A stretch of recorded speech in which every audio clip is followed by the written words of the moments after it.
Hello, hello, hello, everybody. Oh, it looks like my vertical isn't working. Oh, there we go. Yo, sorry about the delay.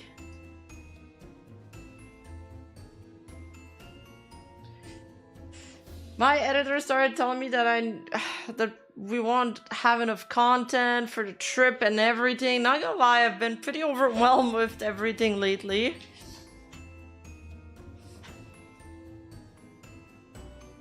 Hi, everybody. Yeah, so I was like just trying to. I just realized you don't wear pants. Yeah, I never do. And no one died this time. Yeah, I was just like talking to my editor and he was like, by the way, we don't even have videos for the second channel for this week. And you're also leaving for 3 weeks to Japan. Like, what are we gonna do for your videos? And I was like, I don't know. I don't know. He doesn't want to do just he doesn't want to put my casual content on there. And I feel like I've been doing a lot more casual content lately. It's been difficult for me to... Basically, I've been working twice as hard, is what's going on. And I'm spending all of my free time working on recording long-form videos and researching them, because they take like a lot of research, and there's like a certain degree of research that I don't want to go below for the main channel. So I don't really have time to research for the live stream stuff. I want to do TikTok reacts. Oh, dude. Dude, little Kirby, that's exactly what I need. I need the brain rot TikTok reacts, like the type of content that Parrot was showing us in the drunk stream. That made me laugh so much. Or you know, like that one VTuber? She's a 3D VTuber. I love her reels. And she like reacts to these weird videos. They're like almost hypnotic.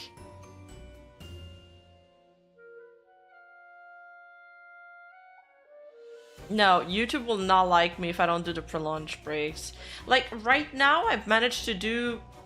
Like, I'm ahead by 2 videos and it's not even enough, and I just finished recording another video, and I can't believe that I already needed to have another video ready.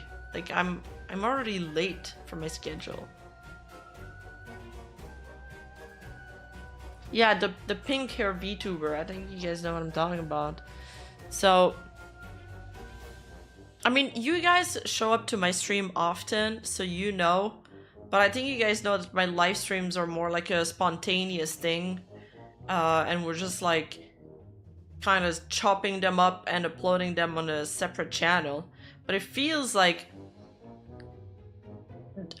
And I don't know if this is a genuine criticism or it's just like what people say when they disagree with you, but it feels like people expect this level of research for my second channel, and it's like, no, dude, no one would be able to do that. This is literally just the highlights of my stream.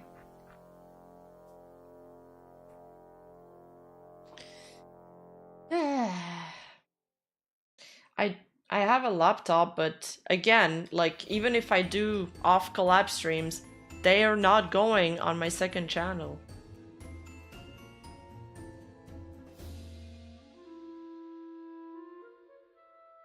Yeah, it's just not logically feasible. But honestly, I have a pretty good feeling. I think people aren't just saying that. I think people are just saying that when they disagree with the opinions. And that's the thing with live streaming and doing these kind of react content, is that it kind of forces you to have an opinion on... But for me, like the live streams, I want them to be less serious. And I want them to be like more memey and shitposty. Uh, and I feel like my regular viewers will be down with that. I don't know if my other channels viewers will be down with that, but honestly, like most of them, like the people that complain, they're in the comment section. At the end of the day, the like ratio is not that bad. The views are up, all the statistics are up.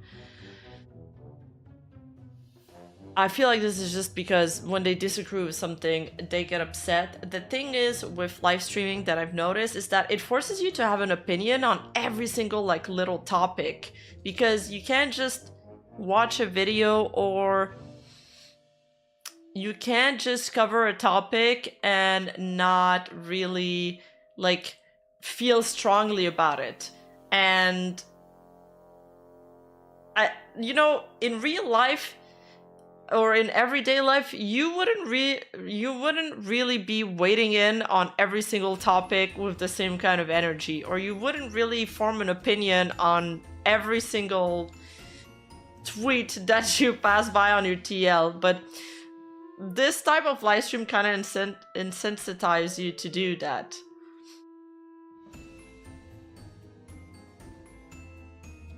Yeah, and then there's the topic of all these, news tubers uh, that are quitting because they find it exhausting. I was thinking about it too. I was thinking about not quitting. I'm here to stay. Sorry, haters, not going away. But I was thinking, I was like, do I feel the same? And there has been moments where I was like, for example, with my Pecora video, I wish that sometimes I could cover more positive content and it would get the same kind of engagement. But it's like a feedback loop, and I think that's part of the discourse that everybody forgets to mention when they say that they're quitting VTubing. It's like that it becomes a feedback loop. It's, you make positive content, nobody really resonates. You start making more negative biased content, the people react to that because it has an emotional response, and then the creator adjusts to that. The other part for me that I feel like is more energy sapping is how difficult the fan base and intricate it is to navigate. Or maybe I'm just bad at making positive content. I really feel like my Pecora video was good. I don't know why. For example, like my Hachama video was like positive, but that one did well. Why did the Hachama video do good, but not the Pecora video? I don't understand. Maybe it's because on the Hachama thumbnail she looks like more crazy, or because like the title was more interesting. Hachama is also more known maybe on the English side. Pecora is like strictly Japanese. Hachama has a big Western fan base. It might have to do with that. Anyway, that was just my little opening. Ideally, I kind of just want to make... You know what I like want to aim for? I kind of just want to make like videos one day like Moist Critical does.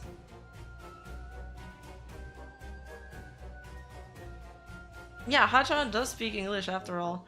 I want to make videos like Moist Critical does. Like I want to give like my opinion on goofy stuff and just like do like a yearly One Piece recap like he does. Like the Moist meter and shit. Moonjin, yeah, I mean, Moonjin is for the main channel video, but I mean like on stream. I'm talking about like stream content or like what's going on in my second channel.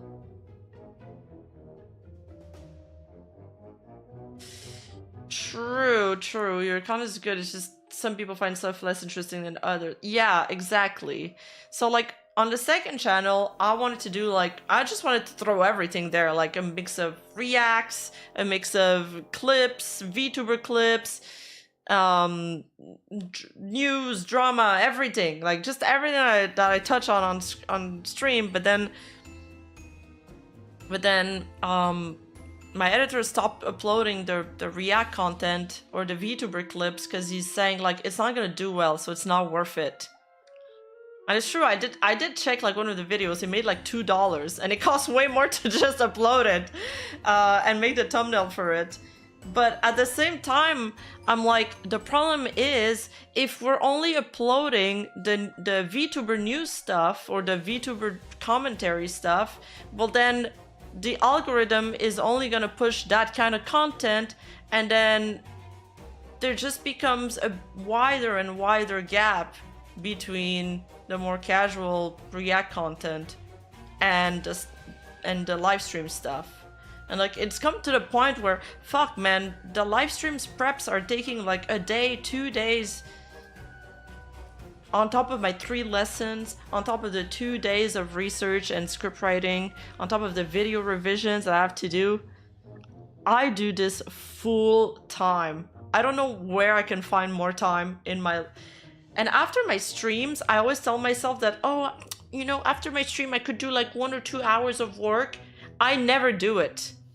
I don't know why. After my stream, I'm just like, brain shutting down, beep, beep, beep. It's like, it like just turns off.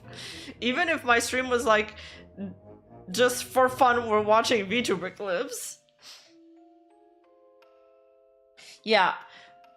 My main channel, it needs to stay, it's my main focus. Like, I don't really care about everything else. Like, everything else is secondary to me. That's why I'm delegating a lot. I don't have an assistant, but I have like helpful mods.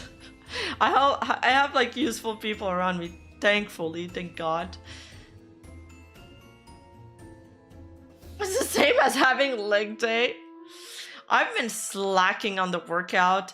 I haven't showed up to 2 of my martial art classes because I've been feeling the burnout. And I don't really want to say that I'm burnt out because it's so lame to say that when you're a streamer. Because like my job is easy at the end of the day. You know, it's easy. I don't want to go back to my old job. Don't make me go back, please.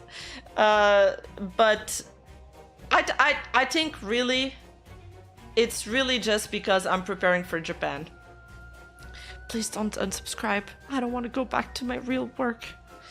No, yeah, it's just because it's in preparation for this trip. Really, it's what it is.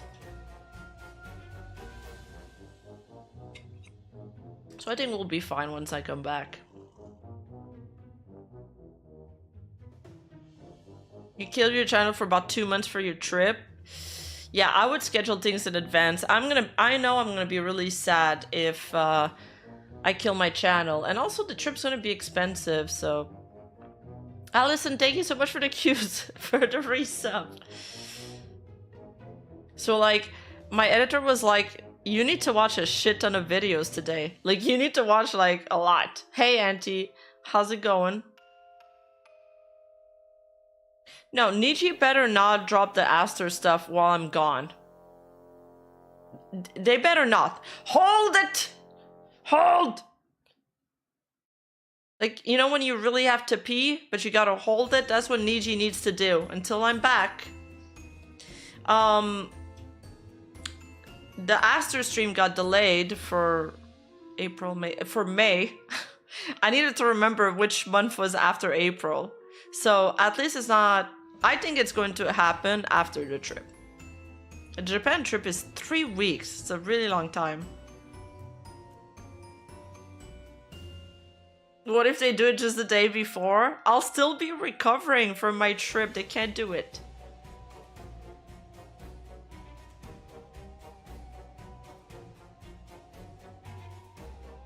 The length of time they've been holding it already. They're back to for floating. Well, I mean, you guys know, I found out recently that Twisty's been streaming on her PL like every day since January or something. What does that mean?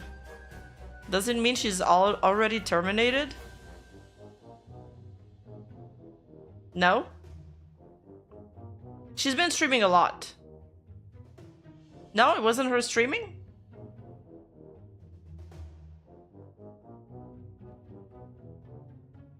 I read somebody saying it wrong? Oh. I'm getting misinformed, or I'm spreading misinformation. So what is it, Kirsten? Kirsten is like really active in the channel, so I do trust what he's saying. He's aware.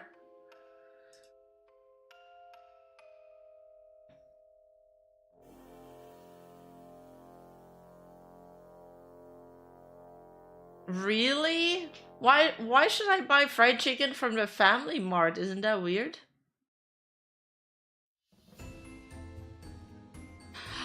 Oh!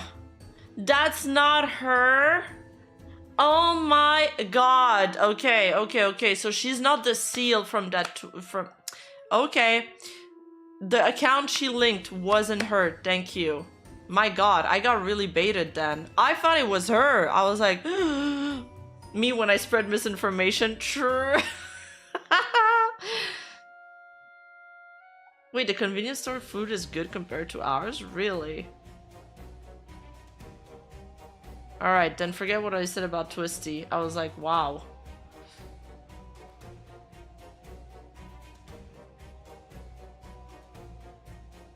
It really is? Yeah, but is it better eating the convenience food from the mart rather than eating just going to a restaurant?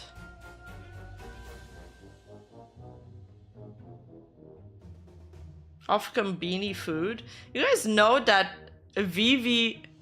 I can't believe Vivi used to be an idol.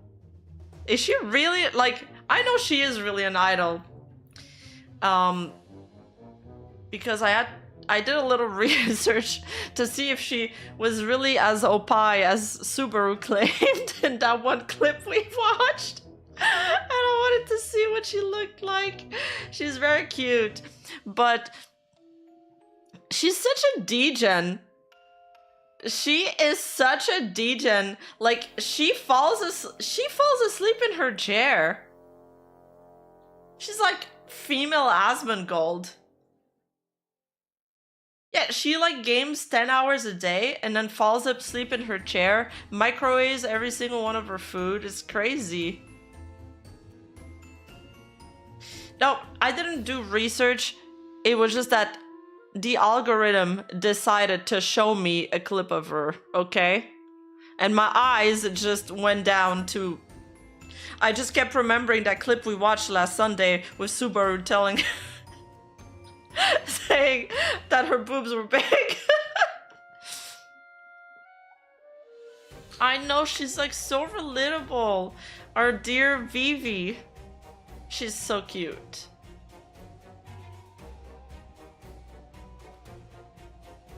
Family Mart chicken is better than Canadian KFC, trust? What? Crazy. Nice statement. I know. Oh yeah, let's pull out the horse.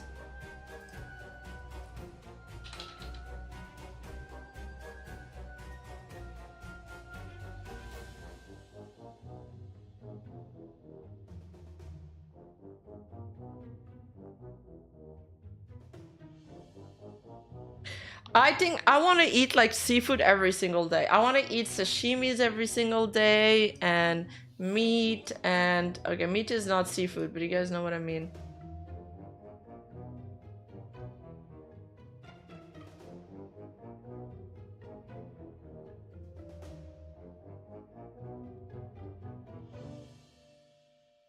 What was I doing again? Oh yeah, setting up my my horse.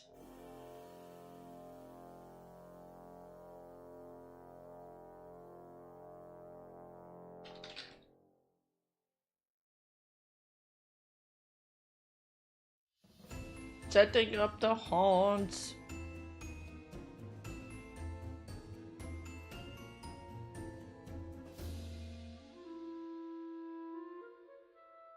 Okay, it's connected now. Family Mart chicken is better than Canadian KFC trust. Trust. Have you guys seen that people are actually getting really upset about Cantarella, new Genshin Impact character? I enjoyed that trailer. Did you guys see it?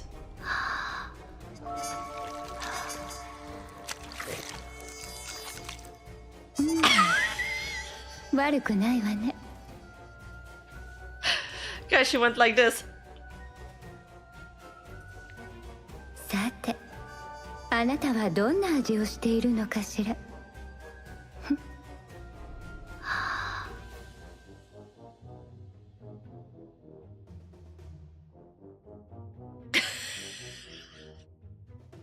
It should have been me. You instinctively turned away? Come on. Oh, sorry, it's Wuthering Waves. Ah! Why do I cannot make a single sentence without messing up like one word. All right, let's start again. Have you guys seen the new Wuthering Wave character that everybody's upset about?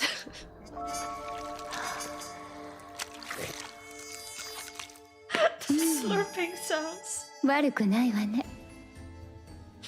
You should do that with a carrot.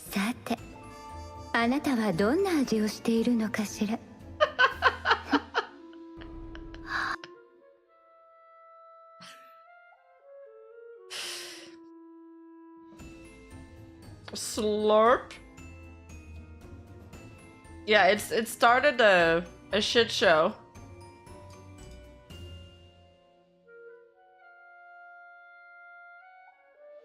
I saw some tweets from some Vtubers saying funny how they're all trying to outgoon each other now. There's also this.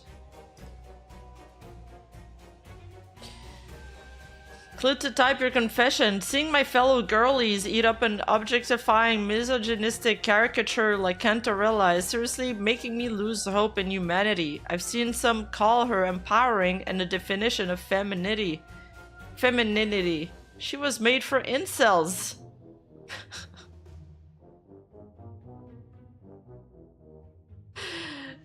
Aren't people insane?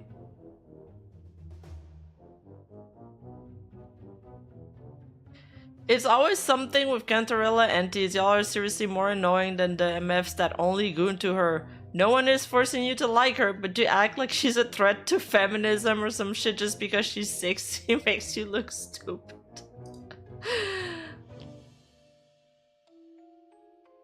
People keep making that sexual, but her tongue acts like an octopus tentacle, which was trying to eat her earlier in the trailer. However, she eats him instead.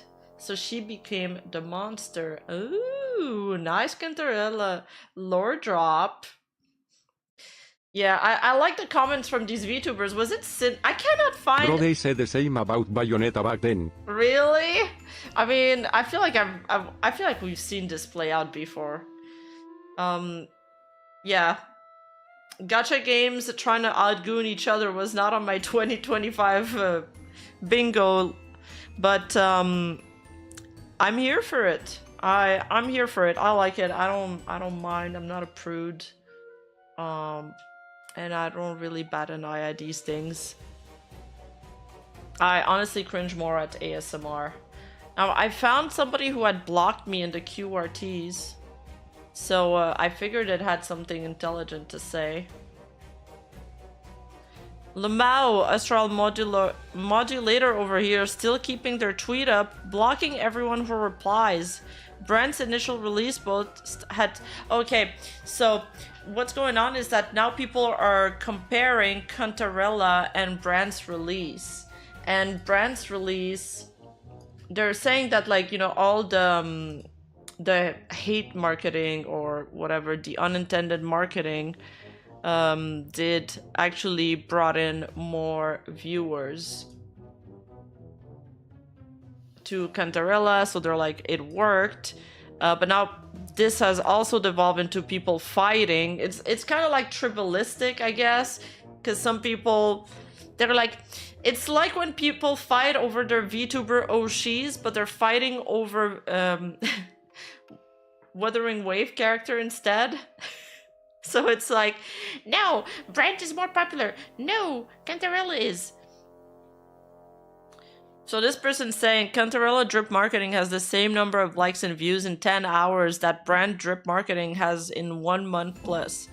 And people wonder why they don't make male characters. I'm not even being mean here, guys, just stating the fact that females sell way more in Wuthering Wave.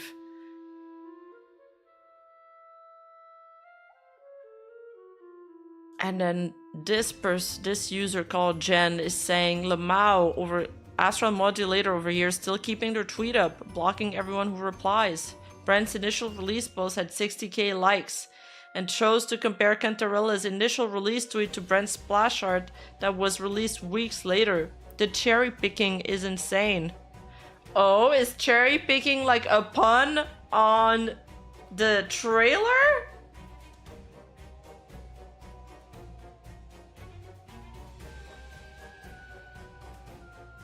The waifu war never ends. These people will harass people who like male characters and make up fake data about Twitter, like just so they can convince the community that people don't want male characters, lol. No, people want male characters. I like the male characters. It was actually 65k plus likes. These waifu harem people are trying to rewrite history to convince the Wuwa community and the devs that there is no hype for Brand. Alright, trust me, the devs don't care. They don't care about you guys. The only person that beat Brand is Zani. They've also been doom posting about his kid too. Very calculated stuff.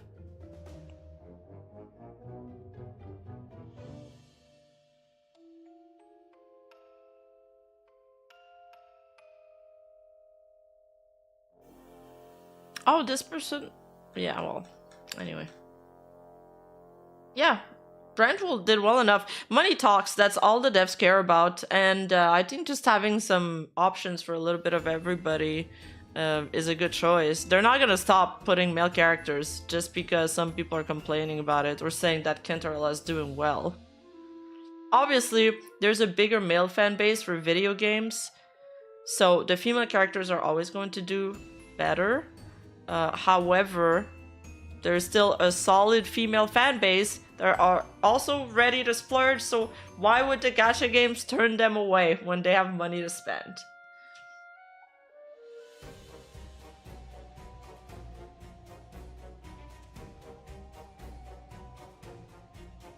Just twittering as usual.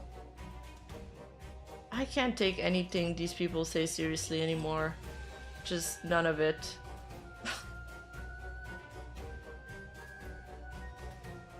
There's another take here. These people can't state a single reason why sexualization of anime characters is a bad thing. Replying to Techdown saying, if you're going to complain about sexualization in gacha games, please leave the community. We don't want you. I mean, TBH, gacha games are kind of known for that, aren't they? There's another tweet here that's more for the fashion girlies. That I feel like giving my 2 cents on that one. I like the fashion stuff. So it starts with this. I just feel like it's so typical Twitter to just, they need to hate on everything. They have a problem on everything. Yeah, I know the person quoting Tecton was agreeing. Wait, you know her?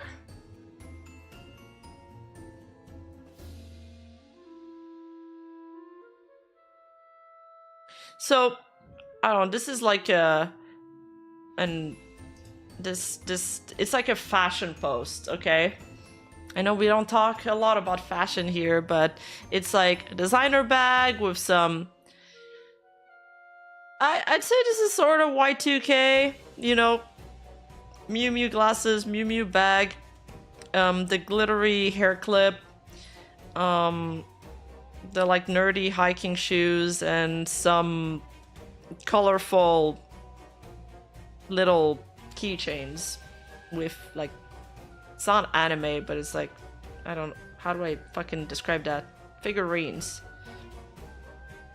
And then this bag is a Louis Vuitton with a lot of plushies and some Y2K glasses. I think it's a really cute look. It's kind of like, I don't know how to describe this actually. It's kind of like comfort fashion.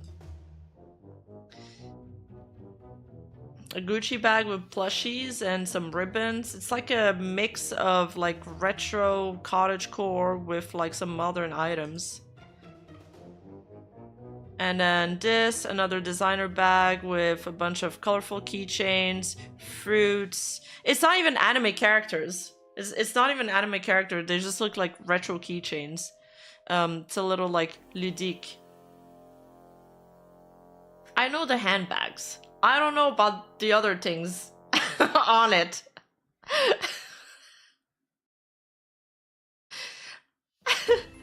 But this is just like, you know, inspo post, like it's aesthetic post. It's not supposed to make anybody mad, yet people still find a way. They'll still find a way to be mad at this. And it's all about the same as the Wuthering Wave accident. At the end of the day, it's about calling somebody a pedo, okay? That's what it is.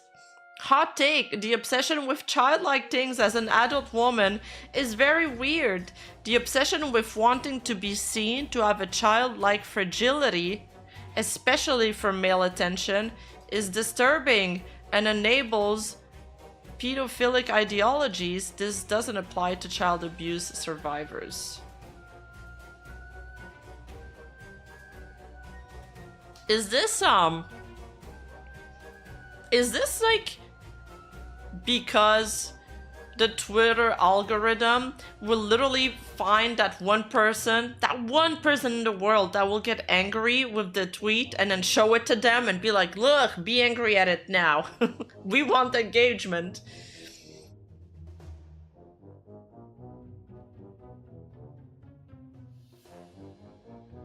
Surely it's rage bait, but no, she is a feminist, fashion stylist, pan-Africanism, mental health professional, pop culture. I'm cool in a hot-head way.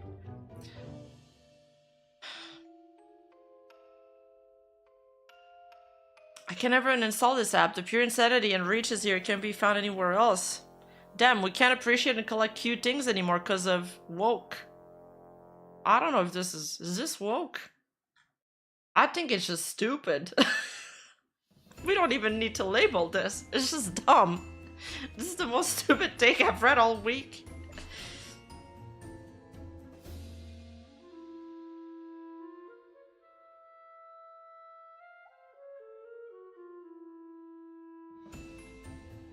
Yeah, it's not very feminist of her to think liking plushies is something done for male attention. I agree, ice cream.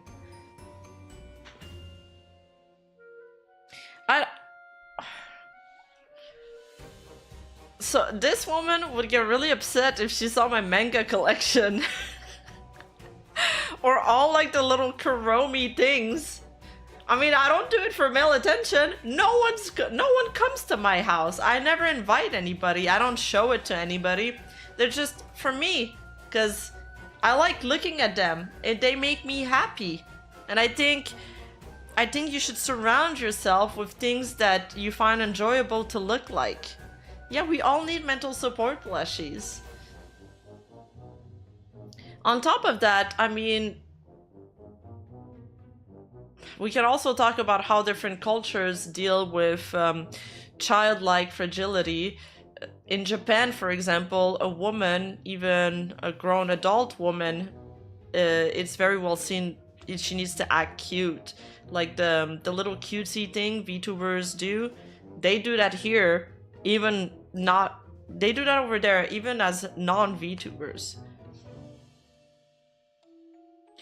But you don't need to be in another country to be able to enjoy childlike things. I mean,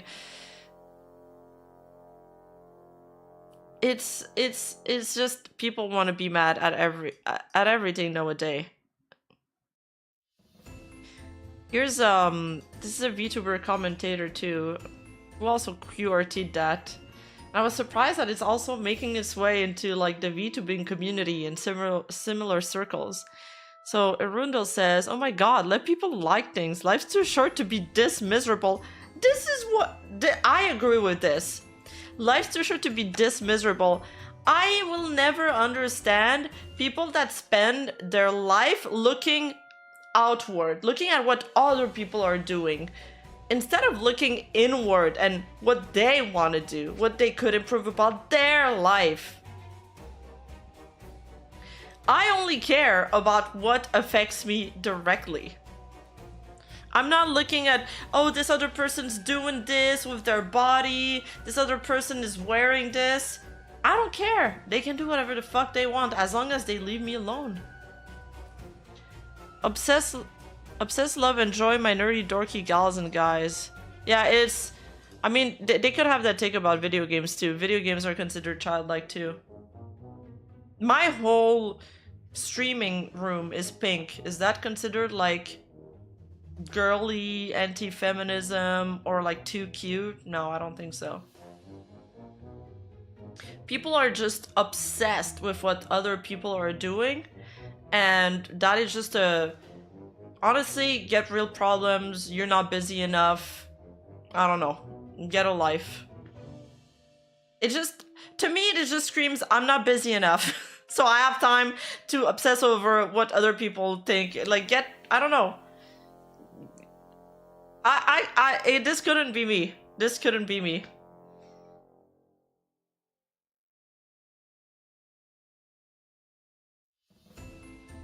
And, wait, there was another take that I saw. Let me see if I can find it. Because I think it explained in better words than I can tell you guys how I feel about it. Oh, there we go. This is it. Some of us grew up poor and now have adult money, right? Isn't that... This is kind of like when I was a kid. My parents, I would never really get just fun stuff or just like a bunch of gifts. Like, my mom had a weird relationship with money, and okay, tangent time, but when we received too many gifts for Christmas, for example, she would hide some of the gifts and she would re-gift them to other people. So I was never spoiled. Like, I only ever had just the bare minimum. And we usually had just like hand-me-downs from our cousins and stuff like that. I know, it's kind of funny. My mom is such a character.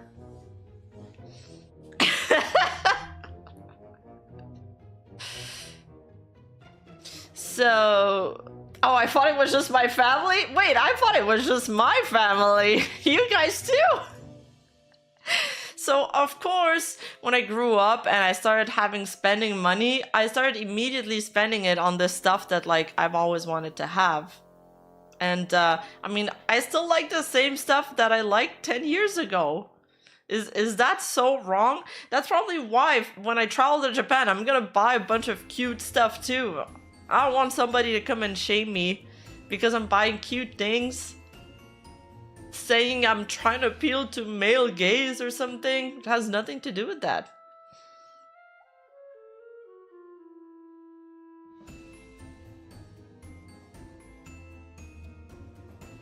Yeah, we're all children at heart, and this year especially, I've been reconnecting with like the child in me, and it's been so therapeutic for me. I've spoken about it on the channel a lot, but like I started going back and rediscovering the things that I enjoyed when I was a kid, and it's it's changed everything for me. I'm so much happier.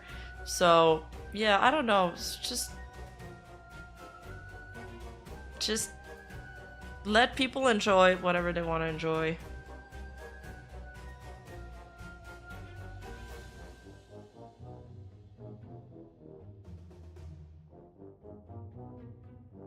We won't shame you for the items that you going bankrupt overseas.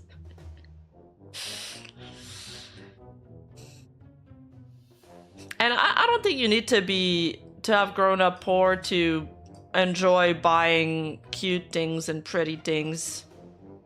I mean, be responsible with your money, but life's too short.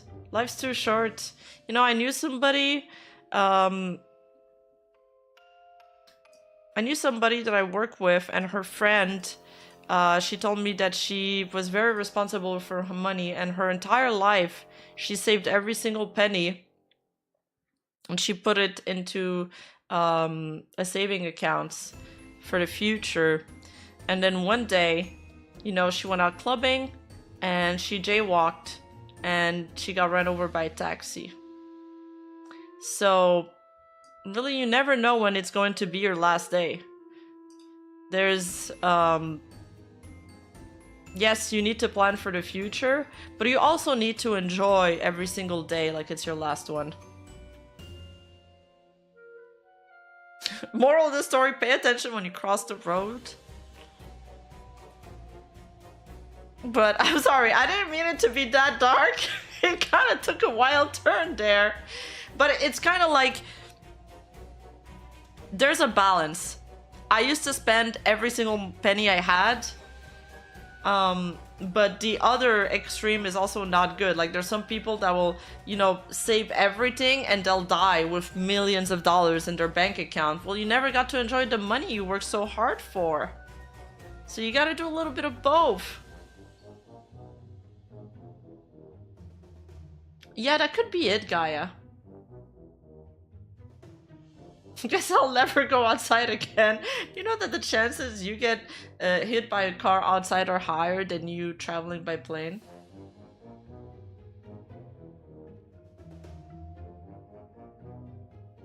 But yeah, live your life to the fullest. I'm trying to make this my mantra. I'm trying to make this my mantra this year, and I really, really want to stick to it. I really want to take more risks. I want to be brave, and I want to go after the things that I want to have. I want to follow my instinct, and I hope that you guys are able to do the same too. Oh my god, be careful, Shinobu. Well, there's been over 10 plane accidents in Stop! I'm taking a 14-hour plane, that's scary.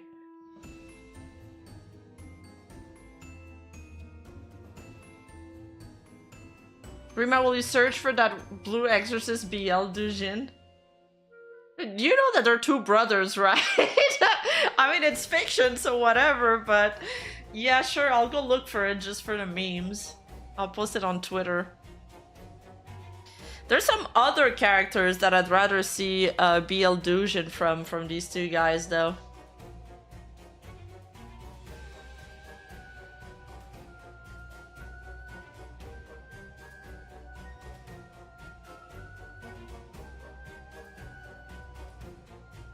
I will not be expanding on that. Oh yeah, there's this other thing I saw. Hey guys, you know what? I followed this account on TikTok and I thought it was hers, but it's not hers. Apparently this account, Shibidoki VT on TikTok, is a clipping account dedicated to Shibidoki's content, but it's not her. So she says here, hey guys, I'm totally okay with clipping accounts dedicated to my content, but this user is live streaming my VODs and I'm not okay with that. They're live streaming her VODs. Isn't that weird?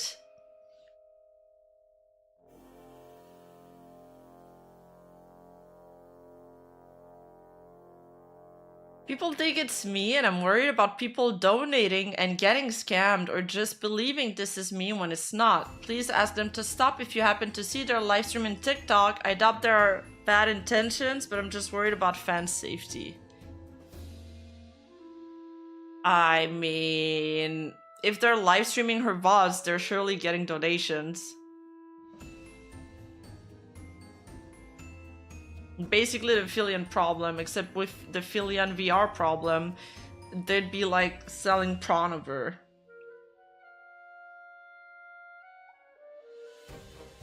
I think that clipping is fine. Live streaming the VODs is what's odd to me, because are they replying to people? Are they taking donations? Because on TikTok live stream, you don't enable that. You can't disable it. As far as I know, it's just on by default.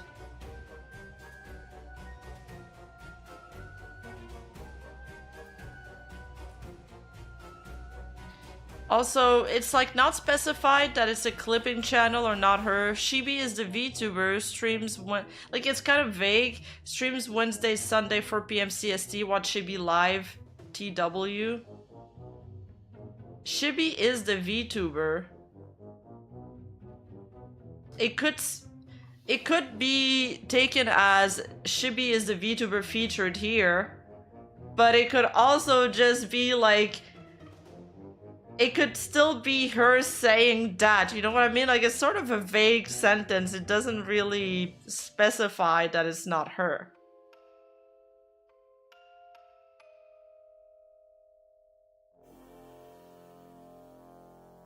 I know that's a big problem on TikTok, but also the other way around. People will steal TikTok content and also like not credit it or not link them like Sniper Wolf did.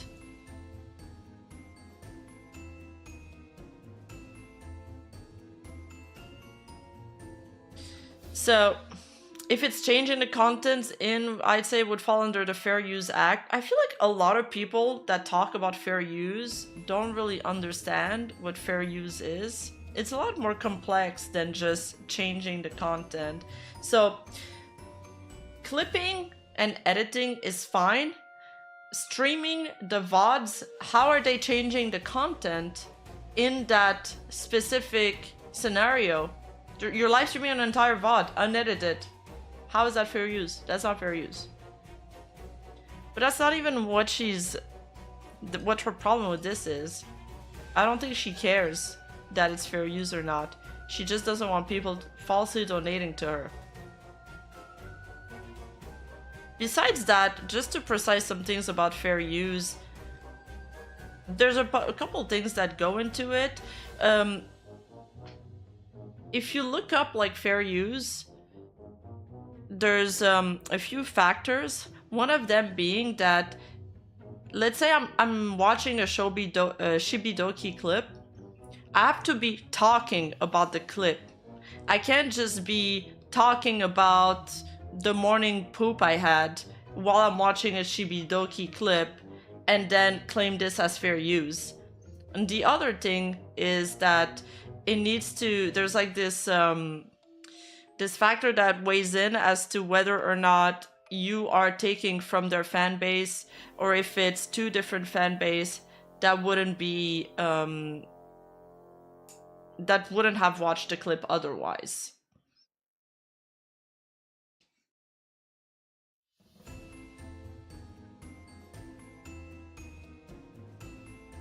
So it's not so simple. All of the content that we do on this channel falls under fair use.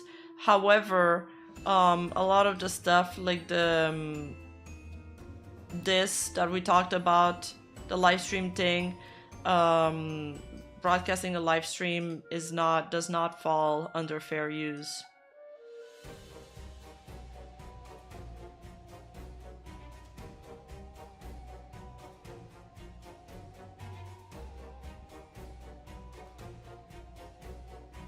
Yeah, and fair use is a case-by-case ruling as per court. It's very difficult to, like, go to court with that. I think there's only been, like, 2 cases of fair use that went through court because of YouTube copyright system.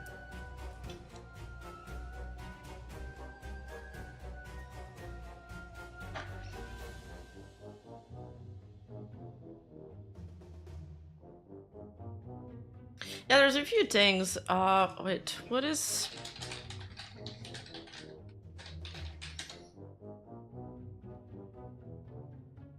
Let's do a refresh. I haven't looked at this in a while. But I used to look at this a lot because when I first started doing VTuber videos, I was wondering if everything that I was using would fall under fair use. It's complex. But mostly, I think I looked into that when I got striked by the WWE Association because I used a clip of the wrestler to explain kayfabe, and I was talking about how wrestlers use kayfabe.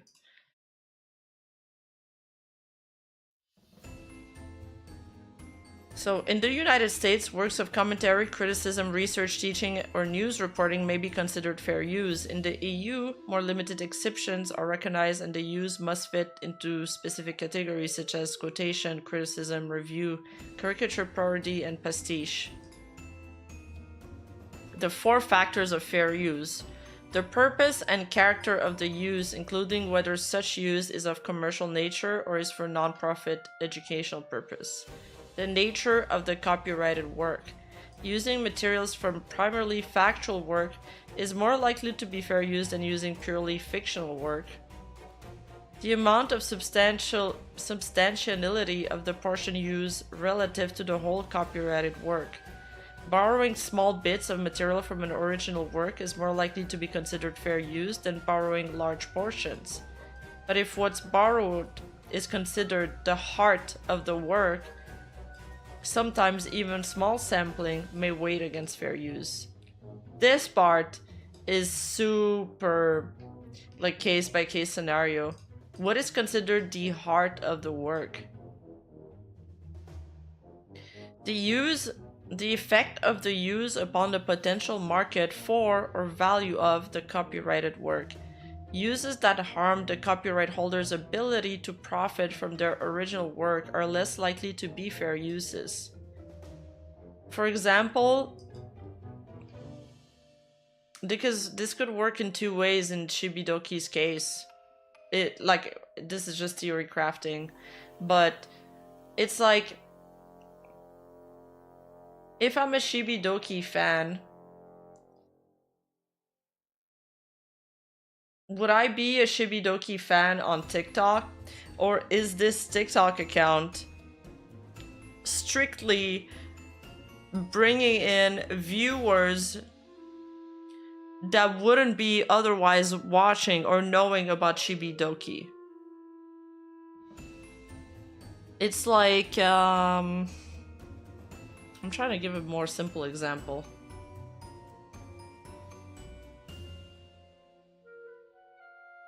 Yeah, WWE is super aggressive on the use of their content. I didn't fight it, I just blurred out the segment and called it a day.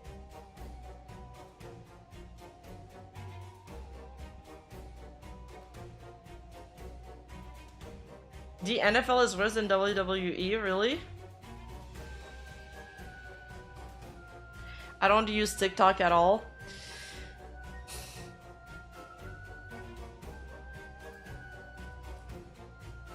Wait, they have paid subscriptions? Also having expensive paid subscriptions is making me sus? Where you can have subscriptions on TikTok?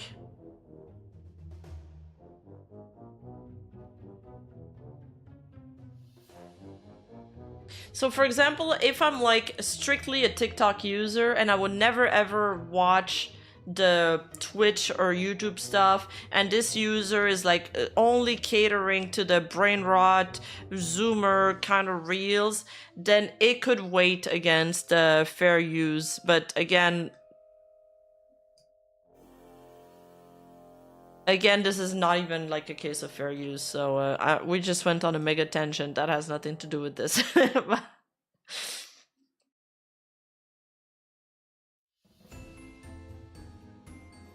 Wait, where does it say right there? Where's the subscription? Oh yeah! Wait, let me go check this account. I'm curious. How much is it? Shibidoki VT?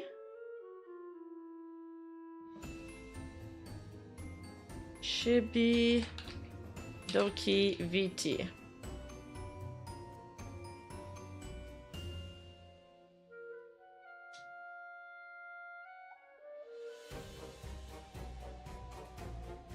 Oh, they changed it.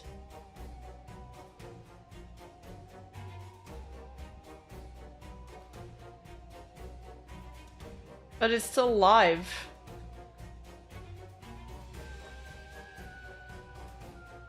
They changed the description. Fan account, not official.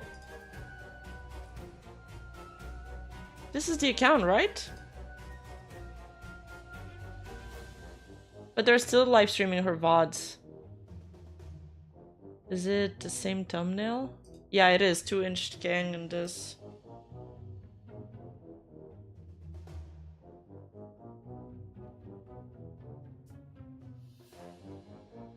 Best stream I've ever seen. Kala book opinion on Shrippon. Yeah, so in this case, since these viewers could be funneled back to her YouTube, they are taking away from her potential audience.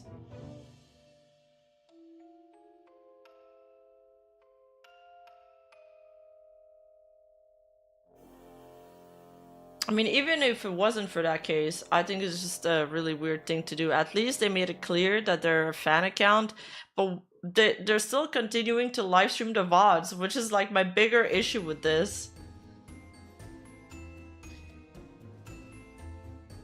They're live streaming her VODs, her entire VODs. And hi, Alara! And you know that there was some scammers on Twitch that did that too? They would live stream somebody that's doing like a giveaway or something. They're like, watch for giveaway, and then they would take donations. But it was a VOD. They don't even do anything. She's streaming Repo right now? What is this? Is this Repo? I haven't played the game yet. Is this her actual stream that's happening right now?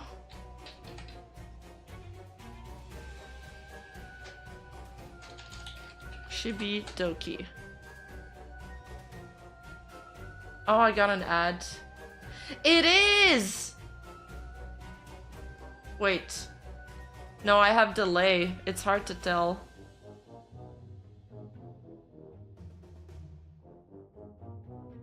I can tell from the donation money. Yeah, it is! Oh, goddammit! I just went through an ad! It is. I can tell from the donation money. It's from the not the donation from the. Is that in the game? That's Repo money, right?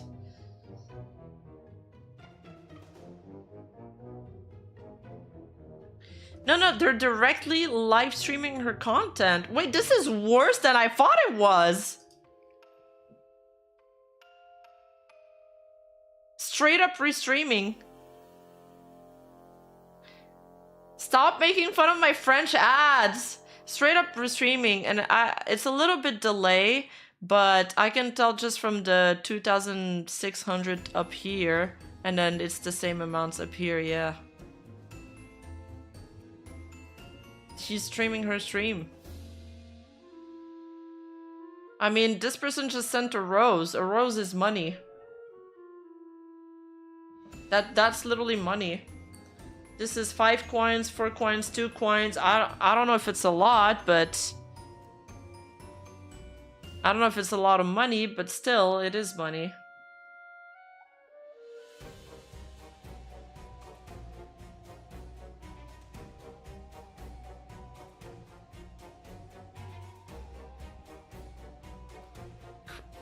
That's insane. That is...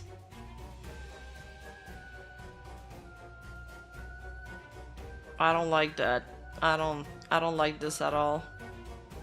Does she have a TikTok account? What's her... does she have an official TikTok account? Oh yeah, she does. She has 1.2 followers on there. 1.2 million.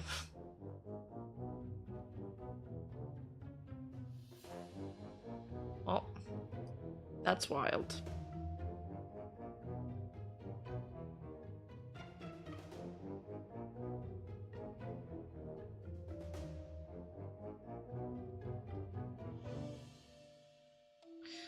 I wish they credited my real account though. The live stream is just a problem, that's all. Wait, do you not have a TikTok? I might be following an imposter. I do, it's Shibidoki.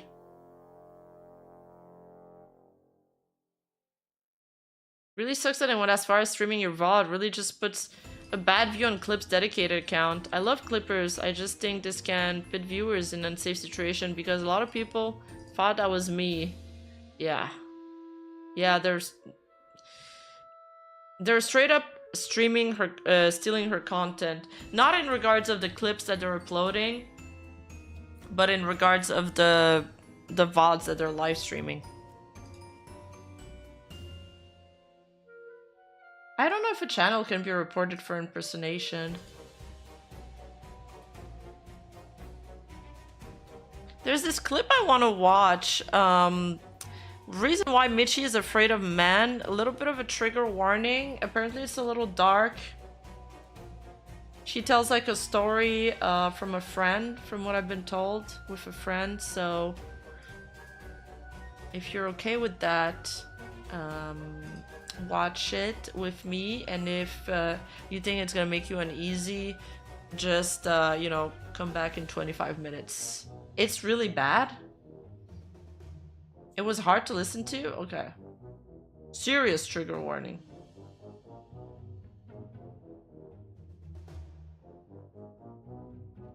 Triggered with things related to physical abuse and harm. Click away for like 15 to 20 minutes. Please know I'm okay now. It's over. Okay, so story time, chat. I'll tell the story in a very happy way, just so then it won't sound too sad and too scary. And I don't want to worry anyone, so I'm gonna say it in this way. But back then, I've actually never told chat this, but I have spoken a little bit about this in the past. So back then, when I was in at that time, early high school. Is it that bad? Well, TLDR, I almost died. But the good thing is it's almost. Back then when I was a wee old bean, I had a good amount of friends, I say. Just like some people I know. I know this one guy. This is before a lot of fears and stuff start happening. But I know this guy and he's a really nice guy. He's just very troubled. You know what I mean? Like he has a lot of demons to fight by himself. And he comes from like a broken family. And he's very, well, troubled. When I say troubled, it's troubled, right? Every now and then he contemplates like game ending, you know? So it's like one of those, right? And we became friends. We started talking. It was great. And here's the thing, one of his parents, I guess, because I guess they feel bad. I like this people emote that they're spamming here.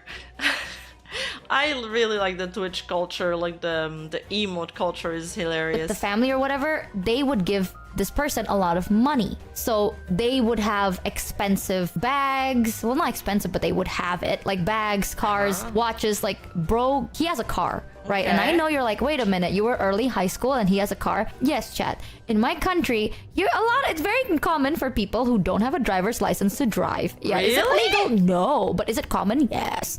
At that time, he was also kind of cool. In my eyes, I thought he was kind of cool because he had a car. It was during the time where you're not actually supposed to drive and he drives. So I was like, wow, that's so efficient. And, you know, like if you ever need anything, this guy is like the pickup guy and stuff. And he has a car, you know, that's awesome. So we became good friends. We were friends for a year and a half, and I've known him for a year and a half, maybe even longer. So it's not like I just met this guy. Like I've known this guy for more than a year. So at that point, it's very safe to say I know him. He is troubled, but more so to himself. So it's kind of those like, I feel safe around him. Until one day, now here's the fun part of the story. He started becoming very clingy. Like every time he would have dark thoughts, I guess he would talk to me about it, and I can listen, so I would always like, oh yeah, tell me what's wrong, blah, blah, blah.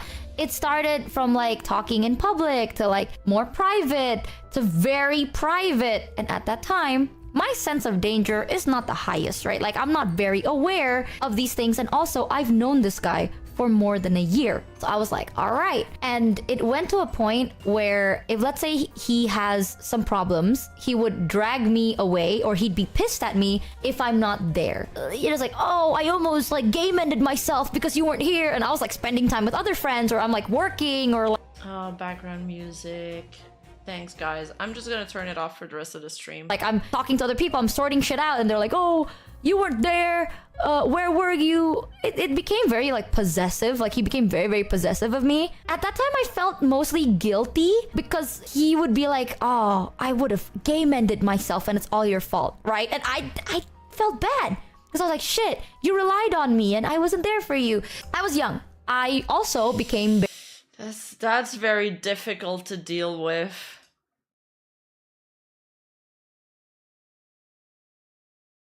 Yeah, massive red flag. You want, I don't know, this is tough because you want to help people that like, you know, are in despair. But a lot of the time it's also kind of used as a mean to manipulate people, which is also annoying. Yeah, I've had similar things happen too.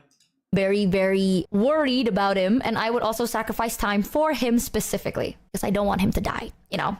And then now here's the where it... but you're in a conundrum, right, when it happens, because you're like, oh, he could be doing this for attention, but then there's that 1% chance it does actually happen, and if it does actually happen, you don't want... you want to know that you've done everything in your power to stop it. So you're kind of like forced to react to the game-ending threats every single time. Like, how do you deal with that? Is there like, I wonder what psychologists like advise people to do in those situations. Like, what is the correct way to do it? To, in one way, not enable the behavior, but on the other hand, make sure that the other person is safe. It kind of goes bad. One time, this was unironically in like broad daylight, he basically told me that he's going through a lot of shit, he's going through a lot of stuff, and he wants to talk about it. And I was like, sure, talk about it. And he's like, no, I want it to be more private because it's like very personal and he doesn't want other people to hear it. And I was like, all right. So then I followed him to his car that was parked in like this parking lot that's in a building. And the parking lot was pretty empty at that time. It was still in midday. This is not like at nighttime. And he wanted to talk in his car. And I thought that was normal because he has done this before. Like, this has happened before. Nothing bad ever happens. The worst case is he cries and shit. Like, I thought he just needed to cry, right? And I get it. You know, some men have trouble crying. So that's what I thought. So I followed him to his car. Well, I guess I said the wrong thing. Like, that one thing led to... It started with him venting. And then I guess I responded incorrectly. And then it ticked him off. And then he got upset. And then I was like, shit. You know, I was like, damn, I don't want to leave him angry. And I feel bad because I didn't mean it. Oh, so I'm trying to like calm this guy down. And this guy is like bigger than me in every sense of the word. So I was like, ooh... I'm trying to calm you down and everything. And then he starts like mentally breaking. Like, bro had like a full breakdown. And again, I've known him for more than a year and a half. The breakdown kind of felt more aggressive this time. And I got my ass beat. And I got my ass beat, and then I passed out. So that was the first time I was like, oh my god, I would have died. Because I actually did, like, pass out. And then I woke up because he was, like, slapping the shit out of me, and he's like, don't die. And I was like, oh, I'm awake. Yeah, I had a lot of bruises, and it wasn't very nice. Well, to be fair, I was also kind of angry because I guess I had a lot of pent-up aggression, you know what I mean? I was like, you pulled me out, blah, blah, blah. She said that so, like... fast. Like, I got my ass beat. Like, this is what I say when I'm like meme sparring with somebody in my martial art classes. I'm like, yeah, I got my ass beat, but I didn't really get my ass beat. It's just that, I mean, I lost, but it's not, I didn't actually get seriously beaten. She got hurt to the point where she passed out. That is so beyond messed up. Yeah, she said it dismissively, but it's very serious. And now I'm like scared, blah blah blah. Like, you've been doing this for like a while now, and I'm mad. So when he got angry, I got angry. So then now we're both angry. And yeah, I got my ass beat. I laugh at it because I don't want it to be too sad. But yeah, he kind of like choked me, and then I passed out. And then he slapped me awake because I wasn't breathing for a bit. And then I woke up, and then I was like, what the fuck happened? So that's what I'm saying, chat. Disgusting. When the thought of like, oh my god, I could die crosses your mind, you shut down as a human being. It's not the same. And you've thought of like, I can defend myself. Nah, you can't. I'm saying, like, I don't mean this in a way that's like, you're weak. No. Human instinct, if you're not built for it, you can't. It's not safe to escalate a situation. Yeah, I don't have the... Now you know why I have this weird fear of being alone with a guy. Actually, I've never gotten to tell you guys why, but now you know the reason I don't like sharing a room or being alone with just a guy. Now you know. It's weird. I trust them, but at the same time, you know, it's like, I've known this guy for so long. I didn't think he would be able to do that. I didn't think he was... Yeah, I mean, when you think about it, everybody that's betrayed you, you never thought they would betray you until, like, it started getting sour. Then maybe you started getting seeing some red flags, but yeah, there was a certain degree of trust before. This is so messed up.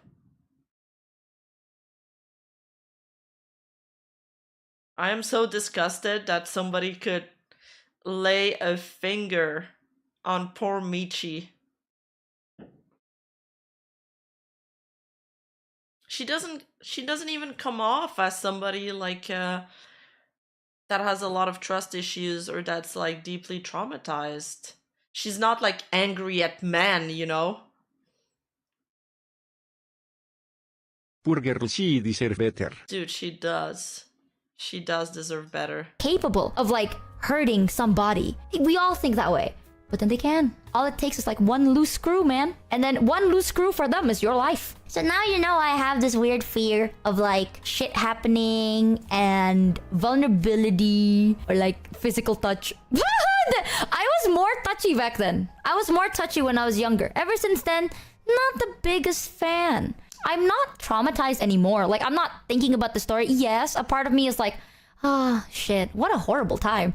But I'm not like mentally broken by it anymore. So that's great. It's like, I don't want to give them more power. I don't want them to fucking sit in my mind and still affect me as a human being now after everything I went through, right? But at the same time, of course, wounds heal, but they're still there. You know, like sometimes you still see shit and you're like, ah, what a sucky time. But and maybe some habits or some fears kind of drag along.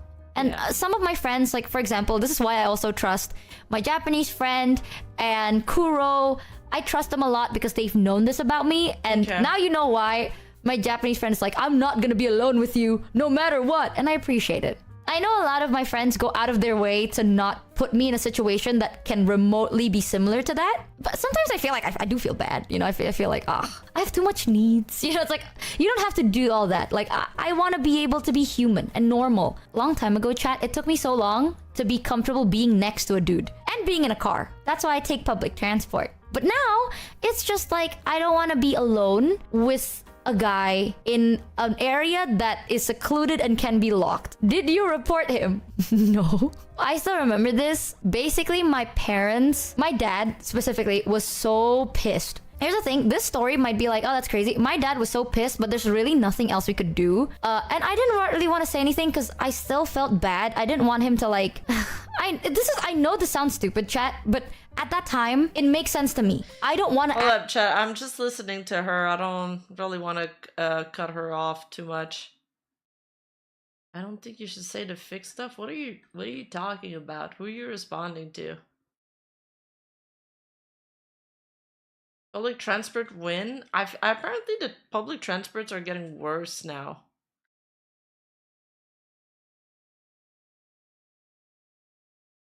So, okay, I'm glad that like some of her friends are taking care of her. It looks like she has like good friends though now. That's cool. That's cool.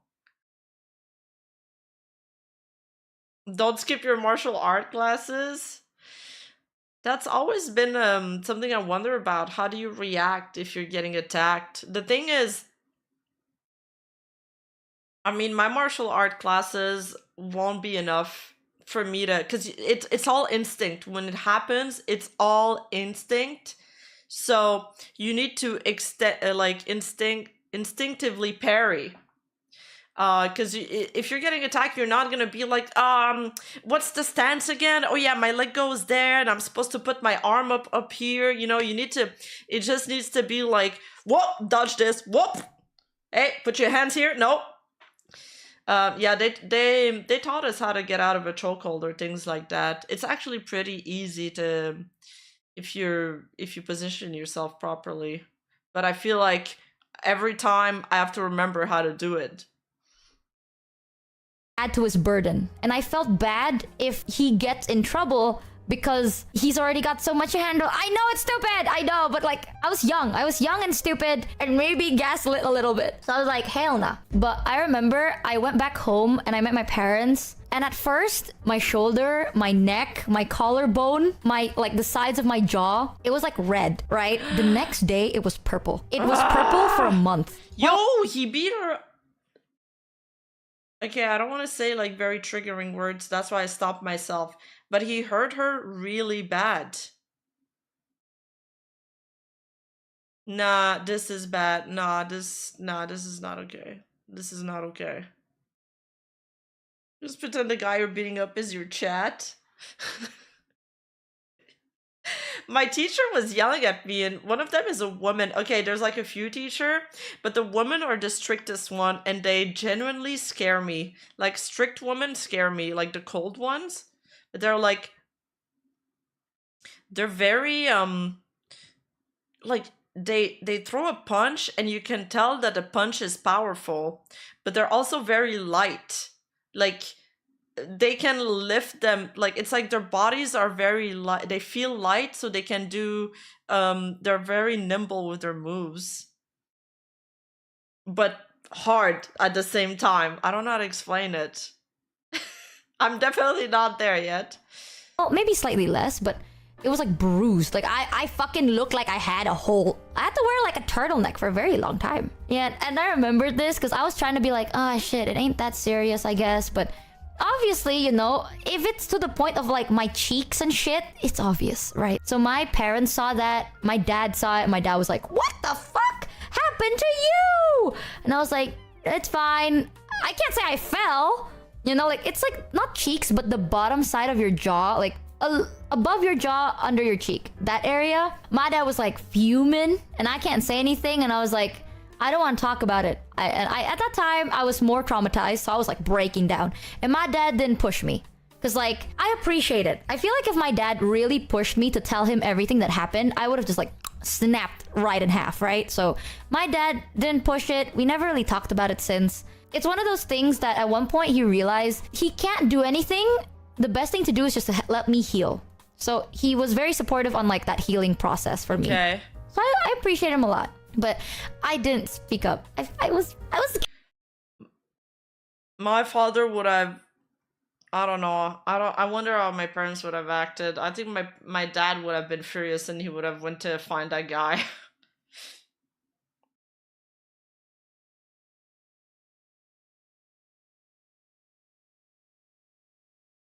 That dude needs to be locked up. I don't care how many mental issues you have. You don't put these on innocent people.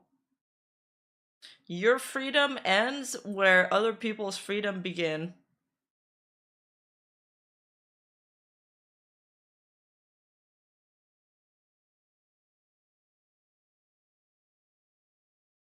Yeah, these are actual scenarios that traumatize people for life. Well, I think he was a minor, so maybe he wouldn't have gotten locked up, but still. That's like awful.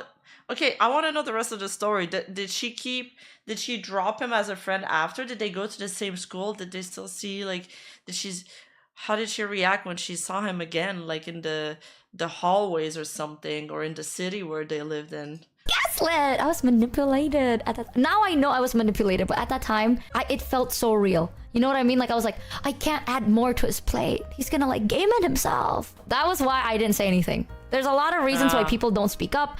And right now, I'm not speaking up to be like, chat, please, like, this horrible thing happened to me, cry. No, I'm just saying this can happen. And this is every speculation of people being like, oh, that could have been a stranger. Oh, maybe you're in a club or in a suspicious place. No, this was in broad daylight, Yeah. midday, right? Well, not broad daylight, but it was midday to someone I've known for almost 2 years. I'm saying, chat, it can happen by anybody. And I really, really What are the statistics though? Isn't it more likely that like assaults happen from somebody that you know? I think I can see it now from this story. Oh yeah, oh, chat is saying that the same thing. Yeah, that's what I was thinking too. Now I'm picturing how it could actually happen because of this story, because of what she's telling.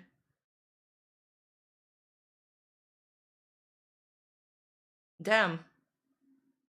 I'm like, I'm way too trusting of strangers and friends, I guess.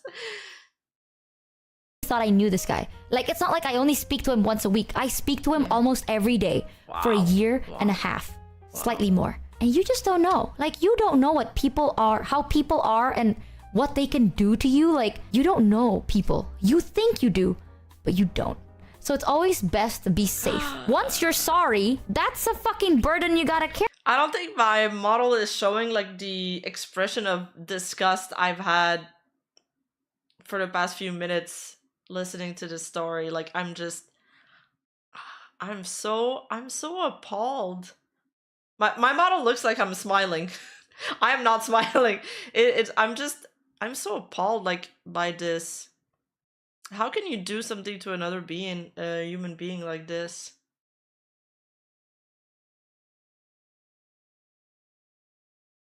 Yeah, I'm outraged.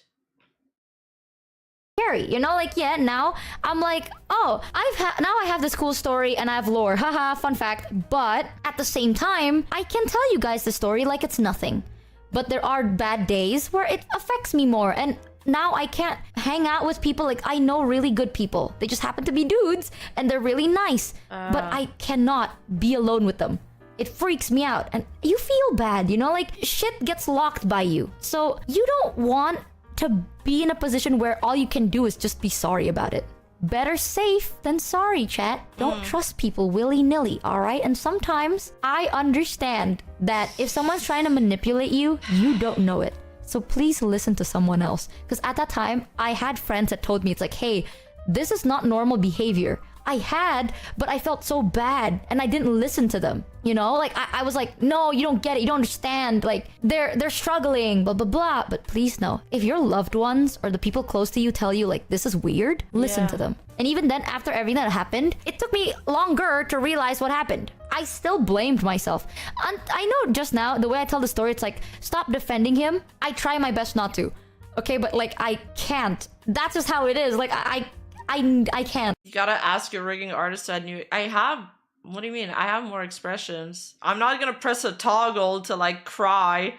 That's even more cringe if I press a toggle for my angry face, or if this is a serious situation. I think I'm just gonna act like a, you know, like a human being.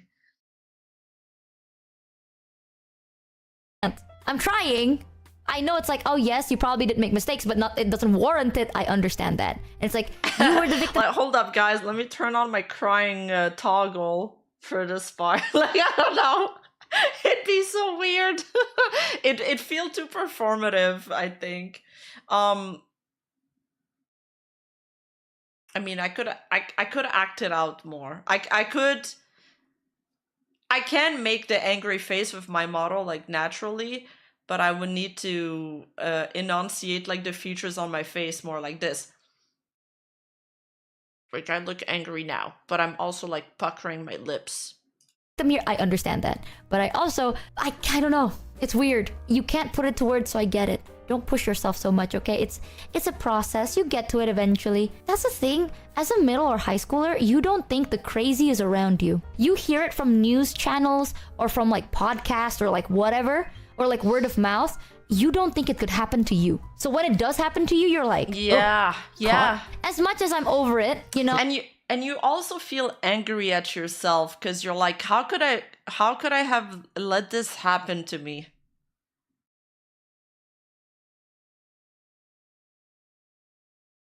like you're like, no, this isn't me. I'm not a victim. It's like an ego thing. It's like, no, this isn't me. How could I have let this happen to me? I thought I was better than that. Forgive me for still. asking, but even if you're not a bad guy, do you think people will still fear a guy like me because of all the horrible, awful things you hear men do? Or am I overthinking it a lot? Just very self-conscious about myself is all. I think, okay, this is my honest thing. If I didn't go to therapy, I would be afraid of every guy. I was afraid of every guy. But again, it's one of those things where it's not your fault. So it's kind of shitty for that you have to kind of do something even though you never fucked it up. But one thing that I really appreciated, at least, was I met more people. I talked to a lot of people. I started talking to more guys, blah, blah, blah. And they go out of their way to make sure I'm comfortable. One thing that helped me heal faster was my male friends never put themselves in a situation where they're alone with me. They don't like touch me. They don't come close to me. They're very like, they make sure I'm okay, but without really touching me or anything like that. If let's say they're angry, they don't really be angry in front of me. I know that they don't have to do that. And if it's like, oh, so they're not being themselves, yes. Do I feel bad for that? Yes. But they do that because they don't want to make me feel triggered or scared, right? And they don't have to do it, so I really appreciate the fact that they did do it. 300 man. And it helps. This reminds me of that one Full Moco clip where an old man sat on Fuawa, lapped on the train and everyone, but Fuawa said nothing. She literally said nothing just to not embarrass him. There is so many situations that people get into really bad situations just because of social norms or like the expected politeness. Like for example, this is an extreme example, but like most of the victims of Jeffrey Dahmer, if you watch that movie, they all felt like something was off, but he was like, no, just come back home. We're only gonna have, just a drink and stuff like that. And they're like, they don't really want to go.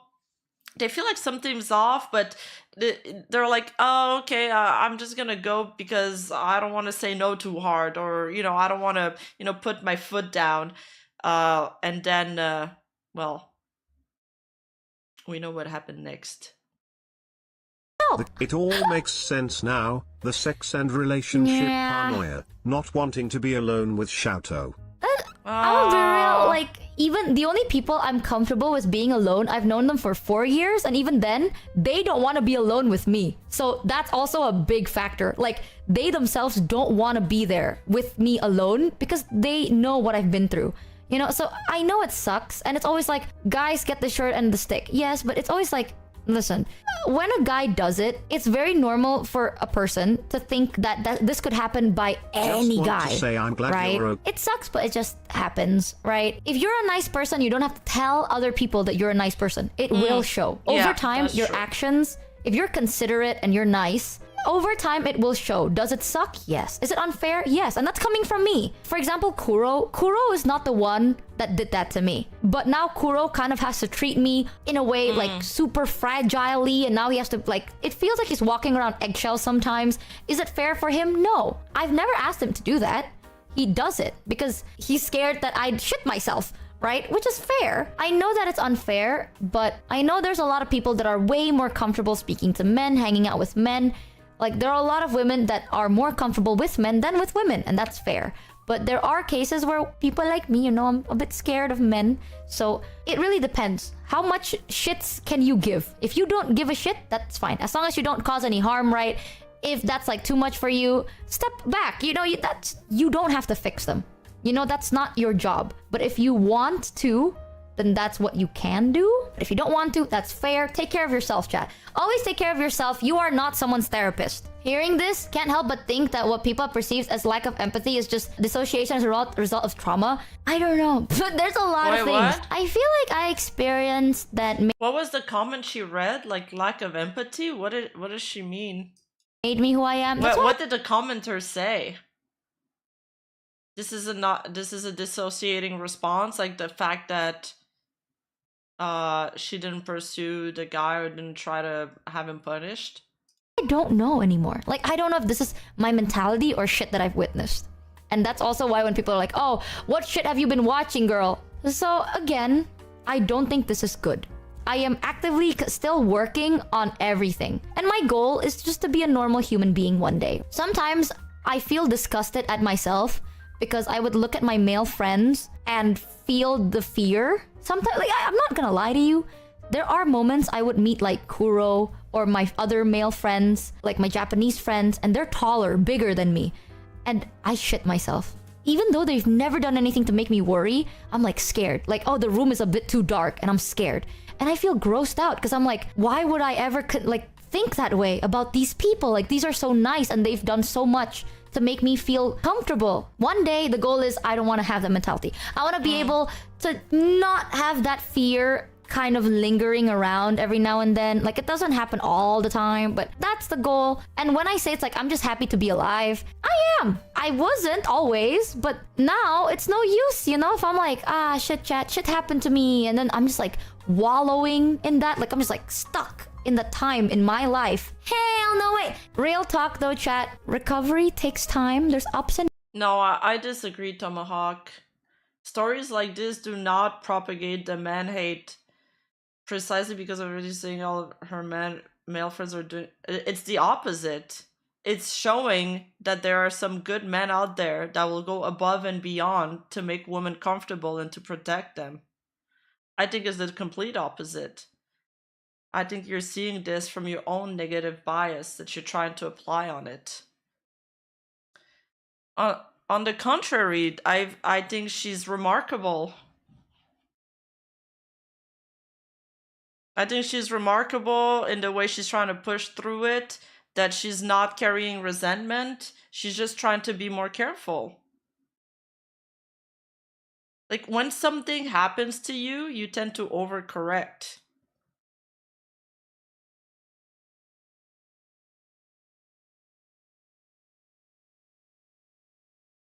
Like, fear is a primitive instinct instilled in us for survival. The reason why we have fear and why it's important, it's because back then when we were hunted by a predator, you don't want to just fall asleep while you're being hunted. You needed to be fearful, so your body goes into, fear mode, so you're on edge, and you're on your guard. You're like alert. So I think this is, it's a terrible story. When she gets to say her story, she gets to talk about it. She's talking about it in a, pretty nonchalant way, as she put it. And she's also showing that she's made a lot of progress, and that, she's got a great support system around it. She doesn't sound bitter. She doesn't really sound bitter at all. and downs and up and down, but when you zoom out, it's a gradual up progress, and that's what you want, right? If you continue to easiest way to get over her fears to face it directly, and Michi has developed new male bonds to help her get over her incident. Exactly. It propagates the narrative behind it because of the effects after the act and the discussion surrounding it, not the actual story.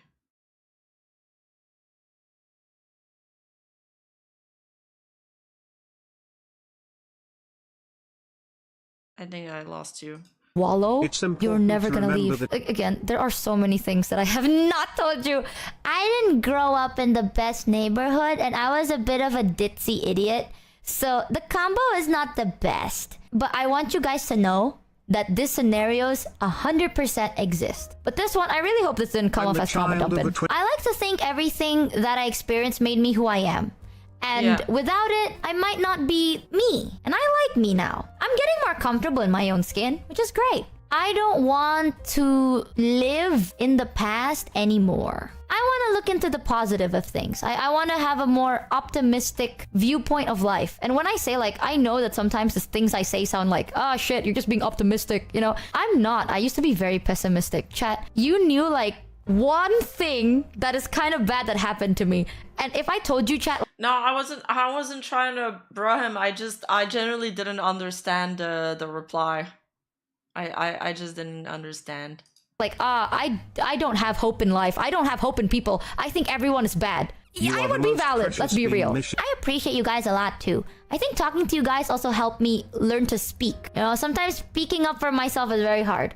But if I told you guys right now, chat's like, oh, all men, I hate everyone. I'm scared of everyone. Everyone is horrible people. You would low-key understand, and that's kind of valid, right? But I try not to be. I work goddamn hard to be an optimist because being a pessimist sucks ass. Yes, you went through Yeah, shit, it but then does. now every day, even the future has to be shit? Yeah. What the fuck? What's the point? So Yeah, it's not about what you have lost, it's about what you have left. People who already have biased narrative will abuse a story to fit and propagate their narrative. I think that's roughly what he means. Okay. I try to be more optimistic, Got you it. know? I wanna have hope for the future. And I wanna have hope. Yeah. I'm not gonna sit and pretend here that we have like a psychological degree, or you guys in chat have one. We're not gonna play that at that.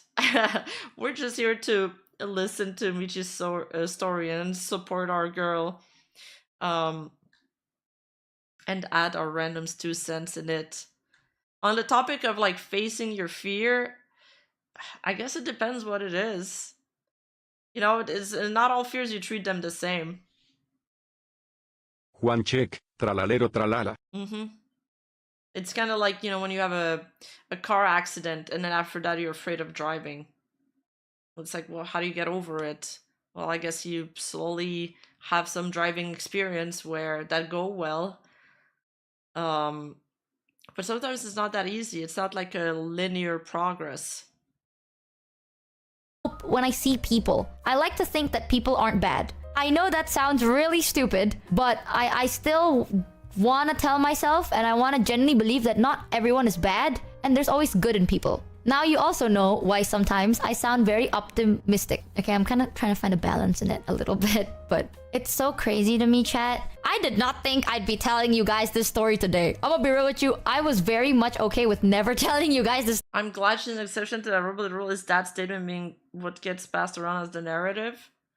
What I find ironic is she's talking about being positive, and you're like being here doom pilled, which is the opposite of seeing things in a positive light. Story ever, like in my whole entire career, but it is kind of weird to have some of your experiences being heard by so many people, but it also feels Yo, very nice. Juan, I know I'm arriba. comfortable Ella es mi captora. Estoy triste. I'm not his captor, dude. I did not kidnap Juan. And he's not sad. Smile, Juan. telling you guys, but it's also because I'm over this. I've genuinely gone treated We for are it, always here to everything. give But I want you to know, chat, if something that you've experienced still affects you, please don't tell stream. Like if you're a streamer and you're like, oh, Okay. there's something that I experienced and it still deeply affects me, I don't recommend you to tell it to chat unless you yourself has recovered. Because listen, right now the people in chat, they're very nice, they're very kind, but there will always be people that don't like me because Yeah. there will be people that will use it against you. And Yeah, if they that will. shit will trigger you, please do not say it. Like back then, if I was still triggered by this story and I told chat there Yes, but I don't like how you're making this a gender war thing and that you're turning this against like the narrative, the My woman Juan versus Orcel men hit stuff. you I don't again. like that. It's got nothing to do with that or the quote unquote the narrative that is being passed around. That like I don't know where the content creators or Twitter is telling you that's what people are saying. Just this isn't Twitter. We're not Twitter in here. This is not this. She's not Twitter. This is not a Twitter opinion. I get it that I'm not gonna convince the people that are like the more black pilled out of my community. But it's not everything that people tell is a personal attack on your values and your opinions, you know? There will be people that'll be like, man, you know, the nasty comments. They're like, ah, you should have done the job. You know what I mean? There will always be people that would say shit just because it's funny or because they think they're edgy and shit and they say stuff. I hope they don't mean and they're just saying it because they're upset or they're not in a good mental headspace or they're projecting. I'm okay with it. Being a content creator or being like in the public means that there will be people that will kind of see you as like a punching bag, right? Some people look at you and resonate with you. Some people look at you and just like your company. Some people look at you and treat you like a punching bag. That comes with the job. So when it comes to stuff that would actually trigger you deep down, please don't talk about it because there will always be people that will say shit, do shit that will trigger you all over again. And it's just gonna be a stepping, like it's a tripping stone for yourself. Yes, the chat right now is very supportive, but outside of this chat, you don't know. Just take care of yourself. Don't put yourself out so much to the point that if someone doesn't like you and use it against you, you are on the ground, like rock bottom all over again. You don't deserve that. So heal, and if you feel comfortable and you are ready, and also the worst case scenario is Wade, and you want to tell someone, feel free. But if you're like, oh, but if someone says something bad, I can't handle it, don't do it. You have the people around you, your friends, your family, your loved ones that will listen to you. The reason I can't tell Chet this is I've told my family knows now, and my friends know. They know more than what I told Chat. There's a lot of details I have omitted for the sake of, I don't want it to become too scary and too trauma-y, but the best way I can explain it was I was in that situation for hours, all right? So they know more than what you guys know. So over time, you learn to speak up, you learn to kind of not blame yourself a bit too much and stuff like that, and then you get more. No, it is the man versus bear thing. And I also feel like after listening to her story, now I understand more why some women have like a visceral reaction to the man versus bear trend. And why some people were really upset that I was like, well, obviously it's bear. No, sorry. It's men. No, men. I'm getting it wrong.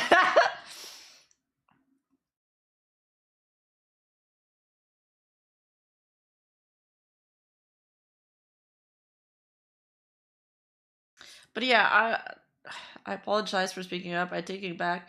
No, you can't speak up. You can't speak up. We don't have to agree on everything. But I just wanted to show you, I guess, why I just disagreed with that sentiment. You're allowed to speak Blink up. twice if you're trapped. What if it's a teddy bear? I mean, I don't think that teddy bear will help you if you're like stuck in a bridge and there's like... Yeah, I guess you go the teddy bear way. Teddy bears are cute. Juan isn't trapped. Can't or can? No, I can. After hearing the story, I can see more why some women have like a visceral reaction to the man versus bear question, and they were like, I would never go for the man. You know, some people in the comments were like, I would never go for the man because the men can do such horrible things to me. And I think most of these people that were saying that is because they've had like traumatizing experiences in the past.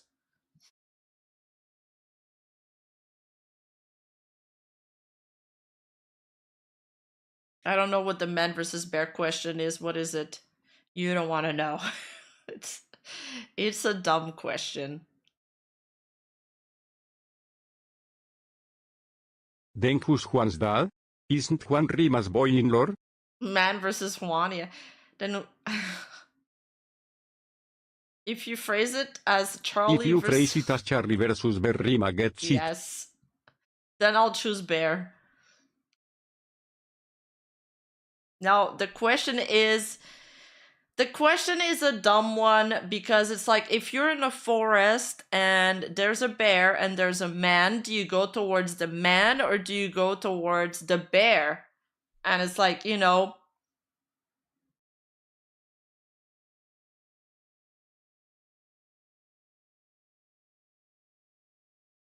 and most people would choose bear, obvious.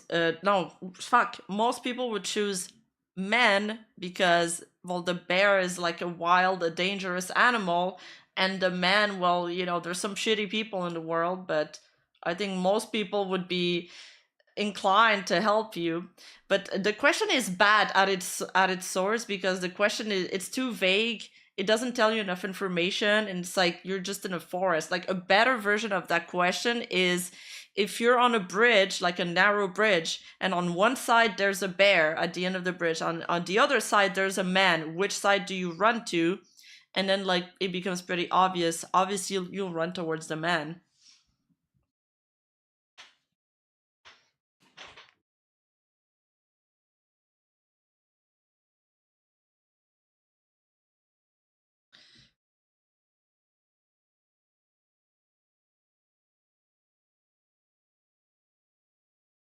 Oh, the question is, would you rather be trapped in a forest with a man or the bear? Yeah, it's trapped in a forest, the initial one.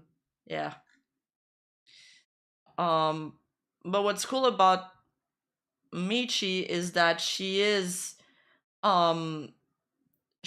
fighting back against this visceral reaction, and she's also not like I don't know, she's just trying to control her fears. She's trying to control her fears. It's like the polar bear quote from Golden Compass. When I am the little girl asked him if he's afraid. He's like, yes, of course I get afraid, but when I get afraid, I'll try to control my fears. In the basement it's Juan. Orbe de snack. Yeah. So I think that is true bravery. The true bravery is not being unafraid. It's being afraid and still trying to do the right thing and live with hope. And more reasons to like Michi, honestly. Comfortable, you heal. And then if you're comfortable, then you say it. Don't speculate, don't worry, okay? I am alive. I am grateful, you know? We should quote Freeran here. What was the Freeran quote?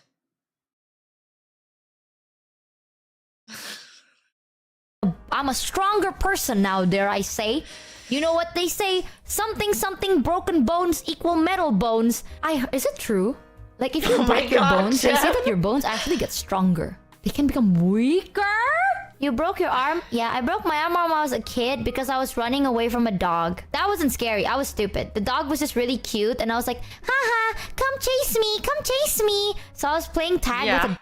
My mom has an irrational fear of dogs. Irrational fear of dogs. Like, every time she saw a dog, she would start sprinting away from it. And the dogs, of course, what they would do is they thought she was playing, so they would start sprinting after her.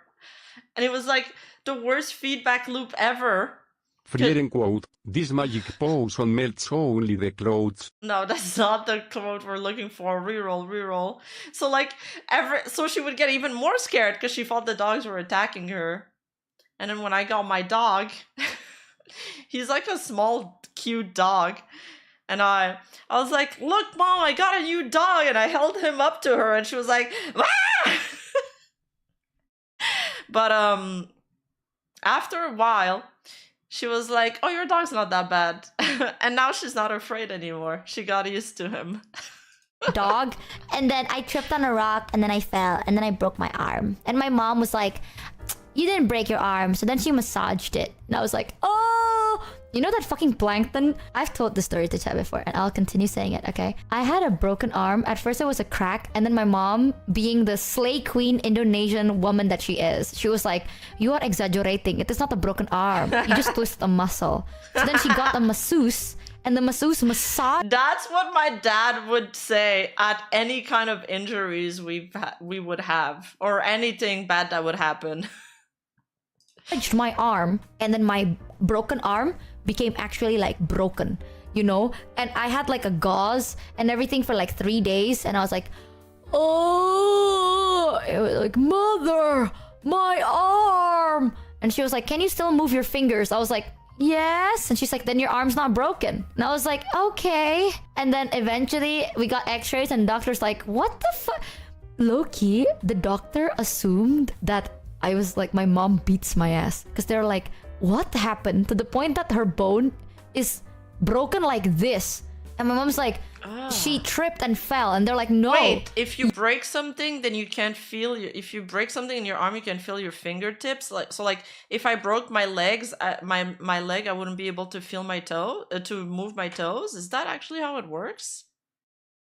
I feel like depending on what you broke, you would still be able to wiggle like your fingers or toes. You can't trip and fall and get this. And she had to be like, If that and we happened in massaged America, it.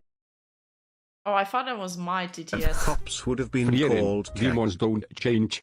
Just like bad Wi-Fi. I know. And my mom was like, you're stressing out. And I was like, oh, mother, it hurt.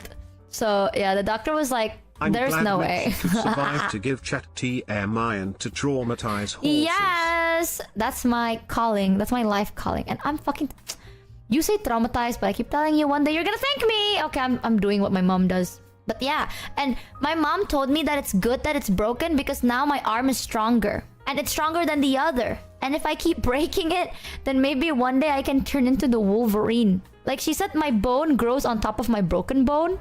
So then now my bone is like, there's two bones. You know, it's like double, like I'm double sleeved. You know what I mean? Double protected. So that's what my mama told me. So I don't know if it's real actually. Thank you for watching today's video. Don't forget to like, subscribe, and hit that bell notification button for more amazing content. And if you don't... That's cute. Okay, let's start with the variety reacts. Okay, so it doesn't work that way. I was getting confused.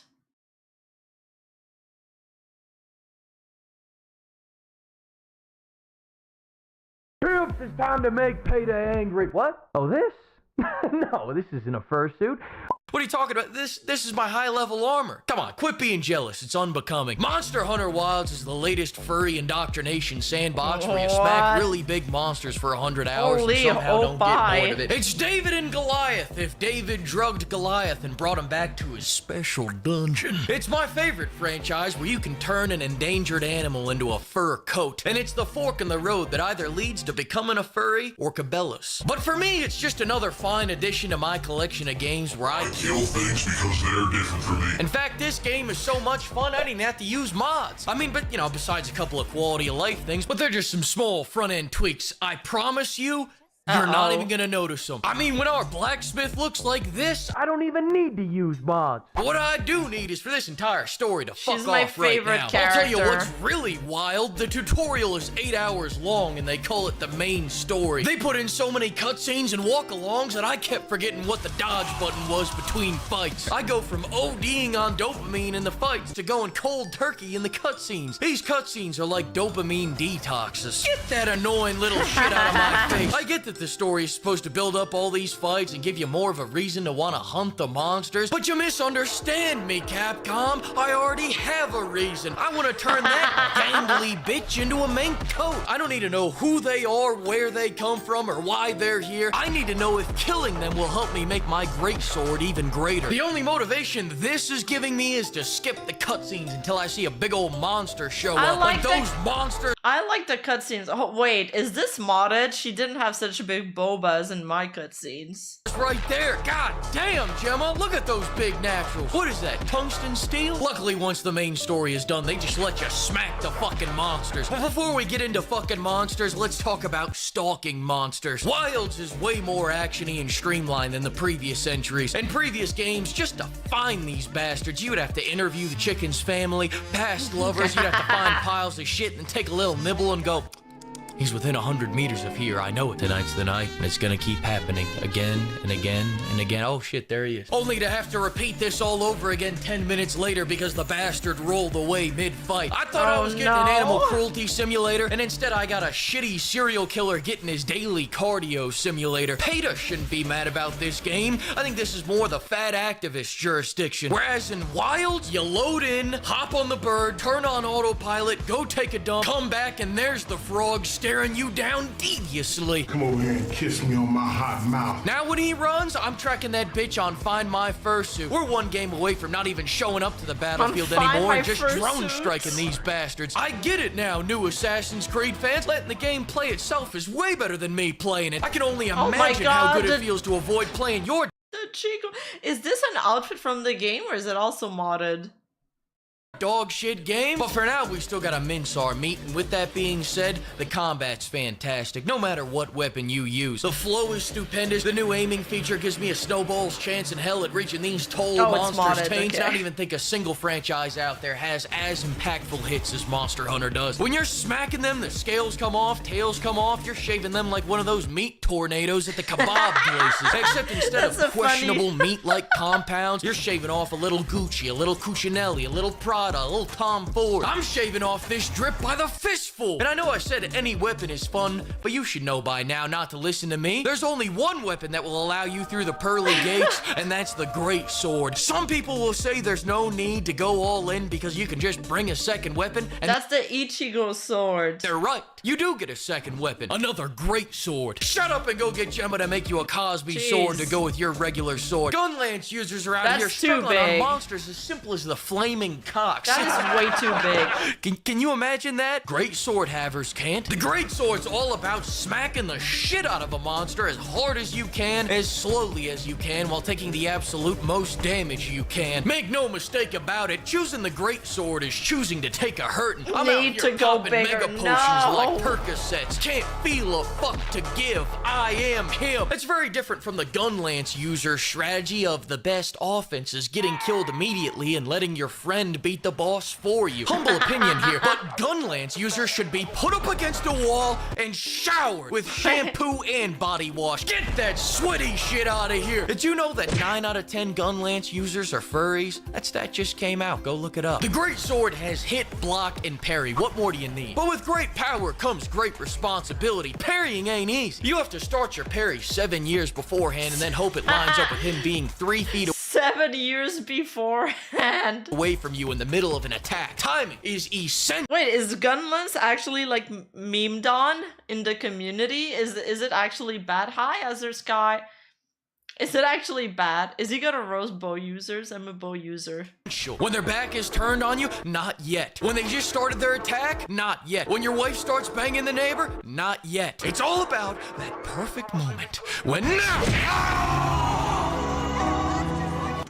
Wow, soak it. Listen, if you can't get the parry down, just go find a Great Sword user who did get it down that'll carry you until Capcom servers take a shit. Now, with all that being said, weapons are only half the battle. The other half is fucking up explosive barrel tosses or using the environment against the monsters. And the environment can be any number of things. You can pull a cliff down on a frog, you can lure him into a vine trap. Hell, sometimes a hawk will come down to double team that cock. Except you shouldn't double team him. Oh yeah, I love how other monsters will like join your fight and stuff. Chat, is this Skibbity?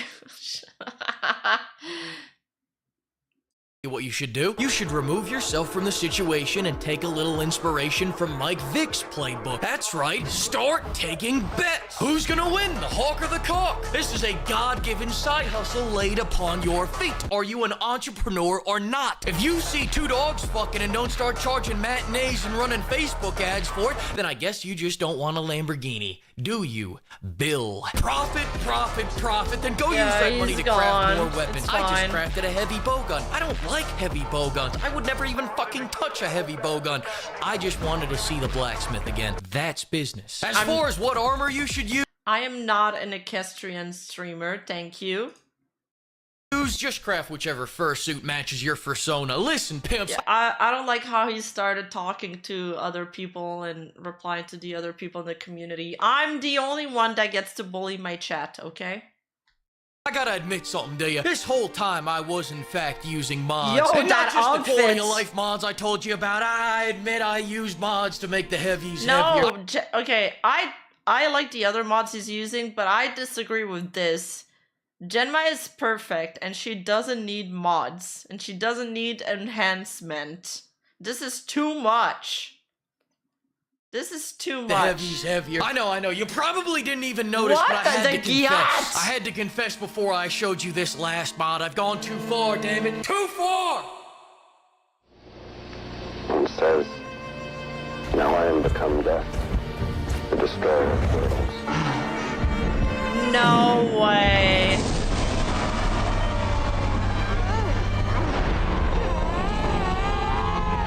Oh my god, they modded her into that boss, dude. No way. Okay.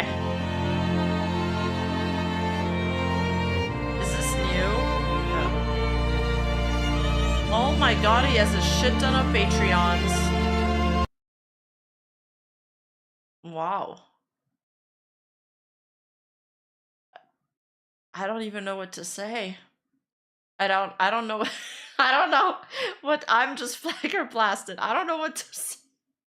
It's just that sequence with the mod. They modded her as that monster. That's crazy. Whoever thought of that.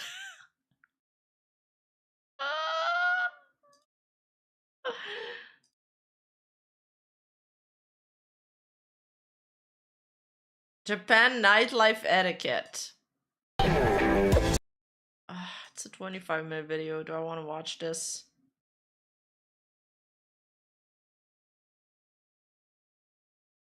Is this okay? Fine.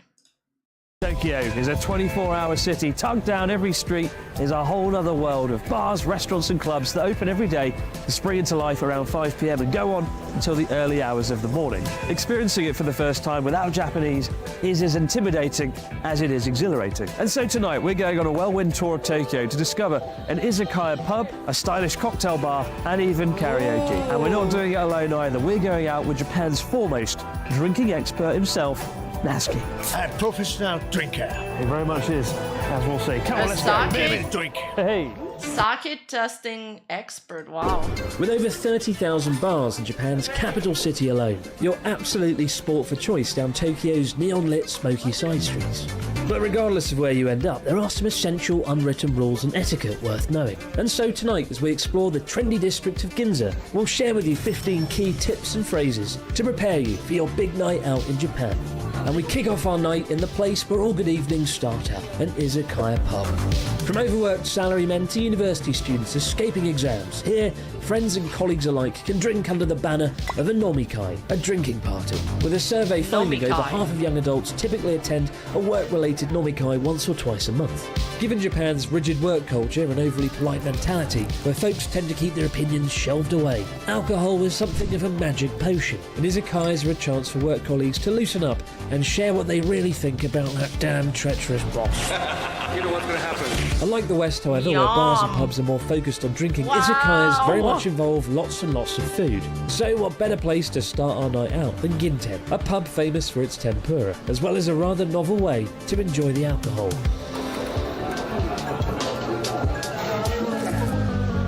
One thing that typically confuses first-time travellers to Japan is the moment you swoop into an izakaya, the staff will immediately greet you with a delicious unordered dish. What on earth is going on?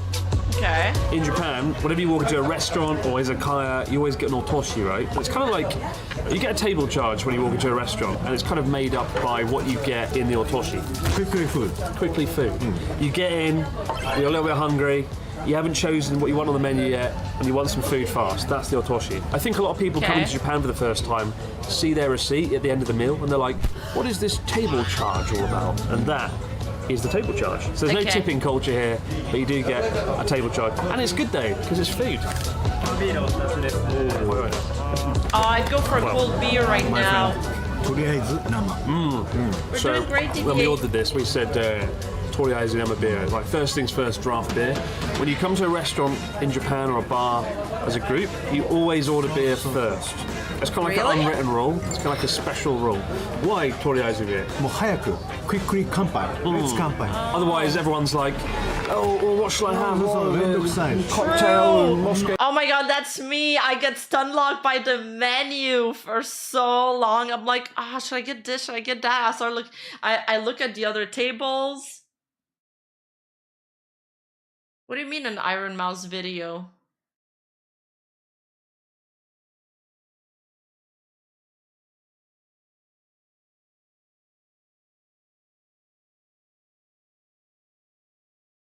But Oh, it's a meme that Chris is Iron Mouse? Oh, I didn't know about this meme. But isn't drinking a beer before your meal like gonna fill you up though? Cherry Coke. Yeah. Shut up. But it's true because they drink beer in Chainsaw Man when they go to that scene in the restaurant. Let's combine.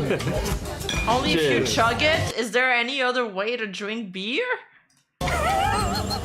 Shut up and drink It the beer. looks so good though. This restaurant is ridiculous because... I'm craving their beer. What's this? What is this? Not hand washing, no. I'm washing. It's more dangerous than that. Is it beer? What about shochu? This is sake in a tap. No way. Okawari. You can... Oh, nice idea. Very dangerous. 飲み放題ね。 Yeah. こうやって飲める。危ない。 But I love that. For 60 minutes, right? Nomi hodai, all you can drink, right? Big Okay. part of Japanese culture, nomi hodai. Very dangerous, I think, if it was in the UK. But here they have a tap. And for 60 minutes, you can get as much shochu, like Japanese sake, as you can. And then they've also got a timer up I've here. never had a good beer. What do you recommend? I like Mexican beers the most. Dos Equis and the other one. The name is escaping right now. And I like to put a lot of lemon in it. But otherwise, if you'd like a Japanese beer, I think ones that sold in America is Sapporo. Here, just so things don't get too out of hand. So presumably when you start, they'll hit the timer and you've got a Okay. 60-minute countdown. And if you're really crazy like Natsuki, you can also extend it for another 30 minutes. Like sports. Like a sport. Fighting. No, not tonight, please. Yeah, but doesn't that insensitize you to like drink as much as you can in 60 minutes and be like, all right, timer started, let's get it. Oh. We may have our Toriaizu beer, but now it's time to order food, as well as the all-important twisty part of the tap to unleash our unlimited sake supply. Yeah, and how best to get sanitize. the staff's attention. すいません。 Quick, quick. Very quick. Unlike Europe or America, waiting staff in Japan never come back to check on your table. It No sounds way. a bit weird, but it quickly makes sense by saving the waiting staff a lot of time. Instead, you summon the staff when you need them, and you do it by shouting "sumimasen" at the top of your lungs, Sumimasen. literally, excuse me. Admittedly, the first few times it can feel a bit awkward and unnatural shouting out over a restaurant, but after a while you'll feel like an all-powerful king with delusions of grandeur, and it feels rather good. Sumimasen. So on the glass, it shows you the kind of amount that you can put in there, right? It's like weak, medium, or strong. Very kind. Yeah, this is... More strong? No, 大丈夫。すいません。マジック貸してください。もっと。 Natsuki ga? これ、ここ。 Oh, the strongest level. Deep. Naruhodo. Of course. Go on then. Yeah. いい Yep. Alright. Oh, stop. Wow. And me? Let's drink in moderation for once. Stop. You son of a... There we go. So. Yeah. Balance has been restored. It's quite smooth. Shochu is sake a with potato a sake, straw. so it's got kind of a smooth, kind of sweet taste to it. It's very nice. How much is in So. there? What's this? It's a lot. Is that all shochu? My style. That's how I drink vodka. This is a disaster. Not heavy. And it would be an absolute disaster. Do you like warm or cold sake? I think I like the warm better, but it depends. They're both If we were good. literally drinking straight shochu for an hour. But this brings us to our next tip. Mixing is the way to go. For example, in most drink menus in Japan, you'll see highballs, which are whiskey-based cocktails. Oh. Cola and whiskey is a cola high. Ginger and Yum. whiskey is a ginger high. You get the drift. In a similar way, shochu-based drinks have their own name, sours. Shochu with lemon and soda water, Natsuki's drink of choice is lemon sour. Why does everything It's look going good? everywhere in my face. Bring my microwave for a sake? I don't. I don't know. I don't know if I'm heating it the right way though. I put the bottle in a boiling pan, but then it makes it so that the sticker around the bottle like kind of just melts away. I don't think that's normal either. For ume sour, shochu flavoured with plum. For some weird reason, nobody told me what this meant when I came to Japan, and it took me 2 years to understand what sours means. If only we'd had YouTube back in my day. And now with the drinks out of the way, it's time to order the food. And it can certainly be tricky deciphering the menu at a Japanese izakaya. Some more traditional places only have the menus plastered in the walls exclusively in Japanese. And God forbid if they're handwritten, not even Google Translate can ride to your aid. But luckily for us, Ginten does have an English menu, accessible through a QR code. So you too can order a traditional Japanese feast of 8 plates of camembert. But if you're not of the refined palate of someone who enjoys a fine camembert dinner, we also ordered salted mackerel, fresh sashimi, and tempura assortment, with a visually stunning salmon roe omelette sushi. What a fine work of art. And of course, if unlike me, you don't want to order the entire menu, you can always rely on our next tip, perhaps the most essential phrase you need at a Japanese restaurant. おすすめは何ですか？おすすめですか？牛串です。ソースが一応選べる。はい、かしこまりました。 So, key phrase. Yeah, I know it's a cheese, but it doesn't look like just a regular cheese. It looks like it's made in a certain way, maybe? おすすめは何ですか? It didn't look like it. It looked like a little freezy. You know, the menu's a bit overbearing. It's massive. It's like the Bible. You want to know where the action is. You want to know what the best things are. Osusume wa is the simplest way. Osusume wa means regarding the recommendation. Osusume wa. Nice and easy. And even if you don't know Japanese, they can just point and be like, oh, this one, this one. Yeah. And obviously this place is famous for tempura. And they've brought like a platter of tempura. Look at that. I like the box. So the much. box Take a vegetable, presentation batter is cool. it, makes it 3 times as good. That's physics. Having ordered a literal mountain of food, mainly for educational purposes, of course, you'll probably want to share it now with your suitably inebriated friends. But when you're sharing out those delicious cubes of fried camembert, it's important, of course, to remember your chopstick etiquette. See, they're fried camemberts. That's why I didn't notice them. And you guys in chat are shaming me, saying that because I'm French, I should know what it is. But they look different, and I knew that they look different, okay?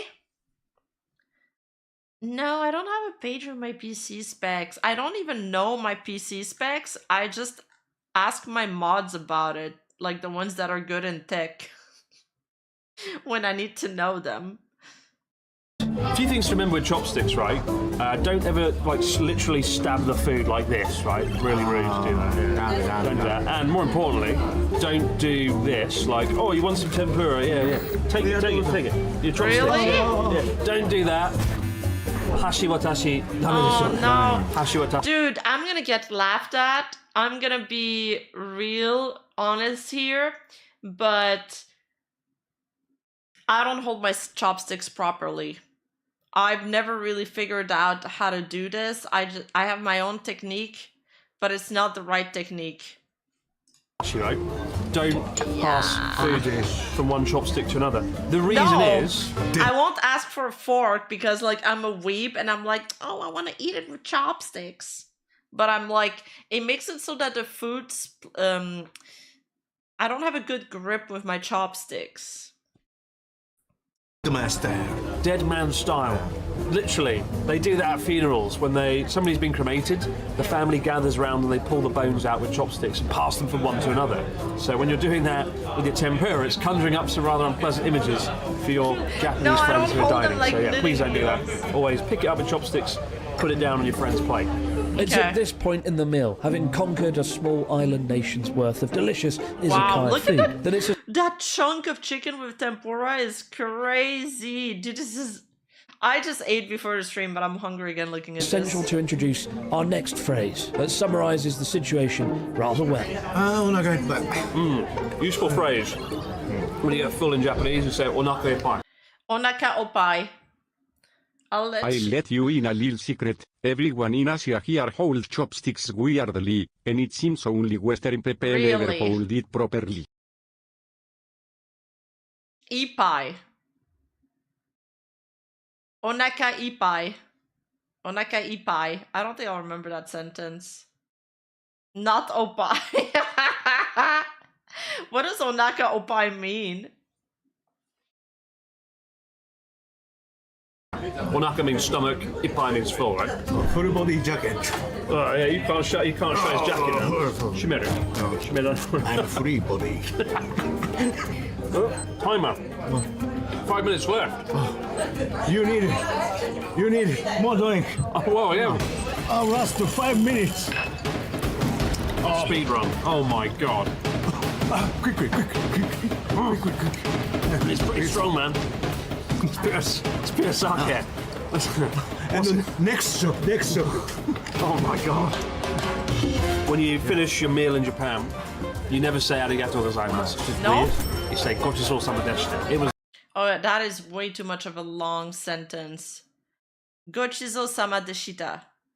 Gochizo sama deshita. Thank you for the delicious meal. Oh. a feast, right? And you say it to the person who's paying for the meal. Thank you for paying. Yeah. Thank you for paying. Oh, you just say Gochisho-sama? The night is still young, and so after Natsuki very happily paid for our delicious camembert-filled supper, it's time to head somewhere a little more sophisticated for our Nijikai, literally our second party. A hidden bar tucked away down the back streets of Ginza, specialising in the most incredible fresh fruit cocktails in all of Tokyo. We should go there. Oshibori, check this out. So you get this at every restaurant, every bar. In winter, it's nice piping hot. You can wipe your hands, you can go on your face. Not face. Oh, be careful. Okay, not on your face. You're not supposed to. Everybody does anyways. And also, in summer, when it's really hot, you know, it's nice and cold. So depending on the weather and the climate, they're either hot or cold. But we didn't come all the way to La France to wipe our faces with towels. This cocktail bar is unique in the fact that almost all of the drinks are fruit-based. You choose your fruit of choice from the blackboard, and cocktail wizard Yamate-san will make you an expertly crafted drink. I'm writing it down. I feel volcano. Volcano? Feel some volcano. Bloody orange. Bloody orange? Boku wa ichigo. Oh, Ichigo means strawberry. I'll remember that one. He's in a good father mood. And they do cigars here, right? Marching? Yeah. Really? Uh-oh. I shouldn't have told him that. And you can have He's already drunk cigars in half the shot bar? in Tokyo. Now he's going to smoke half the cigars. Fuck it, I'll have a cigar too. Strawberries die.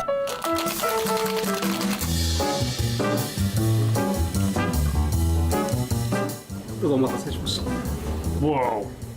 Look at that. It smells. It looks like a bloody Caesar. It smells like a strawberry farm. Cheers. Oh, cheers. Oh my god. Beautiful island. Oh, such a good balance of fruit and I think cognac. You put cognac in it. It's so refreshing. And when you come to a bar in Japan, It you looks get beautiful. otsumami snacks like this, right? So, otsumami. In the UK, of course, with Otsumami. like crisps, pulp scratchings, things like that. Do they come for free, the bar snacks? No shot. They've got a slightly more healthy alternative in Japan. They've got rice crackers. But like any good pub, they're nice and salty and kind of designed to get you drinking more. Yeah.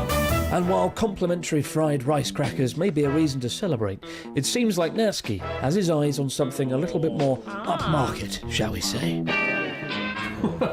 Castro. ちょっとファットな感じがいいんじゃない？いい。すごいいい香り。地球にこんな宝物あったんだ。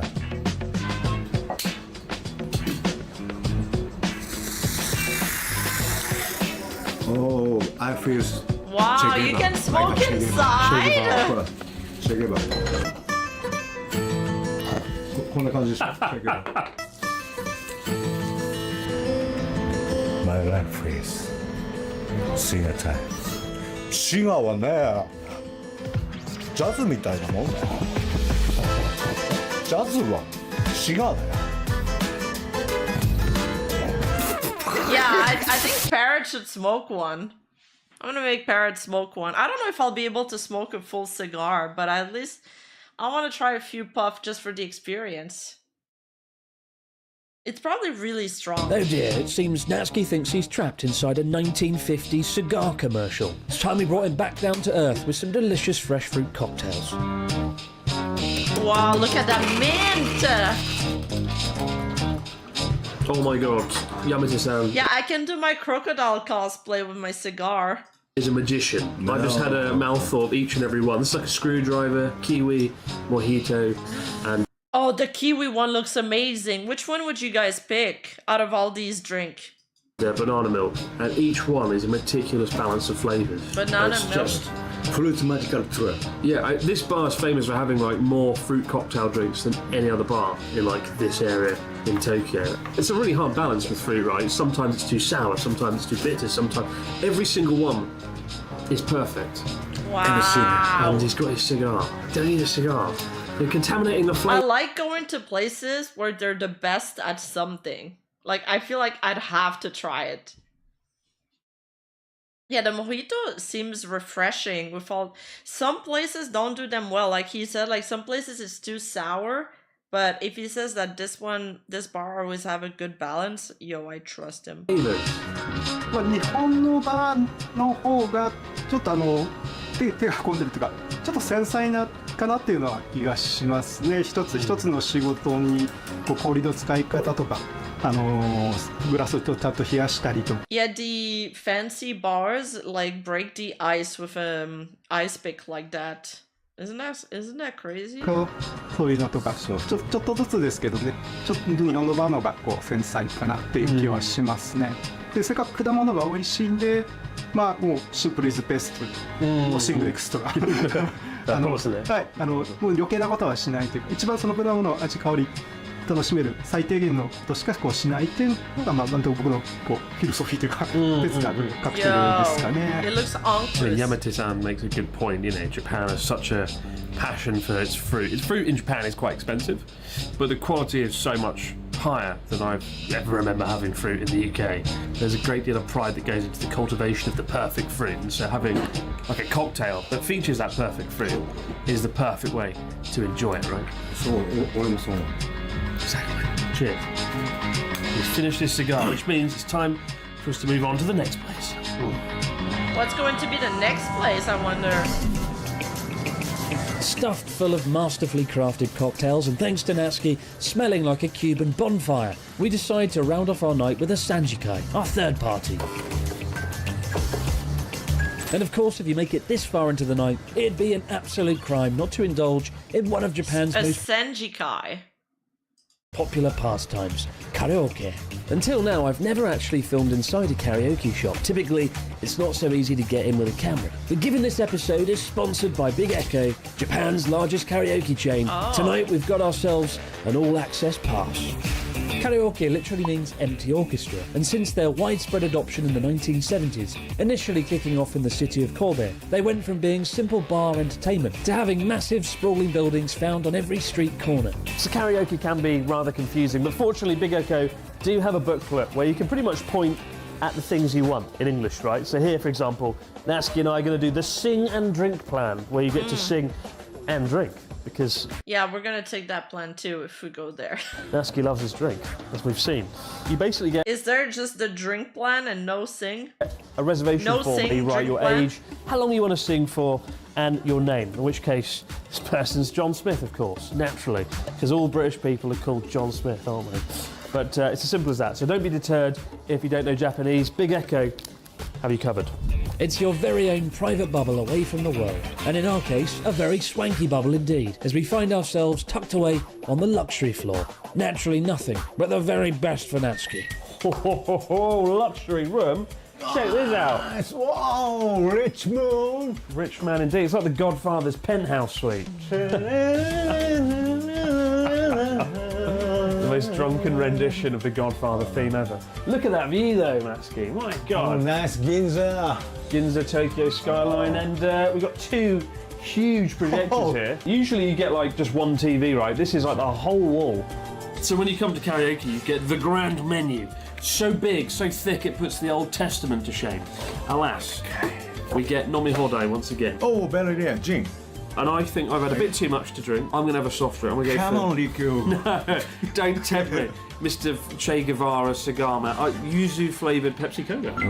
What do you want to eat? The book is ridiculous. Like, that's my favourite thing about karaoke. It's often the last stop of your whole trip, right? You know, you're a bit tired. You order some food. You order more food. You order more drinks. You can't resist. Last food. Last food. And we're going to go out with a bang. I'm going to get the yonshurui potato. 4 types of potato. Oh, nice. What do you want? 俺ラーメン食いたいな。 Ramen? もう Don't- 最後はラーメン食いたい。 Yeah, you don't normally have ramen though, like karaoke. It's not something that. ない Okay. かもしれ They ない。 do have ramen. あるじゃん。 There it is. ああ、これでいい、これ。 Singing is, of course, hungry business. Dude, they're still hungry after all this? I mean, I'd get like a little snack. Or who knows, man. And one of the best things about coming to karaoke is you can enjoy izakaya-style food. And not content with stuffing ourselves with fresh fruit cocktails and a massive izakaya banquet, we've ordered yet more food to our They private ordered luxury so karaoke much! booth, including a very special dish for good Wow. old Natsuki. Russian roulette Oh, I love takoyaki. Oh my god. style takoyaki, one of which is filled to the brim with super spicy death sauce. So when you finish your song, you have to eat the takoyaki. Battle. Exactly. Oh, battle song. Battle song. Oh. It's become quite a popular dish to find at pubs and restaurants throughout Japan, and so be very bloody careful when the takoyaki comes out, ordered by friends, Why? because you never know what might be inside. One important thing, karaoke can be a bit daunting because the process is a bit confusing at first, but they do handle English customers here, so don't worry about it. You'll fill out a little form in English, sort of saying your name and how long you want to be here. You get a little binder with a receipt, and you bring it up here, and then when you check out, you take it back down to the desk, and that's it. It's as simple as that. You pick how long you want to do karaoke. Maybe it's an hour, maybe it's 2. Okay. And then about 10 minutes before you finish, you'll get like an ominous phone call. And like, your time is almost up. You're free. And so you can either say, okay, I'm off, or you can say, can I have another half an hour? Can I have another hour? And it's a pretty simple procedure. It really is. We've been here about 20 minutes now. We've eaten like all the food in the karaoke building. But Natsuki's about to sing the first song, and it is the Dragon Ball theme tune. Chala, heady chala. Good luck.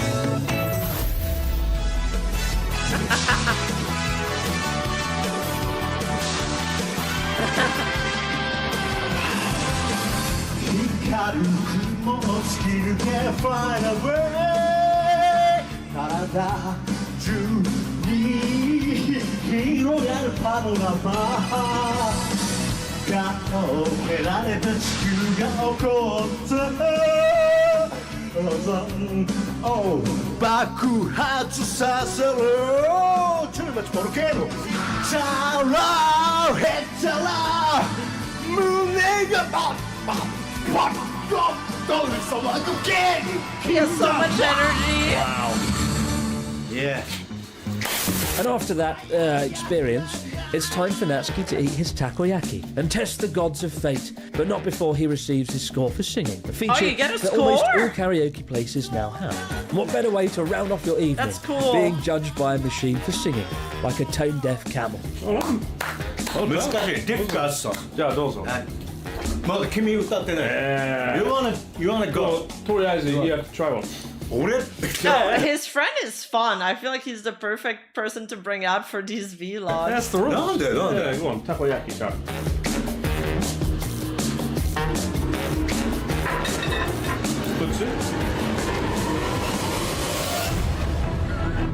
What? What happened? Is it spicy? That's the first one of 4. Oh, death sauce. Death sauce. Oh no. Oh, Who saw it? ほんと。 Really? マジ。ほんとです。 Thank God I no longer have to live with an impending sense of dread of not quite knowing what's in the takoyaki. And now it's time to bust out our final tip of the day. Before you head to Japan, make sure you have an ohako ready. This is your go-to song for karaoke, a song you can belt out at the end of the night to impress all your friends and co-workers. I don't have an ohako. Oh no. Oh my god, what am I gonna sing? What am I gonna sing? Shit. I could sing the Dr. Stone intro song. I wonder if you know how they live in Tokyo. If you've seen it, then you mean it, then you know you have to go. Oh yeah, I have Doja Cat, moo. Yeah. I'll just moo, easy. Yeah, maybe not that one. The only song I really know in Japanese is Ue Muite Aruko, known in the West as the Sukiyaki song by Sakamoto. It was a hit song in, I think, the 1960s. I think it was the first and only Japanese song to hit #1 on the Hot Billboard 100. Before I came to Japan, I learned that this is the one song you need to learn to sort of impress your Japanese colleagues, like when you're a teacher or whatever. I used to listen to a lot of like 1960s songs, Japanese songs. I love that like old school kind of song. Hello, model? Why is my model sleeping? Yeah, they feature a few of them in Kill Bill. Kill Bill has an amazing soundtrack.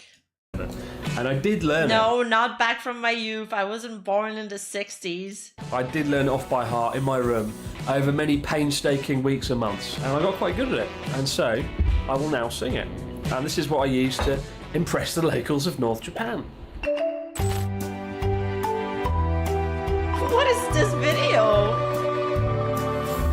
上を向いて歩こう涙がこぼれないように思い出す春の日一人ぼっちの夜 Yeah! Ching. Well done, Askia. Good night out. Another great night out on the town. Love it. Love a bit of Big Echo. And so ends our big night out in Tokyo. And hopefully, guys, you've learned at least one useful thing from our 15 tips and phrases from our somewhat chaotic evening. You can find all the places we visited in the description box below, and if you think we missed out a key tip worth knowing, go ahead and share in the comments. As for us, it's time to stumble into a cab and brace ourselves for tomorrow's inevitable hangover. Oh, God. The older you get, the worse they get as well. Ugh.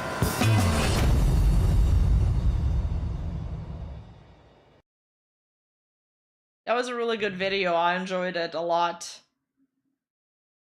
Yeah, Inaka Opai. Yeah, I already forgot all of them. What was the greeting or the... Oh, whatever. We'll make Sayu do that. We'll just make Sayu do that one. Handle the talking to people for us. Woman versus man who wins? It's your boy Walmart Belle Delphine, Discount Aubrey Plaza, Boxy on Crack, Beardless Moist Critical, Gender Swapped Leafy, here to feed you some delicious trash content once again, like a mother bird feeding her babies. Now, while I am working on my big video, I decided to have some more fun. Over the past year, I've gotten tons of requests to react to Jubilee videos. So today I'm going to react to... Yeah, but Jubilee, you guys nuked my video. How does she react to Jubilee video? She probably shows really small parts. So basically, you need to... She probably shows really small clips, but doesn't that mean that you need to pre-watch the videos? Two. One of men and one of women attempting to pick up the opposite gender using only charisma. Or as people apparently call it nowadays, Riz. I mean, like, I guess a guy can try to, like, Riz you and be cringe, but, like, if he has good game and he's smooth with it, then, like, I personally don't think it can be cringe. What? Imagine showing this video to a Victorian child in the 1800s. They would have a brain aneurysm. Oh, and apparently Riz is officially the word of the year, along with situationship. I hate that word. I don't want to know. Do not tell me. So we are going to be the judge, and we are going to see which gender has more Riz. A lot of women think the easiest way to pick up a man is dress in skimpy clothing and go clubbing, but they're... If her video made it to YouTube, then it's going to pass the algorithm test, the copyright scan. I think it'll be fine. Wrong. You simply put on a pretty sundress and walk around the hardware section of Home Depot looking doe-eyed and confused. I have my other like live stream, my like dashboard open this time. used. And a lot of men think you need expensive cars, nice shoes, fancy jewelry, high quality watches. Oh, which reminds me, before we judge who has the most riz, let's get into today's sponsor. Holzkern is a young Austrian company that designs unique watches, jewelry, and accessories. In German, Holzkern means wood core, and as you can see, all of their products are made with natural materials like wood and stone, which makes every item truly unique. Their high-quality watches come in various designs for both men and women. They do a great job of combining functionality and fashion, and overall I just think they look really neat, especially their unique men's watch collections. I got my husband the Oscar watch. He loves the blend of elegant design and sporty look, which makes it the perfect choice for him to wear at work, as well as in his free time. And I'm also really happy with the watch that I picked out. It's made from white marble and stainless steel, and I love the comfy feeling of the cute pink leather strap. Holzkern also creates beautiful earrings, rings, and necklaces, like this gold-plated Campanian necklace made from black marble, and even durable handbags, like this Ivey handbag, designed with light rosewood elements. I thought it was like made out of woods. Since all the products consist of natural elements, they're extremely unique, and they make for great Christmas presents. All items have a— Wait, these watches are 500? Oh no, they're like 179. 24-month warranty, and ordering online is super easy with free shipping to the US and most EU countries within 2 to 5 days, and free returns until the end of January. So if you want to get yourself or a loved one a unique gift, a high-quality watch, or an accessory, I highly suggest checking out their store. Just go to the link in the description below and use my special discount code SHOE15 at checkout to receive 15% off on all products. Discover your own unique piece of nature today with Holzkern. Big thank you to Holzkern for sponsoring this video, and thank you, the viewer, for not skipping the ad. And now, let's get back to the video. So my money is on the men having the most riz. Oh, there's some that are from $3.99 to $8.49 USD. Sheesh. Might as well get a diamond watch at this point. Because I feel like men have more experience approaching women, whereas a lot of women are just kind of used to being approached. Does that make sense? Am I making sense? I don't know. I'm just making shit up. But we'll see. Okay, men first. Bring me the boys.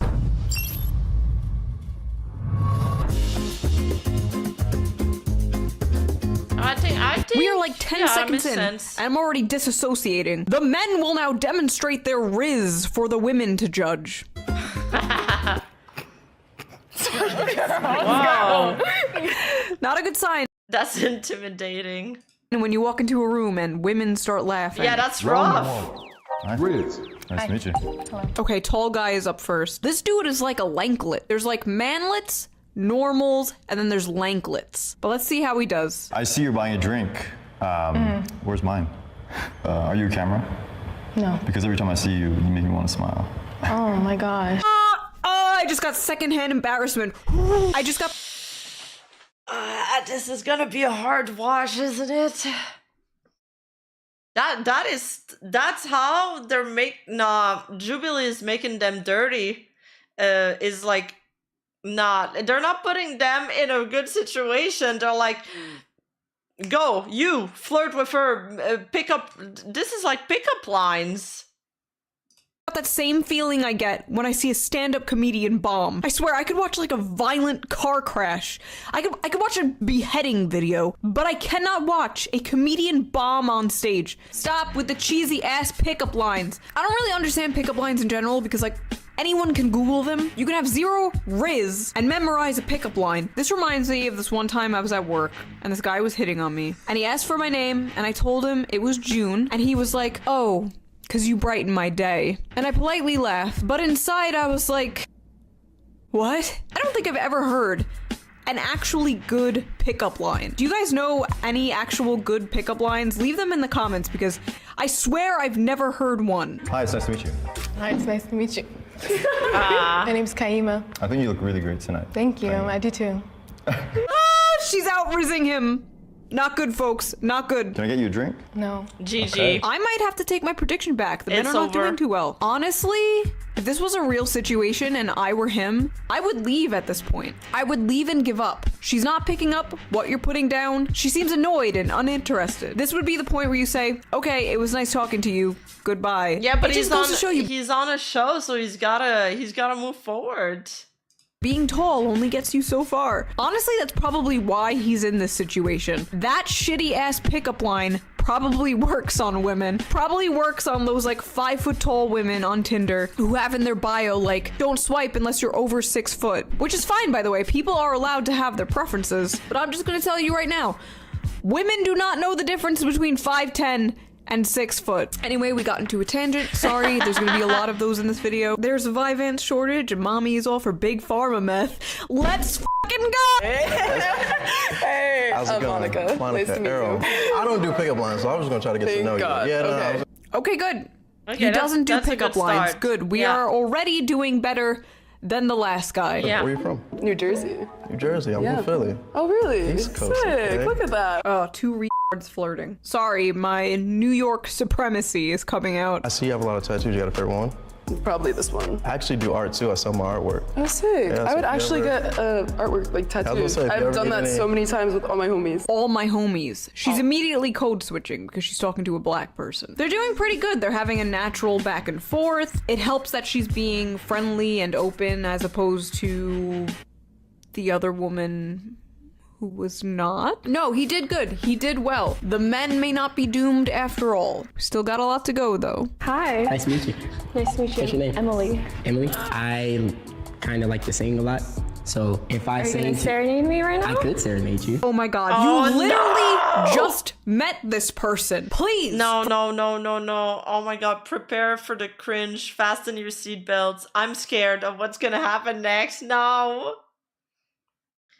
Alright, good luck for the surgery, Kyoto. For the love of God, do not serenade a stranger.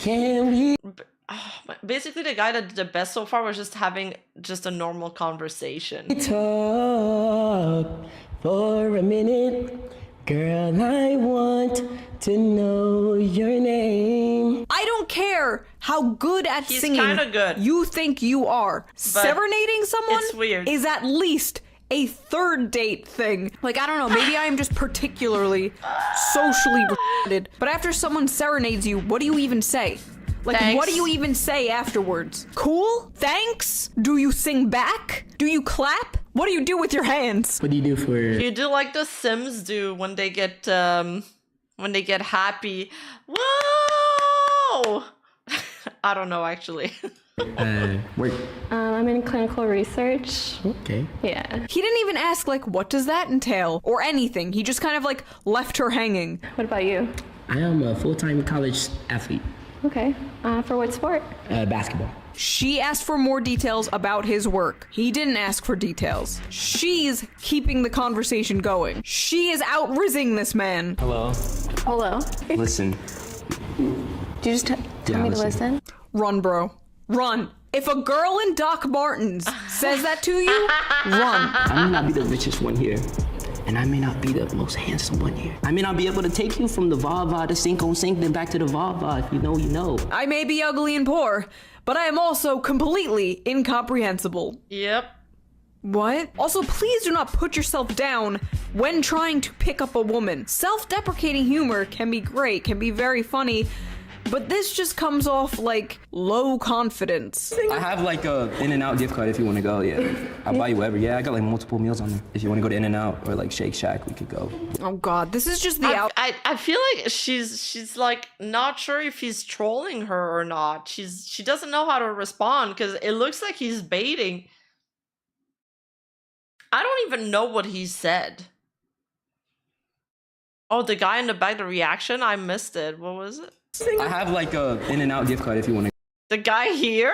go. Yeah, I'll buy you Oh, whatever. Yeah, yeah. I got like multiple meals on there. If you want to go to In-N-Out or like It Shake looks like Shack, he's we could go. trolling. Oh God, this is just the outcome of giving the just be funny advice to an unfunny man. Whatever. You haven't asked me one question about myself. What do you like to do for fun? Not. Oh my God, men, You It's may doomed. be doomed. I keep It's going doomed. back and forth. Let's see how the next one does. Hi. Hi, I'm Tiffany. Tiffany, I'm Dave. meet you. My pronouns are he and him, but I want to be yours. I'm a lesbian now. I have decided from this point forward, I am no longer attracted to men. I play Valorant, so I've heard that. Yeah, you play Val? I do. I'm silver. What rank are you? You're silver? Yeah. I'm plat. Oh, they're both virgins. That's Wait. cute. Oh, I've seen her on something else, I feel like. I think I've seen her on another show. Dude, this guy came in with the right energy and immediately, like, bombed. I'm an advisor for a management agency, and I also do content creating. That means she does OnlyFans, by the way. When someone says they do content creation in 2023, they're talking about porn. They're a porn star, which sucks because I now have to clarify I'm a YouTuber when I say what I do for work, which, if I'm being honest, is just as, if not more, embarrassing. They still think you're doing OnlyFans if you say you're a YouTuber. When I tell people I'm a YouTuber, they ask, they're like, "Oh, you take off your clothes?" I'm like, "No." To say out loud. Can I get like a little flex? No. Like a little, like anybody? You can check out my Instagram though, and then look. Okay. I love how she's like, "No, you can't see that. You can't see me flex. But you can see my titties here." This just reminds me of like girls who use dating sites to get more followers on their OnlyFans or their Instagrams or whatever. Yeah, that What are was you a trend. doing? I've heard so many stories of women on dating apps talking to men, like leading them on, only for them to give the men their socials and then ghost them, so then the dudes just become like another simp or another follower. Honestly, at this point, I feel like you have a better chance meeting a partner on Jubilee than you do on a dating site. I've never tried a dating app, but I briefly tried Bumble BFF, and if trying to find a female friend is as hard as it is to find a girlfriend, I really feel bad for you guys. I don't like The Office. I don't own a dog. Wait. Bumble BFF, so it's like to find a best friend? There's an app to find a best friend? It's like just to make friends? What the hell? Wait, this is a social experiment video to be made. That sounds depressing.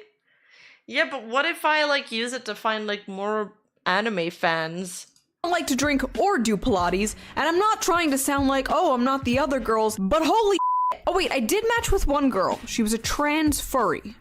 Because of course I did. Hi. Hi. What's your name? My name's Kaima. Oh, it's this bitch again. Oh, Good it's luck. still a Good luck trend? to any man trying to get through this wall. What's your favorite band? Band? Yeah. I don't think I listen to bands that much. Anything? This is very painful. Oh, it Was is that painful. good? You kind of scared me, I'm not gonna lie. But was that W Riz at least? No. Was that W Riz? Speak English. What's your biggest red flag in women? If your music taste isn't there, it's not gonna work. A red She's done so. flag is if your music taste isn't there. That's not what a red flag is, first of all. I don't know what it is with like the normals, but I've seen this so much like on the Whatever podcast and all these other dating shows. It's like, I'm looking for a guy who has the same music taste as me. I feel like that's such a shallow aspect to a human being. What are cares? your interests? What are your passions? What are your hobbies? What are your values and goals in life? I'm not out here like, I'm looking for a man who likes gorillas and Marina. Because you know what kind of man likes gorillas and Marina? A gay man. A homosexual. I listen to System of a Down and Rob Zombie, and my husband listens to Whitney Houston. There is no overlap there. These people wonder why they are single when their idea of a good match is someone who shares their music taste, and their idea of a red flag is someone who doesn't. I'm Cam. Nice to meet you, Cam. I'm Jess. You can call me Nut though if you want. What? Can I get you a drink? Because we're at the bar. No, I'm okay. I didn't even want to get you one. This guy isn't really taking this seriously. No. She's not taking it seriously. Neither of them are taking this seriously, but they kind of have chemistry, honestly. I'm feeling some chemistry here. They're silly. It's cute. Do you do any impressions? Do you? I have one. Can I see it? Obama. Let's hear it. Michelle! I hate the way this would work on me. This man has like Michael Cera vibes. Like he just walked out of a mid-2000s Judd Apatow film. I'll give the men a point here for the meme. Okay, my order for least Riz to most Riz is as follows. This f***ing guy, because I cringed out of my skin. Yeah. Then this guy, because he was terrible, he was just kind of shy. Yeah. This guy who awkwardly... No, he was terrible. Serenaded. The Lanklet. The Asian guy, because even though that pronoun joke was awful, he kind of saved himself towards the end. Michael Cera and this guy. So let's see their... Oh, she put the Jubilee video backwards for the copyright? Like she flipped the image, or she's playing it... Or she's playing it backward. Rating compared to mine. Okay, theirs is sort of similar to mine. Okay, ladies, it's our turn. Oh, flipped it. Oh. Have you guys ever been rizzed by a girl? Oh yeah, you're No, right. not- All the stuff is flipped. Smart. No, girls don't have Riz though. I've never. Girls don't have Riz. Bullshit. I have Riz. Do I have Riz? I have Riz, chat. Chat, I have Riz, right? Riz? Do I have Riz? What is Riz? Riz, like am I smooth with it? You need to go outside. No! Riz. Hi. How's it going? Hi, I'm Amara. Hi, I'm Errol. Nice meeting you. Can I just say your eyes are so pretty? Thank you. Oh, it's over. It's over. She gave him a compliment. It's over. Men rarely, if ever, get compliments from strangers. And when they... That's sad. Like, it's in the bag. She just gave him, like, one compliment and it's in the bag already. do, they remember it for years. You can ask a guy, when is the last time you got a compliment? And he'll be like, oh, some girl said my shirt was cool in 2000.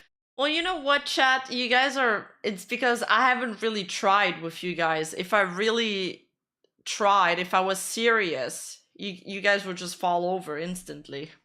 2010. So this guy's absolutely going to be living off the high of a girl saying that he has pretty eyes for the next, like, 10 years. Sure. And I'm so sorry I keep on looking at your hands. They kind of look heavy. Yeah, would you like... I'm getting destroyed in the comment section in the chat right now. Stop it! Yeah, if I used my Bankai, if I activated Gear 2, Gear Secondo, I'd be unstoppable. I'd be unstoppable. Okay? You guys just don't get it. You can't see it because I Doubt it. doubt it? What do you mean, Juan? I'm doing the free run technique. I'm suppressing my mana, okay? I'm suppressing my power level. Like me to hold them for you? Damn, right off the bat, your hands look heavy. Can I hold them for you? Is this the female version of your titties look heavy? Can I hold them for you? Honestly, I'm into hands. I'm kind of a hand fag. I like a good hand. But this is too much, too quickly. And a little corny, in my opinion. I like her. So I like Oh my god, really? Really? You can be the corniest motherfucker as long as you're not ugly or obese, and they will just fold like a goddamn origami bird. How you doing? Okay. You looking real good today. What's up? I smell good. Smell Yeah. I'm sorry. Sniffa. I know men and women are different, so it's different. However, could you imagine one of the men walking around one of the women to check out their body and then smelling the woman in their Riz challenge? They would be arrested. They would be thrown in prison. Let me smell you now. I can go for it. You smell good too. This is incredible. It's actually working. Women be like, it's a little weird from both of them. I'm feeling a little uncomfortable. It's over. What do you like to do? I like to Yeah, never mind. watch anime and I cosplay. What do you cosplay? I was gonna add something, but you guys will make fun of me. Can I make a couple of special requests? Yeah. Okay, cool. I'm gonna have to get you some requests later. Okay, I'll definitely dress up for you. I feel taken care of with you. I feel taken care of with her. Of course. Oh, they absolutely f***ed after this. Walmart Jack Harlow has found his mommy girlfriend. You know what I noticed? A lot. I just thought chat would start calling me stinky. A lot of them kind of feel like they're trying to be men. They're being very like dominant and stereotypically masculine. They're kind of hitting on these men in the same way men have probably hit on them before. Like when they think of Riz, they're thinking of how horny men approach women, and they're trying to mimic that behavior, and it's working. Like a lot of these things, if a man did to me, I would think is really creepy, but I don't know. All my relationships have started on the internet. My idea of rizzing a man is, hey. So who am I to judge? Hi. Hi, how you doing? Oh, I'm we stayed for the hug. Okay. Nice to meet you. Nice to meet you. No, I'm Canadian. I just flew in yesterday. Are you doing anything after this? Actually not. I might need a tour guide. Wouldn't want to get lost, you know? Okay. She's good. Okay, she is good. I don't know if these women in particular are just very smooth or these men in particular are just very easy, but they're doing much better than the guys before. I guess my prediction was wrong. Hi. Hi. How are you? I'm good, Jimmy. I'm Aurora. Nice to meet you. Are you from the area? Yeah. Okay, okay. Oh God, I spoke too soon. What do you like to drink? What do you get to drink? This is What, awkward. what do I get to drink? I get to drink mojitos. We could just line them up with mojitos back to back. Let's see who gets drunk faster. Down? Yes. Okay. This is very awkward. He's doing like all the work here. Zero riz. She's really cute though. You could tell she does not have to approach men ever. Mojitos. Wow, that was Stan Ocon. It was so good. That was so good. No, it wasn't. It was awful. Why are you lying to her?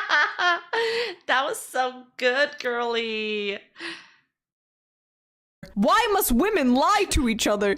Yes, queen. You go, girl. You got him. I have the clammiest hands right now. Hi. Oh, hey. Oh man, it's Nut and Goth Oh, Mommy no, again. But it's- this time, it's Goth Mommy doing the riz. So, in case you forgot, my name's Jess, but you can call me Mommy. The scream! I just screamed. What? She actually called herself Mommy.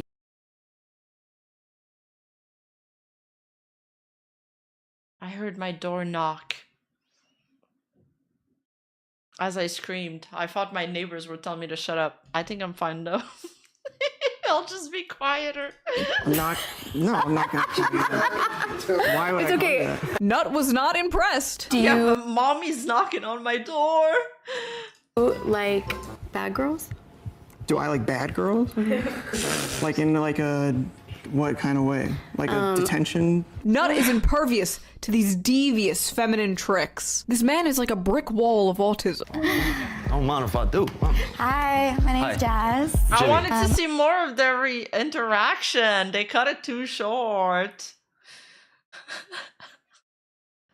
As in detention? I thought I would come and introduce myself and let you know I exist. And You exist already. Right in front of me. Right in front of me. This man is simping so hard. Bro, relax. And this woman hasn't even really done anything. anyways, Anyways. I'll take you out sometime. Okay. Show you how I roll. Okay. You know, how I do things. How do you roll? What do you roll to? You have to come and find out. You won't come? Oh, absolutely. Right after the show. All right. It really is so f***ing easy for women, isn't it, though? This is why I'm sorry I do not believe in femcels. You can be a volcel, you can be not able to find love and be lonely like many women are, but there is no way you, as a woman, are an incel. I don't buy it.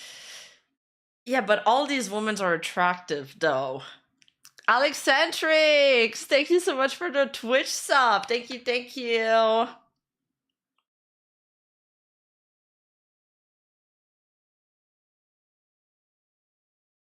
I don't buy it when men are this f***ing easy, apparently.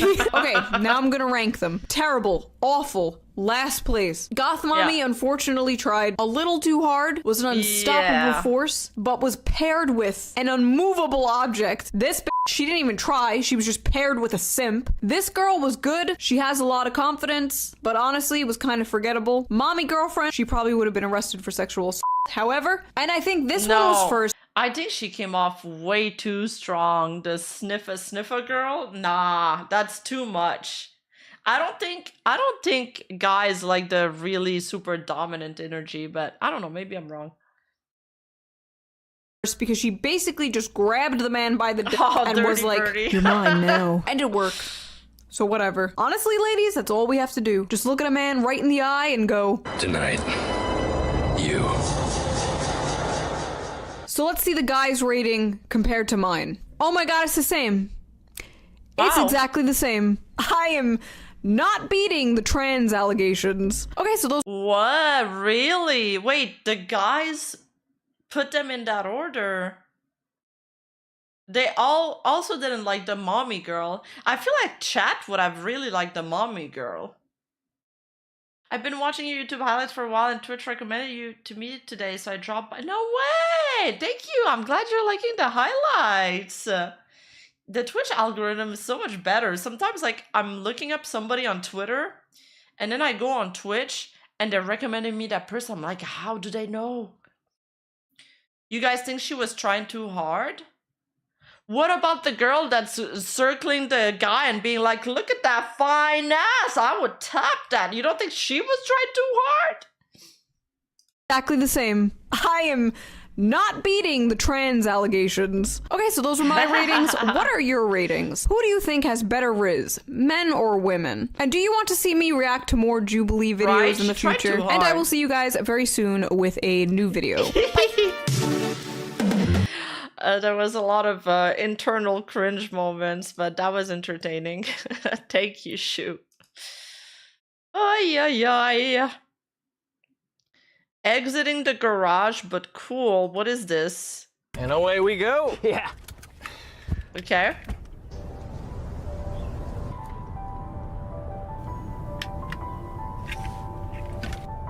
Oh no. I think the batteries are dead. Do you mind? I thought you'd never ask.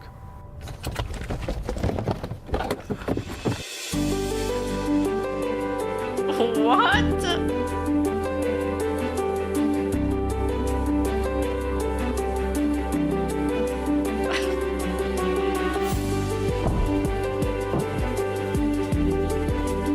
Guys, what is going on?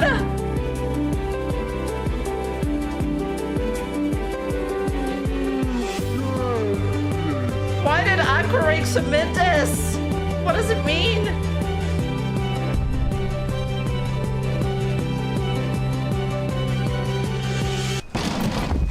Oof. Oh, no, no, no, dude.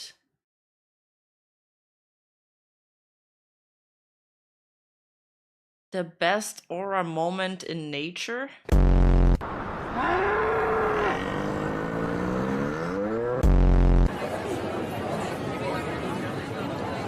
Nah, I like that monkey.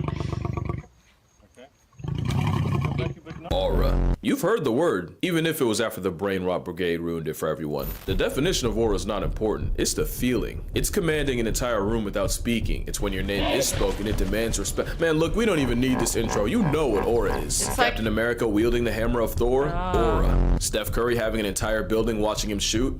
Except for Steph Curry, aura. Experts advising tourists against even saying this bear's name for their safety, aura. Animals can have it too. I didn't know about this new trendy word, aura. I'm learning. Yeah, it's like a hockey. And when you talk about aura, this bear might just be the mascot. This is bear number 122, but he's mainly known as the boss. He's a 700-pound walking boulder of a bear and the most dominant grizzly. Yeah, it's the new cool word that these kids are using these days. In Banff National Park in Alberta. He's your biggest predator's biggest predator, as the boss has been recorded catching, murking, and eating other bears. In fact, one of the first times he ever was seen was while feeding on a recently expired black bear, or at least what was left of him, and officials had to close down the Sundance Canyon Trail until he was done. He's like the carnivore conductor. Everyone has to follow his timing. He's always the last bear to hibernate, but the first one up. He has a home range of about 1,000 square miles, and like Genghis Grizzly, boss is believed to have fathered 70% of all the bears in Banff. Brother Bear was going to work. What? He's fathered 70% of all the bears in Banff? Bear has a harem. Unfortunately, with every job, eventually you retire, and one day boss tragically hit a train and was put down. The train, that is. Yeah, this walking plot armor survived being struck by a train twice. Mind you, trains are the #1 killer of all wildlife in Banff, and boss regularly uses the tracks as a buffet line to feed on spilled grain, as well as the carcasses of other animals that weren't strong enough to survive what he walked off twice. The definition of aura is a bear covered in oil from hours spent eating off the same tracks that should have killed him. But this god of war grizzly doesn't just not fear death, He straight up disrespects it. According to Parks Canada mapping, Boss regularly crosses high-speed, heavy traffic highways like Trans-Canada, and yeah, in case you were curious, that's another leading cause of bears getting disqualified from life. And that's not the only way he disregards death. Believe it or not, if there was something less than nothing, bears would want that to do with us. The best way to avoid a bear is to make enough noise to give the bear a chance to avoid you, and mother bears will actually den closer to people, knowing that'll keep baby aborting males away. Which means, ironically, some bears choose the man. Boss chooses himself. Bear 122 is a common visitor of compost around Banff, and he even forced the town to put up a 9,500 volt electric fence just to keep him from raiding the landfills. There was also that time you had Boss breaking into backyards just to eat from fruit trees. So of course the only option was to cut down. Imagine you open your backyard door to take out your dog and this bear's ear. Down the trees. The thing is, Boss was never known to be aggressive to people. To be fair, that's also true for most bears that are alive. But my theory is, he knows damn well we can't do a thing about him. Boss is a whole anime protagonist with predatory hardware, so you shouldn't be surprised that he has his own villain. One day, wildlife photographer John E. Marriott seemingly saw Boss at his worst. He could barely move, he had chunks taken out of his face, and for the first time, he had gotten got. And the most likely culprit, yeah, that would be this guy, Split Lip. Split Lip, or Bear 136, was another mountain of a bear in Banff, and Boss's #1 op. They even have the same Ursicidal tendencies. In 2015, his tracking collar stopped working, and researchers looking for it were met with Split Lip's discarded collar and a mostly eaten grizzly corpse that wasn't Split Lip. They've been running fades for years, and with both being at least over 20, this beef's likely been marinating over a decade. And with Boss estimated at 28, he proves one thing: beware the old man in a profession where men die young. In fact, even his name is dangerous. Just not in the way you think. You see, when you name an animal, you're basically personalizing them. It's one thing to do it to a dog. It's a different game for a 700-pound wild Rottweiler. It turns animals into celebrities, and if you think someone's not logic deficient enough to risk it all for a Boss selfie, yeah, Bison is more than a good buy. It's enough for experts to caution against saying his name out of fear that he might literally gain too much clout for his own good. Think about it. This bear's aura is too strong to have a name. But there's more than one kind of aura, even in the animal world. You ever get that new kid in class that everyone just rocks with? Like the popular kids, the teachers, he can make nice with half the school by lunch. That's that charismatic aura, and this is the picture of it. The story goes, a couple lost their dog while hiking in Kamchatka. Remind me to tell you why that's important later, and they fired up a drone to try and find him. Oh, they did, they found him, traveling with 3 bears. There's a lot to unpack here. Number 1, bears don't live in packs, thank the natural order for that, but that means this husky had the stones to pull up on a mother bear with cubs and didn't get sent to dog backwards. Not to mention, there are wolves in Kamchatka, meaning bears already have a predilection to canine prejudice. But speaking of Kamchatka, not only does it flex the highest density of brown bears on Earth, the constant fresh supply of salmon means they're one of the few animals alive that could maul a grizzly. So I'm not exaggerating, this dog chose the biggest land predators on the planet and adopted. Dude, he's playing with them and they're not even like fighting back. Adopted them. Yeah, he adopted them. You can tell they're just barely tolerating him. Whole time the husky's having the time of his life. Does this look familiar? I'll give you a hint. I'm making waffles. And I just know it was the mom telling the cubs ignore him and he'll go away that got him here. That's the real reason she doesn't suplex his world. Because then she'd be admitting she was wrong. There's no report the couple got their dog back, but I don't think that's not their dog no more. Especially since if I had a nickel for every time a drone caught a dog breaking bear boundaries, I'd have at least 2 more nickels than I woke up with. Oh, and it's more than just dogs. In 2018, a Polish farmer lost one of his cows, and for 2 months straight, she was unaccounted for. That is until she was caught posted up with a herd of wild, untamed bison. I could make the joke.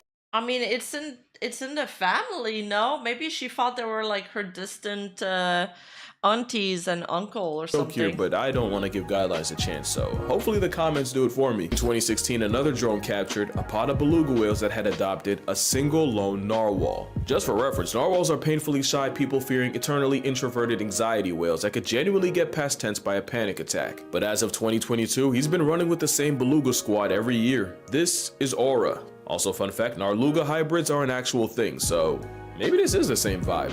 Probably helps that despite resembling a sun-starved dolphin, belugas have the intimidation of a cinnamon roll. Next animal looks like a cinnamon roll, but could absolutely fold you. He looks like Voldemort. He actually looks like Voldemort.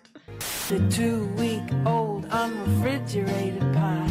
Dry, way too dry. You know, when I saw this video, my first thought, that golden retriever's there strictly for vibes. Come to realize that's not a golden retriever, it's a furry Grim Reaper. It's a Great Pyrenees, a canine insurance policy built to run fades with wolves and bears. It's old man country strength in a canine's body. If you meet someone's Pyrenees for the first time and they're all over you, yeah, that's not affection. It's basically a vibe check and fail at your own expense, because the moment you do something they don't like to them, or God forbid someone they care about, this is Casper. He's it's bullying away the bear? Isn't that insane? not a ghost, but damn it if he doesn't make him. He's a 21-month-old, 85-pound cotton-tip goofball, at least according to owner John Werville. He lets chickens sleep on his head, he treats the sheep like family, and he's pretty outgoing for a guard dog. Until it's time to go out and be a guard dog. On November 3rd, 2022, 11 coyotes raided the farm in Georgia and 3 managed to break into a pen. If that wasn't motivation enough, Casper also had a mate, Daisy, who was pregnant with 8 puppies. Casper knew what time it was. Casper cleared the 4-foot hog wire fence and not so gently perp walked the first 3 off the census in seconds. Casper then jumped the fence again and this time went after the entire pack, and even with 5 other Pyrenees on the farm, Casper went at it alone. No backup. This was personal. He went in 1v5 and he won. I have a Great Pyrenees laying on my feet right now. Sugar is awesome. No way. I didn't really know about this race of dog. Casper would disappear for 2 days, until reappearing with cuts, torn skin, and a severely injured tail that ended up getting amputated. I'd show the other guys, but corpses.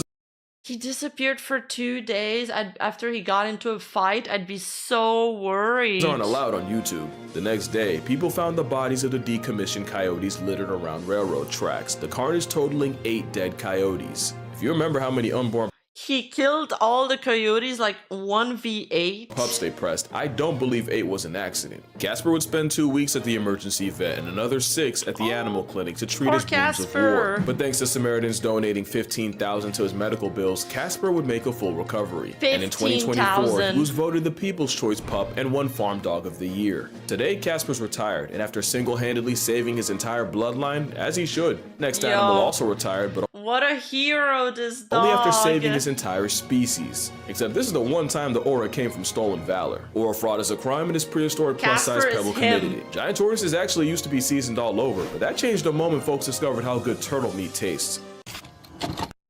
It was actually ridiculous. You know, they didn't get a scientific name for hundreds of years, all because the sailors traveling with them kept eating them before they made it back to London. It got to the point where the population of giant tortoises on Hispaniola Island was 3 males and 12 females away from getting discontinued permanently. They started a breeding program, but off the bat, only 2 males were able to contribute. That was until they realized that a tortoise living in the San Diego Zoo had actually been born on Hispaniola, and DNA tests confirmed that Diego was exactly what they were looking for, and so recruited him. Diego peeped the census and immediately came to his senses. He locked in. They said, "Go Diego, go."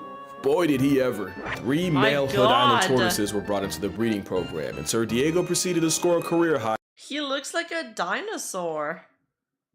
He's also... What is this? Yo, what is this posture though? That can't be good for the neck. And spreading thighs. Do turtles even have... Yes. With more rounds than Nick's cannon, the amorous anvil with legs spawned 900 children and fathered 40% of all the tortoises born in the program. That's how forever they mate. immortalizing him as a turtle who laid so much pipe he carried the species. And I do mean carry. There were 3 males, but one of them literally couldn't bump shells if their species depended on it. Either that or it was one of those watching turtles. Now, I'm not a mathemacologist, but 3 males with one pulling It was a cuck chair turtle. 40% and the other contributing vibes means Diego wasn't the MVP. That turtle was E5, and logic says his loins were responsible for 60% of the output. But apparently Diego being a bigger, louder personality means he siphoned E5's clout, although to be fair, being named after a fucking bingo space didn't help. E5 was quiet, reserved, and rarely witnessed in the act. Meanwhile, Diego was the type to crash keratin and let the whole island hear about it. This was a turtle too, man, that went on a legendary run to save their species, which now numbers 2,300 on Hispaniola. Both tortoises have retired and have since been returned to their native island almost 80 years after they were first recruited. No way they're carrying it like that! Moral of the story, there's a lot in a name. Call a bear a boss and he'll act like one. Name a shell jockey after the spawn of Elon, you're setting both up for failure. But failure's not even a concept to the next animal, because when you talk about aura, this guy might have won. Is that his pulse post-nut clarity pose, like he's done, he just falls failure. over. But failure's not even a concept to the next animal, because when you talk about aura, this guy might have won himself a life supply. This is Jacob the Ion. Ion cuz he just refuses to take the L. And earlier this year, he and his brother broke a record in the most unexpected way possible. But to really appreciate how insane this is, He was completely drained, yeah. you need to know just how they got here. Jacob belongs to a super rare population of tree-climbing lions in Queen Elizabeth National Park. What was really He's beautiful. rare was his plot armor. In 2019, 5-year-old Jacob stepped on a wheel trap, a brutal torture device meant to bring down buffalo and hippos. That'd be curtains for most lions, but Jacob managed to escape, although not without sacrificing a leg. And although he was kept alive by pridemates bringing him food and rangers eventually treating his wound with antibiotics, the chances a 3-legged lion can last more than a year are low, and they were about to get a lot worse. In March 2020, 6 of Jacob's family members were poisoned by poachers and body parts sold on the black market. Being a tripod predator By poachers? What is that? Damn, this lion's life is so tragic. is already life on impossible mode. Doing that without a pride Right, he does look like Diego from Ice Age. Oh, poachers from Poachers, okay. No! Illegal hunters? No, behind you is a that's for terrible. sure death sentence. Death seemed even more certain because 6 weeks after that, Jacob was gored by a buffalo, gifting him a gruesome puncture hole in his chest. Okay, like this guy just, his story just gets worse and worse. Can he catch a break? How Jacob survived everything, but the jihad of life didn't end there. Even with brother Tibu by his side, there's one big risk with being a lion without a pride, and one night, it happened. Jacob and Tibu lost a fight with a rival group of males, and as lion culture states, all losers must be banished from the territory. Problem was, the Oh my god, it's like in Lion King. only way out involved crossing the Kazinga Channel, a channel believed to hold the world's largest population of hippos and crocodiles. Both a massive threat to an Afro-Kitty's way of life. Jacob had already beat the odds like a Cherokee drum, but this time had to be too much. They did it. Jacob and Tibu swam nearly a mile across croc and hippo seasoned waters at night. It was the longest distance a lion has ever been recorded swimming, and in Kazinga, most don't make it past 100 meters. The brothers lasted a length of 14 football fields, and the craziest part, it didn't take one try. It took 3 attempts, and one of them ended with a mysterious creature stalking them and forcing the pair back to shore. Do you know the nerve? Wow, that's crazy how they, even in water, they managed to figure that out and go back to chores. It's all instinct. They're actual survive, and they're 2 male lions too. They're actually bros. They're like best friends. Nerve it takes to swim through a steroid lizard luncheon and a hippo pool party in the dark for 45 minutes straight while having no way of knowing if something's following you. Ew, or if something's under you like a snake or something, I'd be terrified. Even motivates 2 lions to risk their entire lives swimming through a literal, yeah, that'd do it. You see, lions often mark their territory with roaring, and after losing that crucial fight, the pair heard the sounds of lionesses and the promise of promiscuity on the other side of hell. So yeah, lioness, nah, them boys did it for the lion yash. Let's pray this lion gets laid, cause that DNA going to waste would be the real tragedy. Second time this video, animals went on a 2-man to save the lineage, but the next animals are the ratio of destruction hell-bent on destroying everyone else's. But if you know anything about honey badgers, you know this Oreo otter puts the aura in horrifying. The same dust weasel that sleeps off snake venom and goes 3v1 on hyenas and still solos. And there wasn't a honey menace That thing looks scary. It looks terrifying. with more aura than Stoffel. Let me tell you something about Stoffel. Stoffel is disrespect in the form of a black Air Force bowl cut weasel. He's the mascot of habitual line. Oh my god, he's literally like a nuisance streamer pet. He's Johnny Somali, but in a weasel. Stepping and like IBS, you badger. can't stop him, you can only pray to contain him. He was actually found by caretaker Brian Jones, credits to the weasel distribution system, but Stoffel's like a 4-legged tornado in his home, nuking the place and daring him to do something about it. Eventually, he brought Stoffel to the Mahala Animal Rehabilitation Center, and if you think being around other animals calmed this Tasmanian devil, you don't know Stoffel. There wasn't a single animal this furry thumbtack wouldn't beef with, from messing with a rhino 100 times his size, to running a fade with a serval next door, to even folding an adult tawny eagle. No foul. He'd also harass kitchen staff and help himself to the fridge. Who was gonna stop him? And it turned out Stoffel wasn't fit to be released to the wild, so this felon ferret was here to stay. At one point, he dug through an electric fence and started bullying the lions, specifically chasing the male around and trying to bite his lion bits. Dude, this looks unreal. It looks unreal. It looks like a mechanical badger. The lion actually grabbed Stoffel, but fun fact, honey badgers are built like a comeback, and loose skin around the neck meant he could turn around and bite the lion right back. What? He must have been feeling himself, because Stoffel ended up going back to the lions a second time and nearly got mauled to death, spending over 2 months in the animal hospital. And the first thing this monochrome crash out did fresh. Okay, he did also end up have a great Japan trip. Let me know if there any great food over there. Wish I can eat Japanese foods on my birthday tomorrow. Would well. Oh my god, you should get some. Go to a Japanese restaurant and happy birthday! Happy birthday in advance. I hope you have a wonderful time.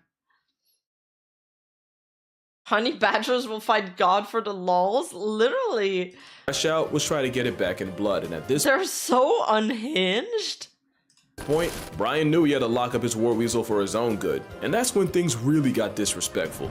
In his new enclosure, Stoffel climbed a tree by a wall and got out. Should have seen that coming, but then they removed all the trees by the wall. The convict spent all night bending and twisting a branch until it broke, carried it to a wall, leaned it against, and escaped again, so now all the trees were out. Low diff for the Stoff. This time he dug up all the rocks in the enclosure, stacked them high enough, and emancipated himself again. So there went the rocks, but like a fool, they left him with mud. A few mud piles later, and Harry Houdini humbled them again. One time someone made the mistake of leaving a rake in there. Guess what he did. At one point, they thought they were bringing in a love interest named Hammy, but all they really Are you serious? How is he so smart? did was literally gift him a partner in crime. Like Shadow Clone Jutsu, now there was 2 of them. There was one night Stoffel broke into his caretaker's home via rocks to the window and even tried the door. No one got hurt, but sometimes it's about sending a message. Sometimes you gotta pop out and show Nick. He made it clear that every second he was behind a wall was a choice, cause there's a twist. It was all a game. The Weasel Menace had been hand-raised by humans his entire life and had imprinted on them. He wasn't going anywhere. Fun fact, honey badgers are like the mama's boys of mustelids, with pups staying with their mothers for up to 2 years. As far as Stoffel was concerned, Brian was mama. So yeah, Casper was fueled by family, and Jacob's motivation was cocooning some tatas. This dusty sand weasel was memeing the entire time, and I checked, he's still alive. He's currently 27 and has lost most of his teeth, but he still has Hammy to chew his meals for him. Stoffel even has a son named Stompy, guaranteeing that the family business is alive at least another generation. Cute. But yeah, that's gonna do it for this video. Make sure you drink water, hug your mother. If you ever wanted to meet Stoffel, you should probably get on that. And I'm gonna see y'all in the next one. He's cute, but he looks like the devil. He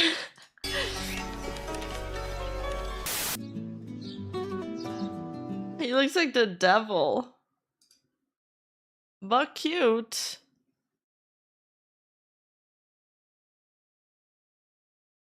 Watched. Oh, I want to watch this. That was submitted by me. Welcome back. This channel is run by... I'm rigging the votes. Morning, welcome back. This channel is run by a loser anime K-pop fan who just started dabbling in League of Legends because he heard someone say it improves your cognitive abilities. Might have been a lie. I'm not even talking about myself. What? Worshipping celebrities, a fun pastime we've been doing for generations. Our grandparents. Yeah, we have been doing it for generations. We still do. And their obsession with Elvis. Our parents with their collection of Beatles merch and stories about camping outside their hotel to catch a glimpse of their bowl cuts. These fanboy fangirl traits have been passed down to us, and will continue on with our kids, our kids' kid, our kids' kids' kid, who will probably be one of those babies created by AI. Don't know exactly how, but it is gonna happen. It's not often we get to interact with a celebrity face to face. They are a rare breed to see out and about at your local grocery store. The closest and most accessible place to see your favorite celeb would be at a concert. Even if you're high up in the nosebleeds 500 feet away, there's still a high chance of you breathing in some of their air, compared to someone sitting at home, sad they lost the Ticketmaster Battle Royale. I don't know what it is about concert spaces. The atmosphere. Wait, do regular idols too have like the concert ticket lottery system? Maybe they have it just like in Hololive. Vibes of everyone with the... I don't know if this applies to VTuber, but it's certainly probably close. I'm sure a lot of the fans' behavior intersects. Same music taste in the same crowd. You getting to see your favorite artist so close, reaching out for something in the distance. So close. You can almost taste it. What I'm trying to say is, this is the prime location for someone to act out their fanfiction fantasies, which typically consist of you locking eyes with the singer, them falling madly in love with you at the tender age of 13. Aww. Did someone just say aw? That is a 25-year-old man. Hey, no judgment. This is a safe space. The first step is admitting we've all done it.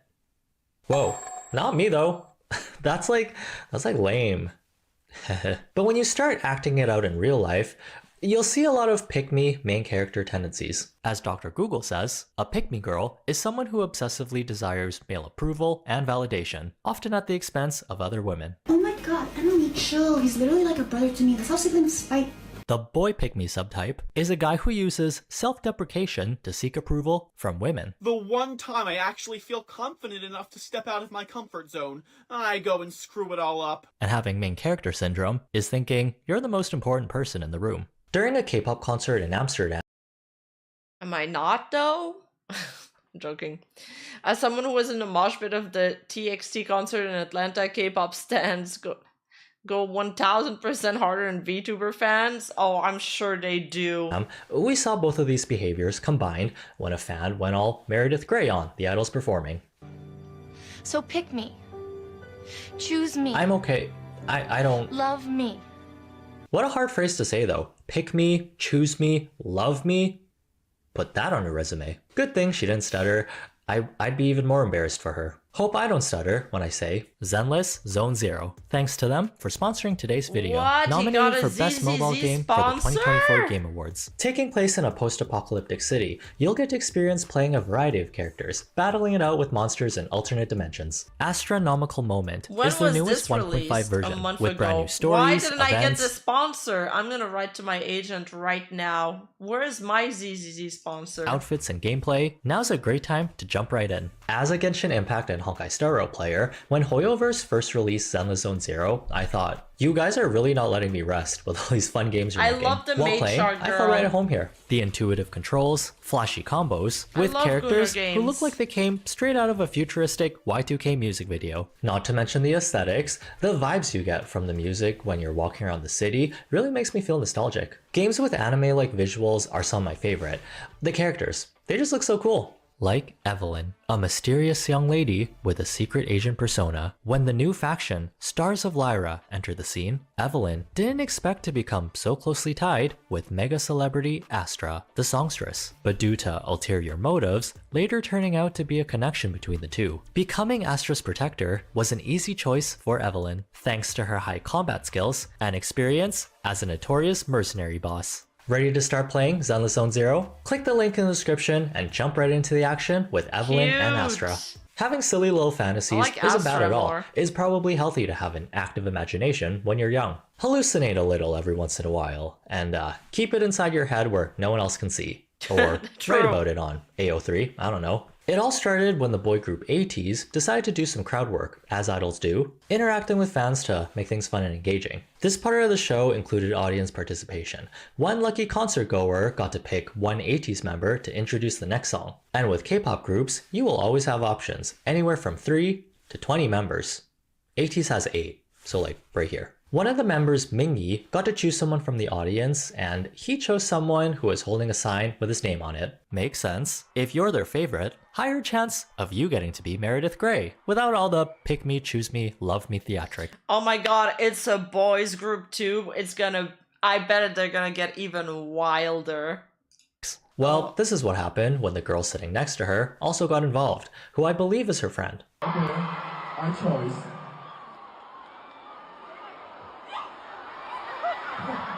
What?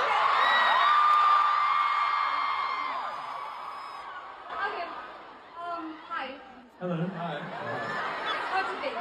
That mic snatch into the casual, hey, was diabolical. There might have been some confusion at the beginning with who was supposed to get the mic. Yeah. Would be nice if we had the option for subtitles at concerts. I can never hear anything. True, I can't I'm hear probably anything. also going deaf. I get it though. It could have been nerves, could have been an adrenaline rush. If that was me, my teeth would have been chattering like some of those gums on a cartoon. If I had to speak to my favorite artist on the spot in front of an audience. But if there's one thing my quick Google search of some PR training has taught me, if the mic goes to someone else when you were originally supposed to get it, just let them have it. Unless you know how to snatch a microphone away from someone without coming off as rude. Guess we'll see who she chooses. Hello, come on. You guys are all handsome. Thank you. She's like, no, it's my mic. No way. We all love you guys. Yeah. I fear it's Booyah. ATs did ask her to pick, and it was her right to choose. But damn, you don't gotta say it like that in front of my Mingy, my Shayla, my Salad. Her friend tried to do a drive-by pick by yelling her bias's name into the mic, like he'd get chosen if she yelled it first. She just pushed her away. This whole thing wasn't a huge... Shameless, dude. It's so hard to watch this. It's hard to watch this, but this makes me feel so much better about myself in some way. Hey, Lumi. Thanks for the raid, Lum Lum. Welcome, raiders. We're watching a video on K-pop fans. That is rough. That is rough. Issue during the time of the concert. Everyone's there to have a good time. People can barely understand what's being said anyways. Could have been the Pink Girls' attempt at some cheeky banter, like you do with a friend. Plus the 80s boys must be used to the audience picking someone they didn't expect. After the concert, this clip went viral, people started to analyze, and the general public had a lot of opinions about the Pink Girl. Of the main course. issue being her attitude when speaking to foreign idols. Hi, Black. Thank you for the super chat. Now you guys get to be tortured like the rest of us by watching these cringe fans' reaction. Nobody likes her, including ATini and ATs themselves. Congrats on having 4 seconds of fame. Literally the entire fandom and the artists themselves hate you. Very embarrassing for you, girl. Very embarrassing. Dude, the way that woman is scary on TikTok right now. Like the one that's talking right now, she kind of, look at her eyes. They're going psychotic. What's going on? Oh my god, they're gonna get dogpiled like crazy. There's going to be a visceral reaction to that clip, I bet. Very pick-me behavior. It's giving high school bully in a K-drama. Because I know a lot of people will be like, oh, I'm not like the Korean K-pop fans that are crazy, thinking that the idols are my boyfriend. But they'll act a different way in where it's like they kind of treat their favorites almost like and give them attitude. It's the nonchalant type of behavior you'll see when someone's trying to act different in front of a famous person, in hopes that they'll think, oh, you're not like the others. The millions of faceless screaming fans, you're different. No, this is exactly it. This is exactly what she was hoping for, though. She was hoping he'd be like, oh, she's not giving me attention like everybody else. Or it's like when you meet a celebrity, but you pretend you've never heard of them. It's given fan fiction. They've read too much 50 Shades. Here. I'm different. Take my number, my email, my house address. I have this wad of cash. I need you. Huh? Right now. I'm telling you, this type of scenario only works in fanfiction. There were also rumors this was a skit they both you called it. You called it, Cass. cooked up before being chosen. It's not unusual for audience members to already be picked for things like this. Whoever ended up getting the mic, the other person was supposed to snatch it away and say their bias's name. Not sure why they thought that was a good idea. Forget potty training, we all need PR training when we're born. Once you incur the wrath of the internet and the targets on your back, the natural progression is someone will eventually take things too far. It's going from a silly, we are going to teach you a lesson, old man, to yes, we are going to ruin your life and curse your future bloodline. Yes. The VTuber community. The VTuber community reaction when it comes to art dramas. Do we need to bully someone until they've been run off all their socials? Some of the 80s fans who were at the concert even thought this was going a little too far. I swear to God, I have seen full-grown people come on this app saying they need to jump on a hate train or whatever. No, you don't. No, you don't. I promise you can go about your day. I'm not saying you're prohibited from commenting on this whatsoever, like go wild.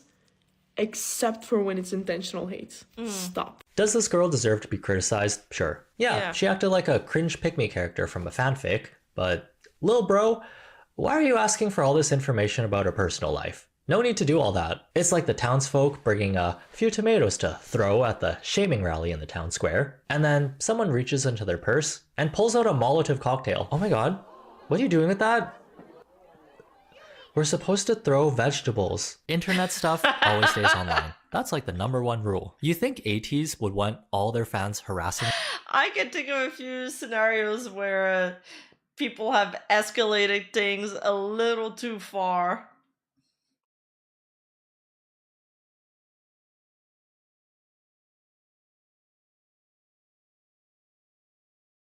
What is AO3 that you guys keep mentioning? The AO3 tag? I'm not in on that. This girl for months because of one incident where she was cringe. They're gonna think you're psychopaths. We are seeing more cases like this when international fans interact with idols. Not to say that Asian fans are perfect, they have their own set of problems too. It all comes down to feeling entitled and acting overly familiar with someone who doesn't You gotta check it out. I don't know, from the way you guys are talking about AO3, it scares me. even know you. Parasocial relationship, my lady? The K-pop industry is built on fans spending lots of money on merchandise. Oh, it's albums, a fanfic clothing, site, okay. photo cards, light sticks, club, plushies, another club. When you've invested thousands of dollars into a group you like and know every detail about them down to the number of moles on each member's face, it's awkward speaking to someone like your best buddies when a few minutes Dude, how many thousands was on that shelf? Like, there's at least 10 grand there. ago, they didn't even know who you were. We all have that fake customer service voice, right? Hi, thanks for calling. My name's Smith John. How can I help you today? Alternatively, My script there's voice. the meeting someone for the first time, best behavior voice. You can't start with sassy banter right away. That only unlocks after being friends with someone for a year. Not to mention the language barrier. Cultures can be so different, and sarcasm doesn't always translate well. It's already True. hard enough to grasp in English. Fan meets are I mean, jokes, I get scared of joking with somebody that's English not their first language because I'm always afraid it's not going to translate well. usually when you'll see a lot of pick-me main character type of behavior. These small intimate meets are for loyal fans only, so they can get up close and personal with the idol. And the only way you can get in is if you buy a lot of their merch or win some sort of lottery system. During a fan meet, a fan asked the boy group Ace this question, which didn't really sound like a question.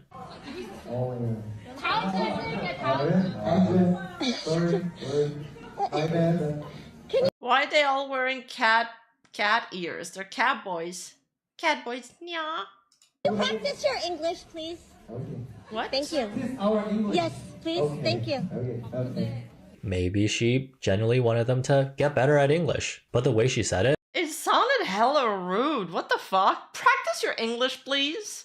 that was nasty. Some people say, who cares about the tone? It's the words that matter. Stop being a baby. I feel like for English specifically, both the words and the tone matter. Oh, these are dangerous. Oh, now these are dangerous. During a fan meet with the idol Eves, one of her fans started roasting her favorite Animal Crossing character out of nowhere. Him? Him? This one? Oh yeah. He's so ugly. Look at him, y'all. He is so nice. He's cute. He's got a nice personality. Hey, I've hit my fair share of Animal Crossing characters with a net to drive them out of my town. 'Cause they were ugly. Don't look at me like that with your judgment. I know you've done it too. And you've done it. You've all done it! This is not meeting an idol who's not fluent in English type of behavior. Even as a joke, she actually looks sad afterwards. It's Yeah, the she putting others does. down to make herself look better that makes this the perfect example of a pick-me. Keep that to yourself at home on your Nintendo Switch. Even if that hideous Animal Crossing character It's like after when she pulled it up on her phone and she was like, look how ugly he looks, y'all. And then was trying to get everybody to agree with her. That felt like, I don't know, mean girl behavior. I don't know if she was being playful or not, but clearly it didn't come across to the idol. She seemed so upset. Doesn't deserve rights. You get out of here. There's also the fan entitlement when asking for pictures and autographs on the street. As a celebrity, you got two choices. Do I end up being late for my schedule because fans ask me to... Dude, no. People do not have any sympathy for celebrities who are bothered on the street or whatever. I came across a thread from Kaysanat where he said that the air attendant on his flight woke him up 3 times for autographs during his flight. And it's like, I feel like, obviously, waking up somebody while they're sleeping for an autograph is rude. It's like bad behavior. And I'd be like, probably annoyed if that happened to me. But everybody in the comment section was saying, well, it's his fault for becoming a celebrity. If he didn't want that to happen, he shouldn't have become a celebrity. And I'm telling you, that is genuinely the mentality that people adopt with celebrities. Like, if one time you're like, I don't know, you're having a bad day, you're like scolding your kid because your kid doesn't want to listen to you, and they're like throwing a tantrum, and then there's like these people they're like, hi miss, can we have an autograph? And it's like clearly the wrong time, and you're just you reply to them like rude, like, hey, it's not the time right now. You're gonna look bad. If you're the celeb that responded like a human being, you're gonna look so bad. They will destroy you online in tabloids and newspapers. Like, if you're a celebrity, you have to give up the fact that people will see you as a human being. You belong to the public now. I don't get it. I think it's crazy. No, I think it's about basic respect, and nobody is entitled to you. I think it's shameless behavior. To sign things? Or do I say sorry, move on with my day, and then get blasted on social media for being rude? Making it a damned if you do, damned if you don't type of situation. When the idol Jenny was in Paris, some of her French fans asked, do you hate us?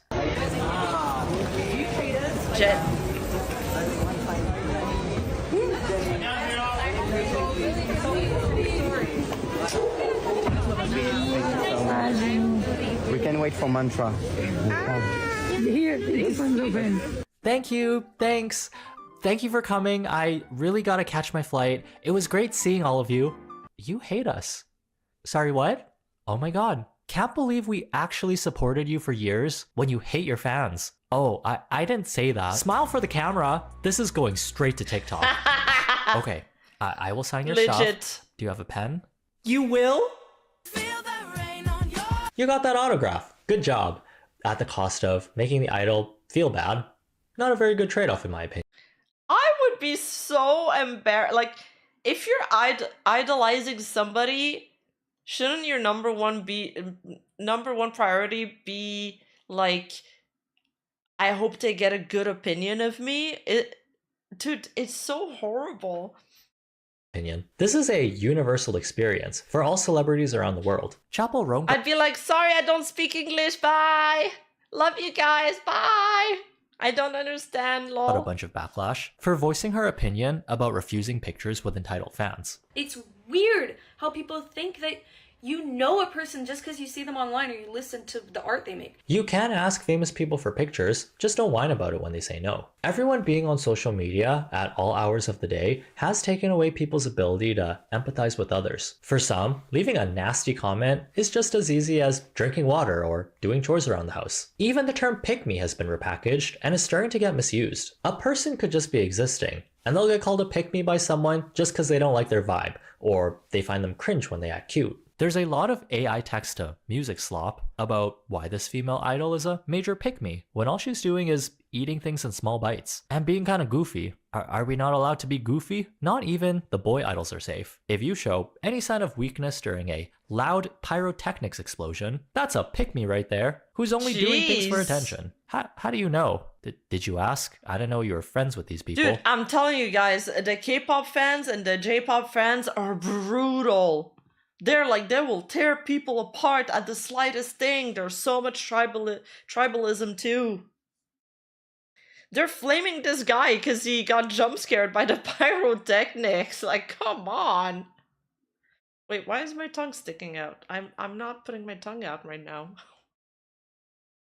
Well, going back to the first instance of pick-me behavior, really sucks how a 20-second clip of you being rude, whether you meant to be or not, can change your entire life overnight. Give it some time though. Eventually, everyone will forget and move on to the next crazy thing. The Amsterdammers just want to listen to music and vibe. Is that so much to ask for nowadays? Hey, just remember, as long as you give this video a like if you enjoyed it, and you choose me. Have a good day, try not to be dumb, and see you in the next one. Yeah, negative 20,000 aura for flinching, for reals. Oh no, I pressed watch on the wrong thing. No! Oh no, what did I press watched on? How do I undo it? Oh, it was this one. Now I gotta watch it. So I did something crazy. I got my hands on a unique, never-before-seen dating app. Yeah, what I think, just going back to the latest video, I guess that's a question I'm curious to see what people will answer.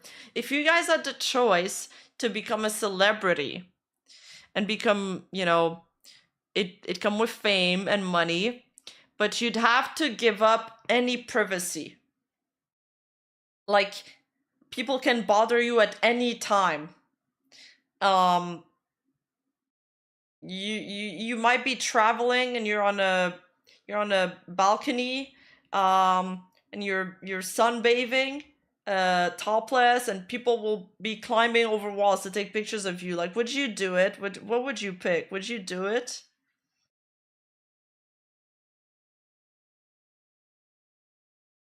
I don't want to be famous, I just want to be rich. Honestly, out of the two, being rich is probably better than being famous, because fame has so many downsides. It has pros, but it has a lot of cons. And it comes with problems that you never thought you would have had. I would cry, no. Fame is negative appeal. I'll keep my privacy, thanks. You get a large guard dog. Rich without fame is the ideal. It breaks a lot of people's mental states, that it does.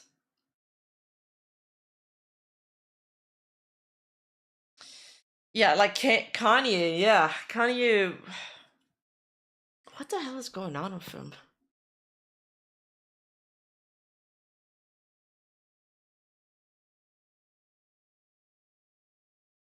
You can be famous for the wrong reasons if too many people know you're rich. I mean, if you become really rich, you'll probably be famous too, but maybe what if you're rich but not on the top like 10's Forbes list? Then you might be fine. Or not even on the top 50 Forbes list, and you'll still live a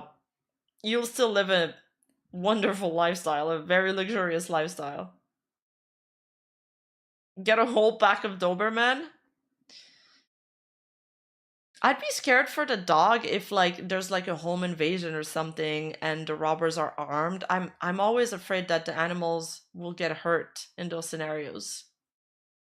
Yeah, Kanye's got a few problems. I don't know if it's the fame that's triggered it or just like mental issues at this point. Probably a mix of both.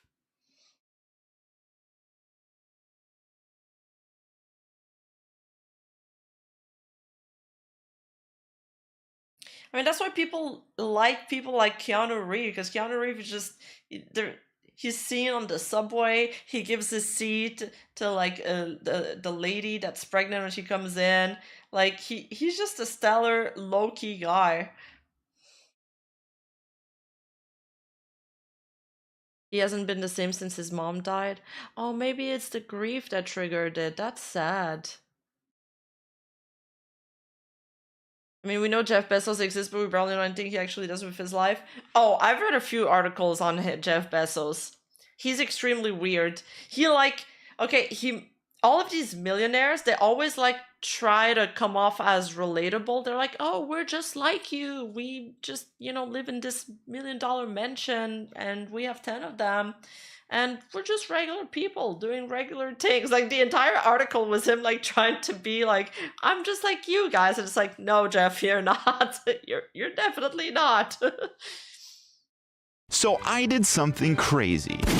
I got my hands on a unique, never-before-seen dating app dataset featuring over 3,700 Tinder users swiping data. And guess what? We're gonna be tearing it apart. But we're not stopping. Oh yeah, this video is, are dating apps really stacked against men? I feel like I've touched on this a little bit. I said that dating apps were doomed. It's fucked. And now they're becoming increasingly monetized too. Like you pay for more tiers or for subscription, because everything, nah, there is a subscription for everything. And it unlocks more swipes. There. We're gonna dig into the loneliness epidemic, the incel community, men versus women dating app surveys, the illusion of choice, sketchy blog posts, and so much more. We've been told dating apps are here to help us connect, to make finding love easier, more efficient. But what if I told you that's all wrong? For the first time, with real data from real people, we can cut through the smoke and mirrors and finally see the truth. And once you do, you might never look at dating apps the same again. I'm so excited and nervous to share this with you all. I'm literally shaking, so let's dive in. So if you haven't been paying attention, people are lonely, like historically lonely. The WHO recently announced that loneliness is a public health concern. In 2023, the US Surgeon General released a report comparing loneliness to, no joke, smoking 15 cigarettes a day. What? In some countries, like, was it a study on how much damage it does on your health? Because that is crazy. are even passing legislation, yes, legislation to help fight what many are calling the loneliness epidemic. Yeah, it's that bad. And while there are many reasons why loneliness is becoming a large threat, social media, the removal of third places, remote work, economic stress, one of the biggest factors— Yeah, but do these people have Love and Deep Space downloaded? dating, or rather the struggle to date in the year of our Lord 2025. Here's a terrifying fun fact. In 2020, over 50% of relationships started online, and by 2024, that number climbed to 60%. And now if you're single, online dating isn't just an option, it's the default. Most couples meet through dating apps. But here's the thing, dating apps suck. If we made a list of things that people really hate, number 1 could be slow Wi-Fi, number 2 could be Mondays, and honestly, you could make a strong case for number 3 being dating apps. They blow, and there are plenty of reasons why these apps famously blow. What's the title of this video? It's called, Are Dating Apps Really Stacked Against Men? My prediction to this question is yes, they are. They're designed to keep you on that app, because if you uninstall the app, they're losing a repeated customer. The algorithms are designed to keep you swiping forever. You're forced to judge people based on just a few pictures, and honestly, the whole experience feels kind of cringe. Plus, from a business side, most apps are owned by the same company, and as I've detailed previously on my channel, these apps are pay to win, resulting in a pretty crappy experience. And that's where things get messy. People get frustrated. People start looking for explanations. Why does online dating feel impossible? Why have I had no luck? Is it me? Is it them? Is it the apps? Maybe you're— And my other speculation as to why it's also stacked against men, that's a big reason. I don't know if you'll talk about it, but it's because it's just based on appearance. And a lot of the guys, like, their charm comes from their personality because they suck at taking pictures. Like, if you're a girl as a young adult, you probably learned how to selfie, but they don't, that's not really in the culture for guys yet. So it's very difficult.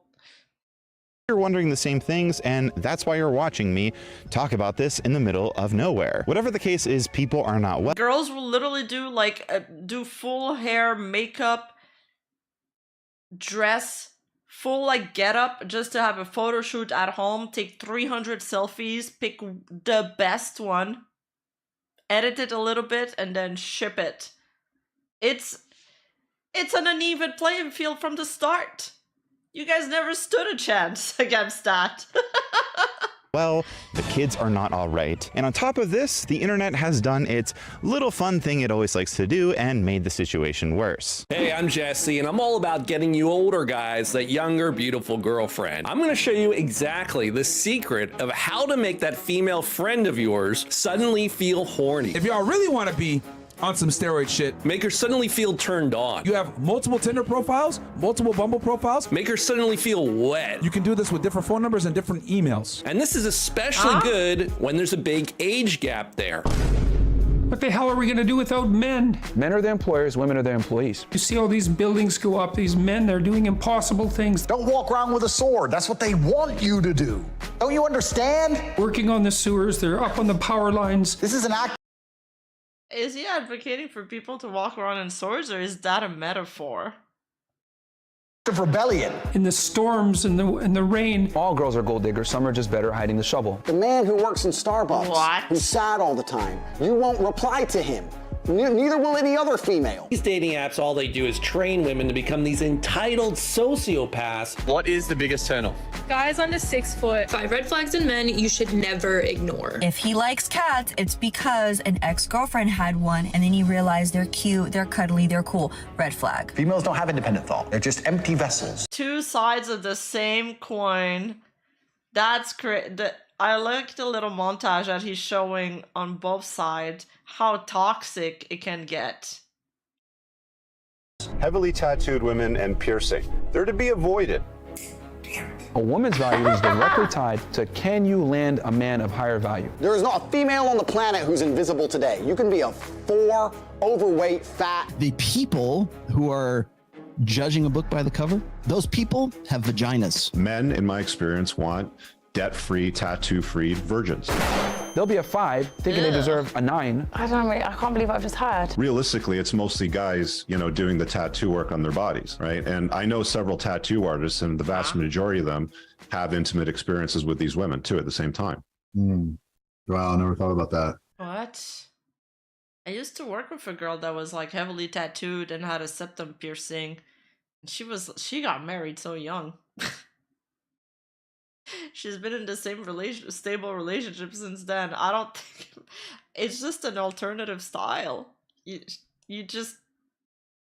She's probably dating somebody with a lot of tattoos too. Why do they always speak as if everybody's the same as them? Yeah, I'm also confused, but I think we're just seeing a montage of losers on both sides is what's going on. Over the years, the online discourse around men, women, loneliness, and modern dating has gotten insane. In fact, I was unsure of even creating this video because of how controversial this topic is. Septum piercing and stable? Yo, she was like the most organized girl I've ever met. She was on my ass, man, when we did projects together. She was like, Rima, I need this by that time.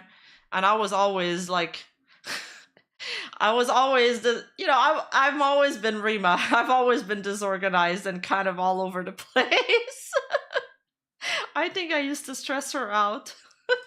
Everywhere you look online, someone's out there making wild, sweeping claims about all men or all women. For example, one of the most persistent and wild narratives in all of this comes from the black-pilled / incel communities. Many members believe that... I love that the Giga Chat photo they just showed with the lamp. That was funny though. Women nowadays are being too selective, and that they're the reason behind the loneliness epidemic, and why men aren't having success on dating apps. This kind of thinking can quickly spiral into full-blown misogyny, and there's really Wait, your wife has an armful of tattoos and they're Lord of the Ring and AOT related? Wait, your wife is so based. Is there Levi Ackerman on it? Really no definitive science to back up these claims. In fact, there's plenty of science arguing otherwise. I bring all of this up because these influencers and people who believe in these wild narratives often use dating app data to reinforce their beliefs. We live in a time where women have never had as much choice. Look at the data sets. You can look it up on OkCupid. And this doesn't account for, you know, the Plenty of Fish data, the Tinder data that we have. They estimated men are spending like 85 minutes and women are spending 90 minutes a day on online dating. Of course, women are pursuing that for validation and ego feeding. I even saw this happen in real time in the comment section of my last video. People taking my own data and my experience and using it to shift the blame. I feel like crazy idea. Maybe it's less the problem with the app and more the issue women suck. Just saying. This is all because you're a man and women are ridiculously picky / shallow. If you're an average woman, you get thousands of matches a day. Guy, maybe one match a week. You can only blame the apps for so much when it's merely women behaving bad. There's a bigger problem with dating apps. The women. Data scientist independently discovers hypergamy. Pay or not to pay, all the women on these apps are all trash. Tinder's platinum extra engagement, female hypergamy in action. Well, with an attitude like that, I think I found the reason why they're not matching. On women, which is ridiculous because the whole reason I created that video wasn't to focus on modern women, but to expose the questionable business practices of companies profiting off lonely people, predominantly lonely men. The irony is many of these influencers and self-proclaimed gurus who get millions of views spreading these ideas, they're the same. Dude, oh, it's funny because I saw a skit the other day that was titled like, what if these red pill podcasts brought normal females on the show, and it's like they always pick these OF girls. They always pick these OnlyFans women to reinforce their point, and they say the dumbest shit. Ones selling books or expensive courses, profiting off, you guessed it. Was it from All Jokes? Does he make like short skits? Yeah, I've had a couple of his skits pop up on my timeline. Yeah, it might have been him.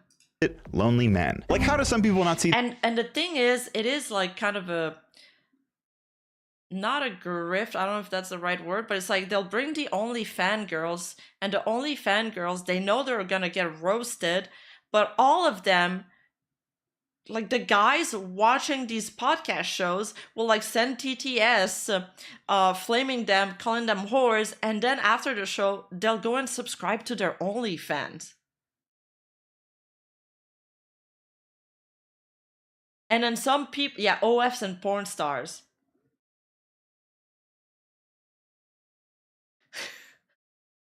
And then apparently it's kind of like a loop thing because some of these podcast guys are also involved in managing some of these OF accounts. So they're like racking in doubles the money. This is like my tinfoil hat theory. Okay, back to the video. I'm gonna stop going on tangents. The irony here. So with this wild online discourse, I think it's important to look at the data, analyze it, and explore theories and help explain what's actually going on here. In fact, I'd argue it's more important than ever. Some of the data that people use to discern these opinions is, how should I put it? Shit. For example, one of the most frequently cited sources in this discussion is an infamous 2009 OkCupid dating app blog post, which some claim proved women's hypergamy. This post, I'm not kidding, has become a pillar of incel ideology. However, many argue it's crazy because all of these red pill podcasters, they all like sell you this lifestyle, and they've all been exposed as fraud. Like they'll tell you, never marry an OF girl, then they get exposed like actually marrying one. They say they get they pick up all of these women because they've got infinite riz. All of the women at their parties are paid to be there. it's like the proof that their ideology doesn't even work. The only part that I like about their podcast is that they kind of have the little like self-improvement part that I think is, I mean, it's good. And also, they're kind of like the only space that we have, unfortunately, that listens to men. It's just sad that it's made in this way. I think it could be cool if there was space where men could be heard, like actually heard, and engage in like real discussions. I just don't think the way they do it is healthy for men. Few takeaways from this post are grossly taken out of context, and the article does not prove anything. The even crazier part about all— Oh, Myron was? I know Myron was found to pay some girls for the part. Dude, I've watched... It's been a while. I went into that rabbit hole, like, back when it was popular. When, like, Tate was not running away from the government and shit. I'm pretty sure the guy he showed... That was like, that's like the godfather of the Red Pill was also a fraud, ended up being a fraud.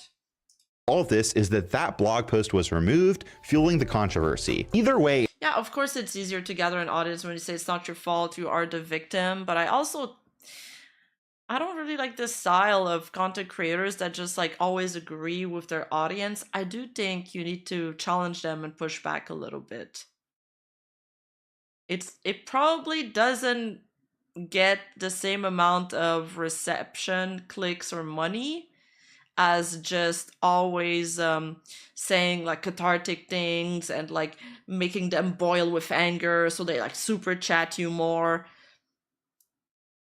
But I think it's the more authentic thing to do.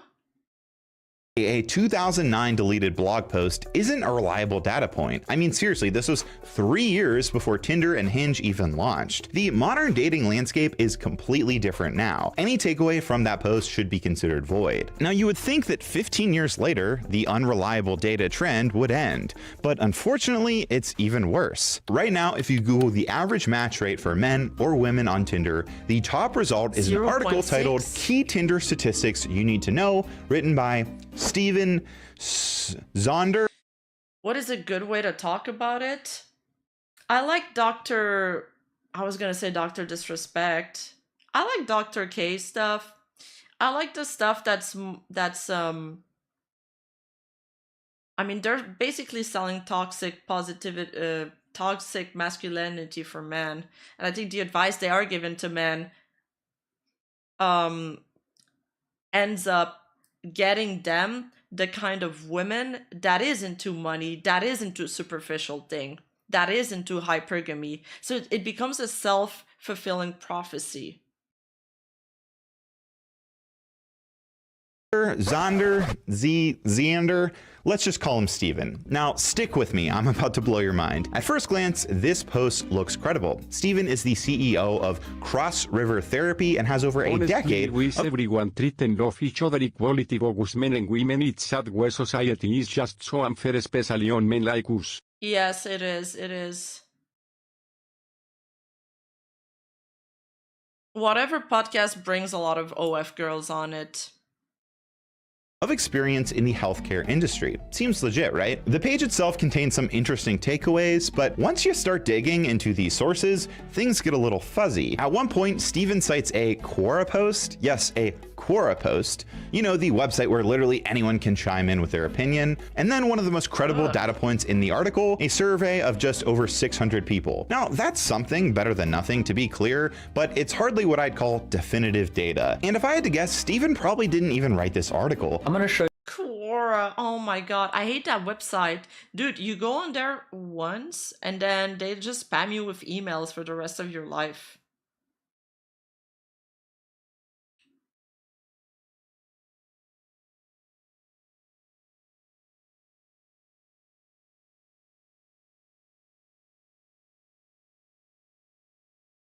I hate Quora.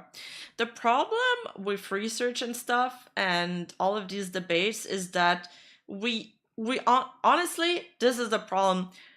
We used to disagree on opinions, and nowadays we disagree on facts. We can't even make up our minds about the same facts or the same statistics. Everybody just sees things based on their algorithm, and some algorithm will show me a research and they'll show you another research. Show you today how I grew Crossover Therapy's organic traffic from 300 organic monthly visitors to over 40,000 in just 7 months. A guy named Josh runs a YouTube channel where he talks about optimizing this very website for SEO, and he's done a solid job. He even set up a script to update the date on this post along with all other statistics pages on the website to make it look fresh, when in reality, it's not. To be clear, I'm not trying to dunk on Steven or Josh. These are common SEO tricks. You'd be surprised how often this occurs. The only reason I'm aware of this is because of my background in SEO. Their business from the outside actually seems solid. They help children with autism, which is amazing. So please do not take this in a malicious way. That said, why would Josh think an article about Tinder statistics belongs on a website focused on helping children with autism? Well, your guess is as good as mine. But I bring all this up to make a point. There isn't much reliable data out there on dating apps. But why? Well, one of the main reasons public data about these apps is extremely limited is because getting the data is complex. Complex, but not impossible. Thanks to data privacy laws, well said, anyone can Thomas. request their own user data from these apps. However, the data doesn't really come in a digestible format. Many believe this isn't a Me, when I asked Amazon for my spending report, because I wanted to like just be able to take my whole purchase history and put it in ChatGPT and ask ChatGPT to like calculate my spendings, and they did not send it to me in a digestible way, let's just say that. coincidence. The theory is that Also, these I think companies how don't want culture different in the West is, but from what I know, men got hate over there way more than in the East. Is that true? Oh, where now men got hate over there more way than the East. Is that true? Well, I don't live in the East, so I don't know. But it does feel that way from what I'm hearing from the online discourse, yes.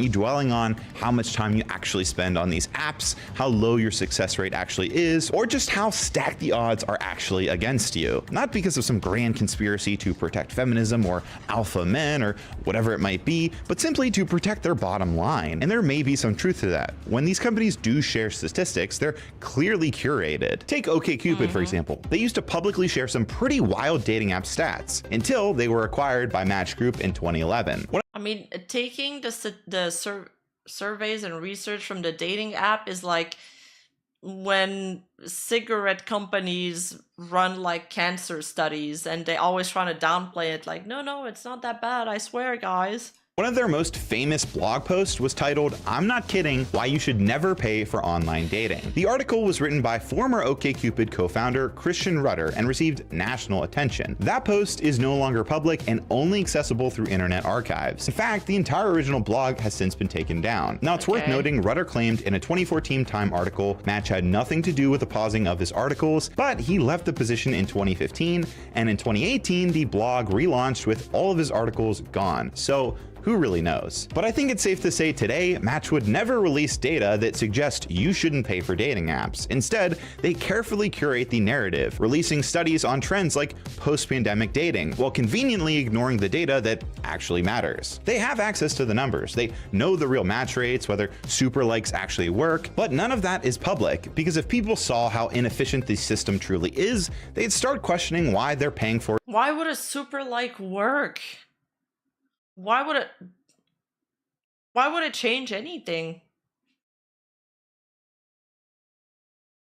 In the first place. And when users voice their frustration, Tinder/Match's response isn't transparency or meaningful change, it's blame the users or let's add more tech. AI-powered matching. Yeah, I'm not kidding. It was announced last month Tinder's releasing new AI-powered features for discovery and matching. Because at the end of the day, they're not trying to help people find love, they're trying to keep them swiping. Point is, because these companies, or should I say company, aren't really the most reliable when it comes to sharing user data or even having our best interests in mind, if we want to accurately understand why these apps feel so broken, we're left with two main methods. One, independent surveys, and two, analyzing individual user data and then combining that user data into a massive set. That, believe it or not, is possible. However, it requires a lot of legwork, which, don't worry, I've done. But let's start with the easy one, surveys. In 2023, a survey of a little over 60,000 people found that 67% of online dating service users in the US were men, while only 33% were women. And while this is just one survey, it's a pretty large sample size compared to what else is out there. And it actually tells us a lot. For a long time, the general consensus around dating apps was it's a bit of a sausage fest, and this pretty much confirms that. Now, you might think this is a kind of minor thing, but this is actually a huge data point because it explains a lot. Simply, more men are competing for fewer women, creating a supply and demand imbalance. Let's imagine this play out in real time. Say you're a man and you walk into a bar with 100 people, yourself included. And let's just say in this scenario that everyone is straight. If dating app gender ratios applied, that would leave us with 33 women and 67 men. What's crazy about all this is if every single woman paired up with another man, that would still leave 34 men without a match. But where it gets even crazier, let's talk about preferences, right? So let's say out of these 33 women, maybe only 28 want a long-term relationship, and you really want a long-term relationship. Let's say that you're a big pet person and you have a dog or a cat. All right, well, we might have to cut that in half. Pets are a big thing for a lot of people, and some people just can't do them. And then let's say that maybe you want to be with somebody who... They're a big thing for landlords. Man, apartment hunting when you got a pet is so difficult. really likes the same music as you. A 2-1 ratio is not a good start. Yeah, it is not. It's, yeah. Well, look at that. We got to cut that in half again. And soon you're left with a far smaller pool of options in this scenario. And then of course we can't forget that these are your preferences. Somebody might check all these boxes for you, but they might also have another box for themselves that you might not check. Point is, the pool shrinks exponentially once you start to add in real life preferences or real life layers to compatibility. Now think about how this plays out on dating apps. Here, first impressions aren't just quick, they're instant. You're expected to sum up your... True. And that's the problem, because I feel like a lot of people's charm, you get it from the way that they behave, their mannerism, the way they talk. And sometimes it's like, for me, for example, I'm not the type of person that's like really funny right off the bat. Like I need to know somebody a little longer before I start saying like interesting stuff. Hi, Jill. So I think already right off the bat, I think dating apps are not designed for that.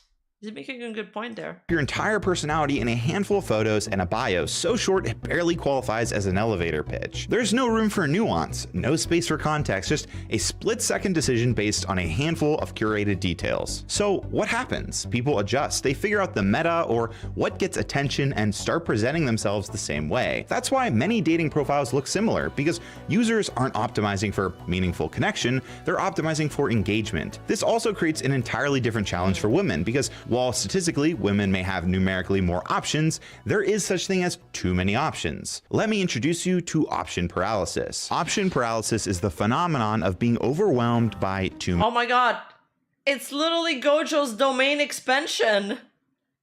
many choices. The term is most associated with psychologist Barry Schwartz, who coined the term in 2004 in his hit book, The Paradox of Choice. Barry argued that when people are presented with too many options, decisions become harder to make. When I think about this, I think about video games. Hear me out. Between my Steam and Xbox library... It is a huge problem, even outside of dating. Yes, when I'm shopping now, I'm like, I end up putting everything in my cart, and then I buy nothing, because there's just too many options.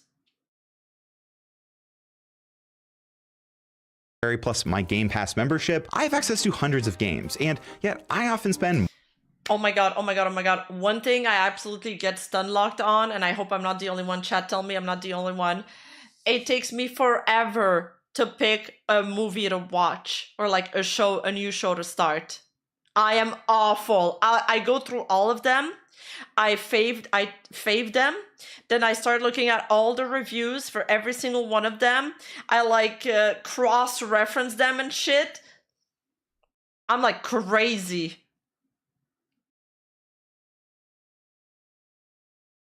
Yeah, true, Evie.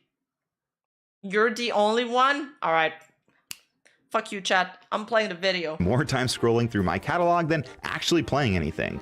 If you're not a gamer, you've probably experienced the same thing with a streaming service like Netflix or HBO Max. When you're presented with too many options, making a choice feels almost impossible. This phenomenon directly applies to what many women are dealing with on dating apps. If someone logs into an app and sees 50 or let's say 100 likes, they may feel overwhelmed. They might not want to sort through all those options. Yeah, no. To make matters worse, sorting through those potentially 100 options costs money, and in the end, Really? many of these people may end up not choosing anyone at all. Of course, option paralysis on dating apps isn't exclusive to women, but statistically, they're more likely to experience it. With only 33% of app users being women, they're exposed to far more matches than men. Well, about the topic of making choice based on your paid TV, that is one thing that is that's like different than when we were kids. Like back in the day when we had cable TV, we would just watch what was on that TV. We'd have like maybe 3 favorite channels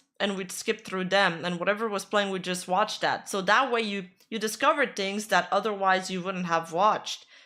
Now with option paralysis and paid Netflix, Apple subscription and all of that, what ends up happening is that people just go back to watching the same shows over and over again because they don't want to go through the bother of finding something else and new that they like. It's like ordering the same meal at the restaurant each time because you know that meal is good and you're afraid to like miss your shot if you order something different.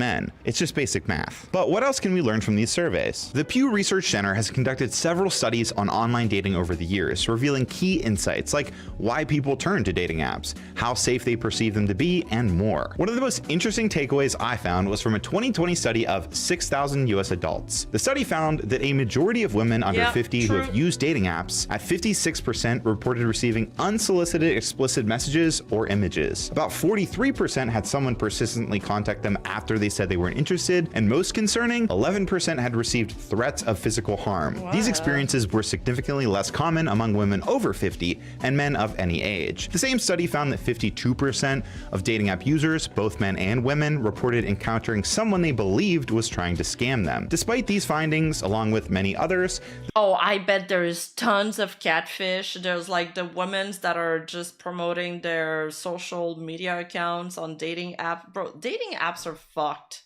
Just use Discord at this point, honestly, if you're looking for online stuff. The study couldn't determine whether users' overall experiences on these platforms were more positive or negative. And while Pew Research and similar surveys provide us with a lot of really interesting... Bro, I do my flirting in the Overwatch... Shit, my joke's gonna fall through because I can't find a word. Just do your flirting in your Valorant lobby. Fuck it.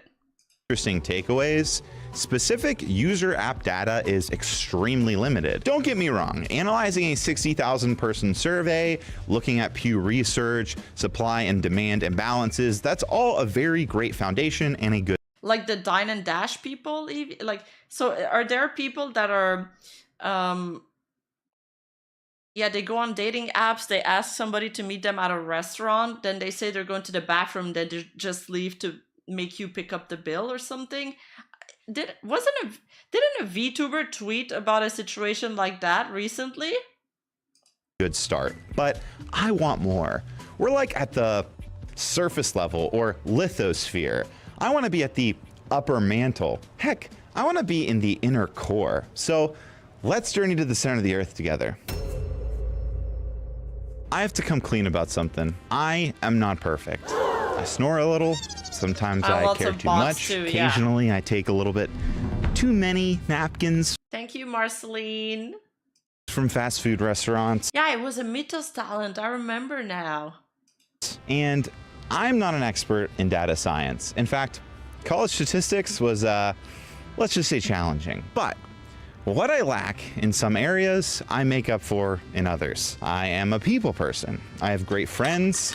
I've made great connections throughout my life. When I posted my first video on dating apps, a lot of amazing people reached out about a follow-up. One of them was Christian, the creator of a website called Swipe Stats. To clarify, this isn't a sponsorship. I'm not affiliated with the website, just really important context. Remember when I said public data on dating apps is extremely limited? That's because getting the data is complicated, and the platforms don't provide it in an easily digestible format. Websites like Swipe Stats help with that by analyzing individual user data, showing match rates, message totals, and more. I actually used the site for the Tinder section in my last video. Christian saw this and reached out and told me he has more than 3,700 anonymized profiles on his site with records going back as far as 2014 that I could get access to, which is, as of recording this, the largest He has 11 years of records. Wow. collective Tinder profile dataset I could find online. I'm not kidding, you can't find anything larger on YouTube, Google, anywhere. And now I have access to it, which would be great if I was a data scientist, but I am not. So when Christian reached out to me, I low-key had a panic attack until I remembered I have a really smart friend named Brad. Brad imported the raw data into a SQL database, used that to trim the data, and built some views to format the data. So with the raw data from Christian's site, Brad's ability to crunch the numbers, and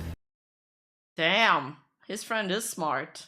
my charisma, we discovered some groundbreaking discoveries. With this dataset, I was able to break down everything from the app's usage to match rates, swipe activity, and more. But let's start with something simple. Who actually opens the app more, men or women? We found that on average, men open the app around 5,646 times, while women open it 3,779 times. That's a pretty big gap. But here's where things get interesting. Those are average numbers, which can be skewed by a small amount of really extreme users. So we also looked at the median, which is a better way to find a middle ground. He has such a clean setup with like no wires. How? This time the numbers were much lower and much closer together, 2,224 for men and 1,931 for women. That means while some men are using the app way more, the typical experience between men and women is actually more similar than the average suggests. We also looked at seasonality, like what time of the year men and women are using Tinder the most, and this is super interesting. Men on average open and use Tinder way more during May, June, and July than any other months. Women, on the other hand, do have an increase around that time of year during April, May, and June, but nothing that's significant. So takeaway wise, for some reason, men use Tinder way more during the summer, while women seemingly use Tinder about the same all year, but just have a slight increase during the summer. Is this because of summer flings, summer vacation? Who knows? Next, we looked at messages sent and Everybody's saying all the wires are hidden behind his body. Maybe actually.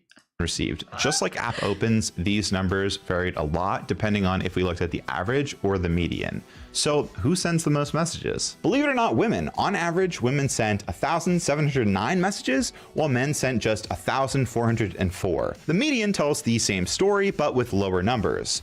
760 for women and 371 for men. No matter how you slice it, women are sending more messages than men. When it comes to messages received, the gap gets even bigger. Women received an average of 2,072 messages, while men got 1,224. The median numbers are even more telling. 1,013 for women versus just 321 for men. The takeaway? Well, while men spend more time on Tinder opening the app, women aren't just sending more messages, they're receiving more messages as well. However, since this data includes all messages sent and received, it's harder to pinpoint who's initiating conversations. And then of course we had to look at the meat and potatoes, the average swipes, likes, passes, and of course, match rates. To start, the difference in swiping behavior between men and women is staggering. On average, men swiped a jaw-dropping 16,367 times, while women swiped only 2,283 times. Looking at the median, which remember means the middle value rather than the average, men swiped right 5,096 times, while women only swiped 989 times. When looking at passes, the time users swiped left and rejected a profile. On average, women passed on 41,170 profiles, while men passed on 28,086. The median, women had 19,553 passes, while men had 10,051. Why is this interesting? Because it highlights just how differently men and women approach Tinder.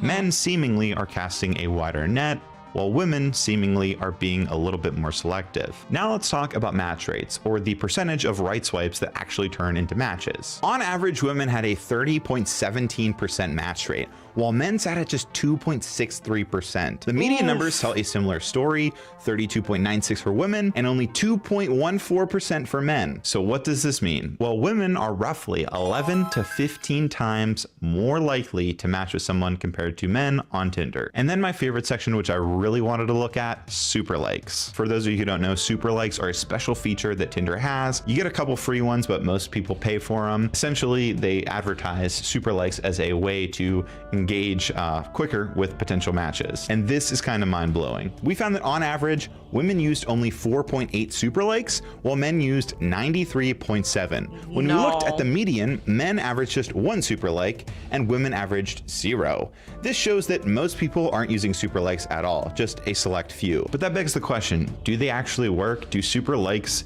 equal more matches? I bet they don't. Well, we looked into that. For this, we looked at the top 1% and top 10% of users who sent the most super likes. Keep in mind, all of these were men. Interestingly, the top 10% of super likers sent an average of 705 super likes and had a match rate of 2.29%. That's slightly better than the median man, but worse than the average. The top 1% of super likers, however, went all out, sending an astounding 3,248 super likes. But their match rate was only 1.94%, meaning they actually did worse than both the median and average man. So what does this tell us? Well, first off, Nah, super likes, well, that is like paying for view bots. I'd say that spamming super likes isn't a game changer. It really, in fact, might even have the opposite effect. Instead of increasing match rates, excessive super liking appears to be correlated with worse results. There may be a few reasons for this. One could be that people who heavily rely on super likes already just have a bad match rate. Or two, it might just come off as desperate or overeager, which might turn people off. Whatever. Yeah, it's like somebody in chat is saying, it seems like if you need to do super likes, you're probably Rizless in the first place. The RuneScape music? Oh, I've never played RuneScape. I didn't recognize it. Whatever the case, it seems that super liking really isn't a key to success on Tinder. Pretty insane, right? Now, it's important to note with all this information and these takeaways to remember, this is just one data set for Tinder. While Tinder is the most Sounds like something Rima needs, lol. Hey, I take offense to that. popular dating app experiences likely differ. It's also important to note that there's likely a difference between every single user on Tinder and users that requested their own data from Tinder and wanted to analyze it on a site like Swipe Stats. So while this isn't a perfect representation of every dating app experience for every single person, it's still significantly better than anything else out there. So where does this leave us? What can we learn from this data, the surveys, the patterns of swipes and messages? What does this tell us about men, women, dating apps, loneliness, and where society stands today? Well, for starters, what happens on these platforms isn't some grand reflection of human nature. It's not proof that dating is hopeless or that modern romance is doomed. It's a business model, and like any effective business, these apps have found a way to keep you engaged, frustrated, and most importantly, paying. And the crazy part about all this is the worse the experience gets, the more we buy into the idea that we are the problem. We've even let this frustration fuel a toxic blame game, one where men and women point fingers at each other rather than the system that's trapping them both. While dating apps aren't outright telling you that women are too picky or that men aren't trying hard enough, they've created a system that I would argue pushes that narrative. A narrative where the blame for widespread dissatisfaction falls on users and their expectations rather than the app's design. The companies behind these platforms have made their stance clear. The solution isn't transparency, it isn't sharing data, and it certainly isn't isn't addressing the flaws in the system. Instead, they focus on doubling down, adding more tech and pushing things like AI-driven dating as the future. They're fueling the loneliness epidemic, not solving it. Now, I won't pretend that I have all the answers, but I do know this: the first step to fixing any problem is admitting that there is one. So maybe the modern dating crisis isn't about men versus women. Maybe it's about all of us versus the industry that profits off our loneliness. Yeah. And yet, despite all this, we keep coming back. Because what if the next swipe is the swipe? What if the next swipe is the one? That's the illusion. That's the hook. And that's why these companies will never, ever let you see the full picture. Because that moment you do, you might finally realize you were never meant to win at all. Thank you so much for watching. I hope you learned something today. Special thanks to my Patreon supporters. Damn, dude. They'll monetize everything if they can, even the air we breathe. They're monetizing love, relationship, companionship. We're that short of host clubs.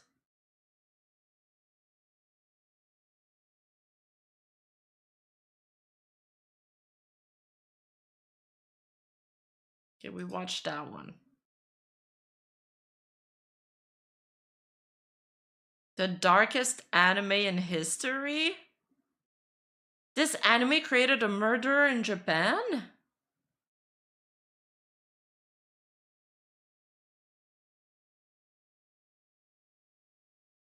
On October 22, 2018, the first episode of a sports anime called Tsurune airs on television. People from all over Japan become quick fans of this show. It is about a young man who loses his passion for archery. Episode 5 airs on television, and there's a particular scene that plays for about 2 minutes and... Clickbait title, Tsurune is nice. You've watched that anime? Yo, I'm eyeing the meat behind them. 25 seconds that you can easily find on YouTube. The scene features 2 of the characters that go into a grocery store buying discounted meat. In the grand scale of the story, this scene doesn't really particularly play a big part in it and can be easily forgotten by most casual users. However, if you do manage to find this on YouTube, the first comment that you'll probably see is that this tends to be the darkest scene in anime. And they were right. Little would anyone have known while watching this episode that 8 months later after its release, this simple 2-minute and 25-second innocent scene would have been the catalyst for the anime industry's darkest moment in its entire history and in Japan's modern history. I'm getting clickbaited by the intro too. 8 months after episode 5 airs. A viewer of the show sets fire to the animation studio that created it.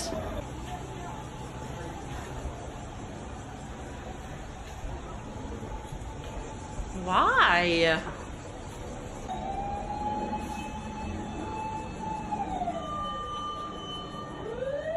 What? While pouring gasoline on them?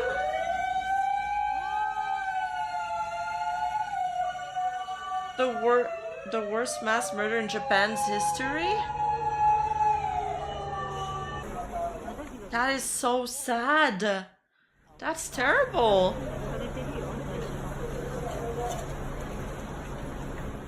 Yeah, that's the first time I hear Hey friends, this. Sakideers, and today I wanted to discuss something about an event that I'm sure many of us remember from 2019 when a very famous animation studio, Kyoto Animation, which is responsible for many anime films and anime series that we all know and love, was unfortunately victims at the hands of a man named Shinji Aoba, who was an arsonist that went into the studio, poured gasoline, and took the lives of over 36 of its staff members, making this one of, if not the worst mass murder in not only the anime industry, but in Japan's modern history. Now, again, this happened in 2019, and many of you may be wondering, why am I making making a video about it so many years later? That is because as of January 2025, this year, this chapter has been officially closed due to some updates, and I figured that now that it's officially closed, that I explain some things that I was researching of the motivation behind the attack up to what was going on behind the scenes, and some conversations that were going on between the arsonist and some people that were around the case. I need to know the why. It's probably gonna be some crazy reason, but just why? So let's just go into the very beginning with Shinji Aoba and what drove him to do what he did. So Shinji Aoba was a crazed otaku who was obsessed with anime, and he submitted a novel to a competition that is run by Kyoto Animation, where they look for several people all around Japan to submit novels and to submit ideas that could potentially be part of their projects, whether it be anime series or films. And according to Shinji Aoba, he decided to submit his novel into this competition. Now, cut to, an anime comes out called Tsurune, and I personally have never seen this anime, but there's apparently a scene that is about 2 minutes and 25 seconds long where there are two characters at a grocery store buying discounted meat. Now, when I first saw this scene, to be honest, there's not really anything in this scene that stuck out to me. It's really just two kids that are buying discounted meat, and it's a very basic kind of conversation that doesn't last very long in the anime, and it's actually very forgettable. But unfortunately, the man Shinji Aoba would disagree heavily. He was convinced that this specific scene— What's going on with his hands? Is he like all burned from the fire? Was taken from his anime, which infuriated him so much that he wanted to take out his frustrations and resentment on Kyoto Animation and everyone in it. Now, this next part will go into the graphic detail of what happens. Aoba buys 40 liters of gasoline from a gas station a few days before the attack. He rents a car to transport the gasoline in 2 large containers. He bought lighters and kitchen knives, which were possibly used for self-defense or further attacks. Now, around 10:30 a.m., on July 18th, 2019, Aoba arrived at Kyoto Animation Studio 1. He forced his way through the front entrance where many employees were working. Upon entering, he shouted the word "die" and started pouring gasoline around the lobby. Aoba ignited the gasoline using a lighter. The gasoline vaporized rapidly, causing a fireball explosion and engulfed the entire first floor almost instantly. My the fire spread God. up the stairwell due to the chimney effect, trapping many employees on the upper floors. Many employees tried to run upstairs but got trapped due to the rapid spread of fire and smoke. 36 people lost their lives, with many found near the stairwells and windows where they had tried to escape. 33 others were injured, including severe burns and respiratory injuries. Aoba himself suffered third-degree burns but survived. Some people who were near the back exit managed to escape before the fire blocked the way. Those on higher floors attempted to break windows and jump, while others collapsed from smoke inhalation. Only a few employees survived on the 3rd floor by reaching the rooftop, but the fire consumed most of the building before others could escape. Aoba was arrested after months of medical treatment and later sentenced to death in January 2024. Kyoto Animation lost decades of talented animators, including industry veterans and young rising stars. The studio later rebuilt and That is incredibly tragic. continued producing anime, Dude, he's giving a bad name to all otakus. honoring those who lost their lives. Now, during the investigation, Everybody needs— I always thought like, you know, headquarters and head office had too much security. Like only employees have to pass their card and shit, and there's like a million barriers to entry. Now I get why. We need that everywhere, in every building. one of the most interesting things that happened through this was that Kyoto Animation was looking through their submissions for the competition, and turned out that True, he's not an otaku, he's a psychopath. We don't claim him. Himmel would be disappointed in him. He started the fire because he alleges Kyoto Animation stole his novel. Ada stated on Saturday that he has never heard the suspect's name before, and no one by the suspect's name has submitted a novel to the company. Kyoto Animation solicits drafts of novel as part of its Kyoto Animation Award program. Shinji Aoba never actually submitted his novel into the competition, leading a lot of the people from Kyoto Animation wondering, how did he make this claim that we took his idea? He's the Lulu, that's why. If his idea was never submitted in the first place, which led to detectives kind of determining that he was just stuck in his own delusions and somehow convinced himself that Kyoto Animation stole his idea anyway and thought that this was worth taking people's lives over. Oh my god! Also, in 2020, Kyoto Animation made a statement regarding Johan is famous for the melancholy of Suzumiya Haruhi. I'm sure most people heard of this one. The Melancholy of Suzumiya Haruhi, they made this? the writing contest and how it would be put off for the time being. But since then, there hasn't been any signs that it's going to be held again. However, Kyoto Animation still has a comic contest for their fans to still participate in. Now again, this is a very long and drawn out trial due to also the treatment for Shinji Alba's wounds, and during this, it actually turns out that there were some private conversations between him and the doctor who was treating him that I kind of wanted to read out to you guys. ちょっと嫌な気はしましたけど、もしかしたらと思ったら、やっぱりそうだった。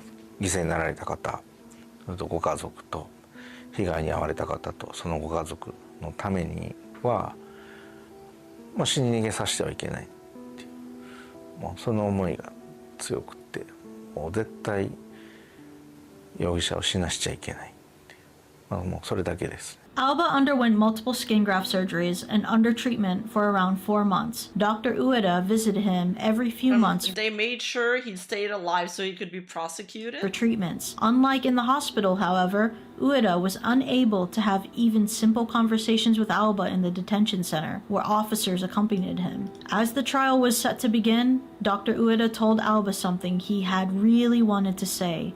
You may face harsh and difficult things ahead, but don't look away. Face them. Alba didn't give a clear response. The trial then begins in September. While treating the patient, Dr. Ueda could not directly ask him about the incident, but he now understands why Alba said during the treatment, quote, "I'm not worthy of living. Have you ever been betrayed? Taking lives is absolutely unforgivable, even if you were betrayed." Now, the following that you're about to hear is a conversation between Shinji Alba and the families of the victims during the trial. I am the mother of a female employee who died. There's something I want to confirm once more. When you poured gasoline, 2 female employees said, What? There's no mistake about that.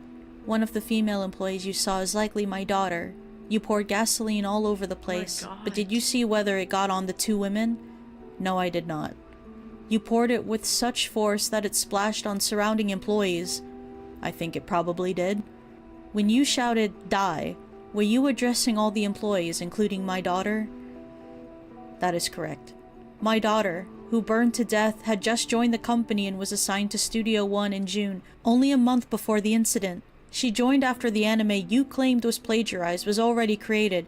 Did you ever consider that employees like her would be there? I'm sorry, I didn't think that far ahead. Alba believed that he was interacting with a female director at Kyoto Animation through an anonymous message board on 2chan, and he developed a one-sided...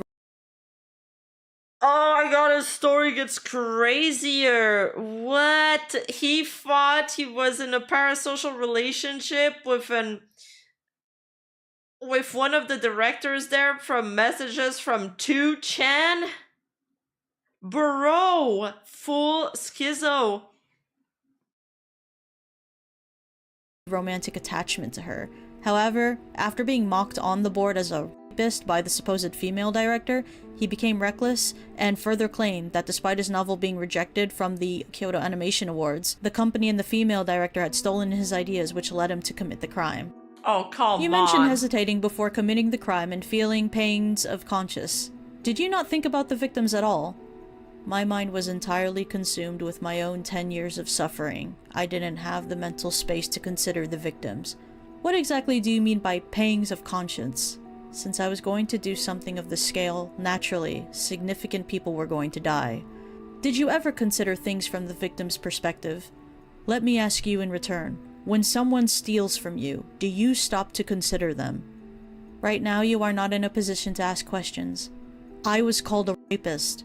Does Kyoto Animation not feel anything about that? By somebody on 2chan, you idiot. Before your 2012 convenience store robbery, you considered suicide. What did you mean in your online post when you wrote about, quote, disappearing? It meant cutting all human ties and starting over somewhere else. That was never an option for you before you committed this crime? Are you telling me to hurry up and die? Did you truly have those feelings inside of you? I must have, or else I wouldn't have written that. Yet, instead of disappearing, you committed the crime. Does that mean your grudge against Kyoto Animation was stronger? I believe I did my best to prevent the worst case scenario. Why did you think you could win the Kyoto Animation? There's a worser case scenario than the one that happened? Award by submitting your novel. Someone who seemed like a top editor on 2chan responded with, quote, I've seen something amazing, and even asked how I would use the prize money. That made me believe I would win. Did you ever consider that work might not be good enough? No, I didn't. Even How at did that you feel when moment no one in read trial, still deluded. He doesn't really get it at all. Yeah, no, he's super deluded. your work Jeez. on a novel submission site? It's not about whether the work is good enough. On those sites, gaining views depends on having a fan base and building connections with them, rather than creating something high quality. You were an experienced 2chan user. Did you know that that platform has a lot of impersonators? Yes, I used to use it. You said you were certain that the female director was personally responding to you. Did you ever suspect that it was just an impersonator tricking you? On 2chan, there's a term called trolling. When you accuse someone directly, they tend to dismiss it if they're a real person. Since she responded in that manner, I was sure it was her. I think it's quite clear to everyone who heard this trial that Alba's sympathy extended the length of a teaspoon. とかっていうような言葉も使ってたような、自分が悪いんじゃなくて、何かこう被害者的なものの言い方をしてたように聞こえました。 Even after taking so many lives from Kyoto Animation and hearing the families, Alba remained convinced that he was still in the right and the victim in all of this. Now, on a separate article, I wanted to read the apology that was read by Shinji Alba in court. I can only say, I'm sorry. I take the incident seriously, but to be honest, I can't deny that I often turn a blind eye to the magnitude of what I did. I think I should pay for my crime with that. Now, at this point, it's 2023, and reading that apology, it doesn't sound like that Shinji Alba at this point was really accepting what he did fully. It didn't really seem like he was grasping the magnitude of what he did. I think a lot of that probably is thanks to the doctor pushing him. It might have been very possible that Shinji Alba would have not given any sort of apology at all. Before setting the animation studio on fire, Alba had apparently hesitated, wondering whether he should proceed with the attack. Ueda imagines Alba must have reached to that fateful day while bottling up his worries. Now, the following is the last thing that the doctor says with Shinji Alba. What if I had told you not to commit the crime? The doctor asks during treatment. Alba then replies, I don't think I would have done it. 京都アニメーション放火殺人事件の裁判で、京都地裁は先ほど青葉真司被告に対し死刑判決を言い渡しました。 Shinji Alba, at 46 years old, was sentenced to death in January 2024 by the Kyoto District Court. So they have the death penalty there? There's one detail in this tragedy. Kyoto Animation had the best work conditions in the industry. They even have kindergarten in their studio and a babysitter. Oh, what a loss. And on the day of the arson, the studio was waiting for a TV crew that was supposed to come to the studio. So the children and the babysitters weren't there. Oh my god, thank god.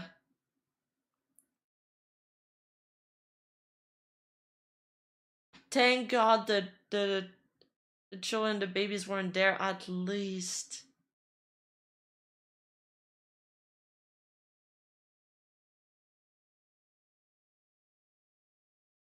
Yeah, anonymous boards have zero accountability, so you basically get to say whatever you want. Any sense of reason or self-filter is off.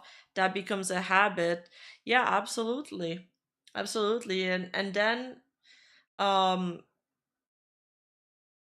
mean, there was even an anonymous board that were convincing people to like off themselves.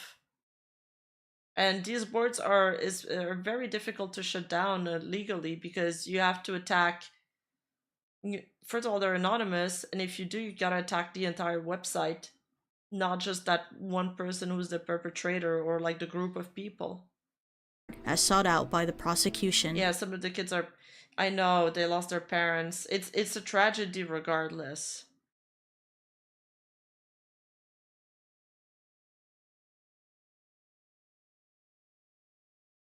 He was convicted of murdering 36 people and attempting to murder 34 others in the arson attack at the studio in Kyoto on July 2019. However, immediately, Shinji Aoba's legal team decided to push back and request for the judge to reconsider, claiming Shinji Aoba as insane and not in the right frame of mind. Yeah, of course they're gonna plead insanity, but like, this person is still a danger to society. Do we really want him out there? Hell no. During the attack. He took 33 lives. This added over a year's worth of more tedious and scheduled trials.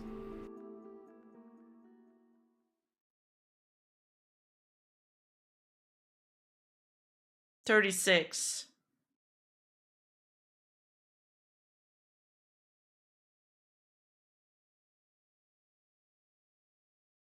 He withdrew from the trial? Now let's go back to what the doctor said to Shinji Aoba in private. He said, "You may face harsh and difficult things ahead, but don't look away. Face them." Would you say that the doctor's words might have gotten to Shinji Aoba? That maybe he's taking some sort of responsibility by accepting the death penalty and getting what he deserves? If this doctor really could have affected Shinji Aoba to accept the death penalty, who's to say that maybe in a different time or a different life with the right person, somebody else could have convinced Shinji Aoba to not do what he did and commit this heinous crime? I'm really glad that justice actually was served here. And as for the victims' families, I really do hope that they have found some peace in this world through all of this. And I also praise Kyoto Animation that they've managed to come back from all. No, I don't think they'll find peace. There's justice, but nah, the people that died by being burnt alive, that is a far worse death than what he's going to experience. All of this and stand up on their own 2 feet, still giving us some really great anime. But thank you guys so much for watching. If you want to check out some more content like this, I have made a few videos about true crime and other dark parts about Japan, if you guys want to check that on my channel. But thank you guys so much for watching, and I'll see you guys in the next one. Bye. Dude, that's crazy. I'm intrigued by, I like true crime stuff. I especially like Asia I especially like Asia true crime stuff. Yeah, this was a really good video. I don't think he had anyone in his life, so maybe if he had a friends or family at a time, he might have processed whatever Delulu created. Maybe. I mean, it's all in the realm of speculations at this point. That's a crazy story. Wow.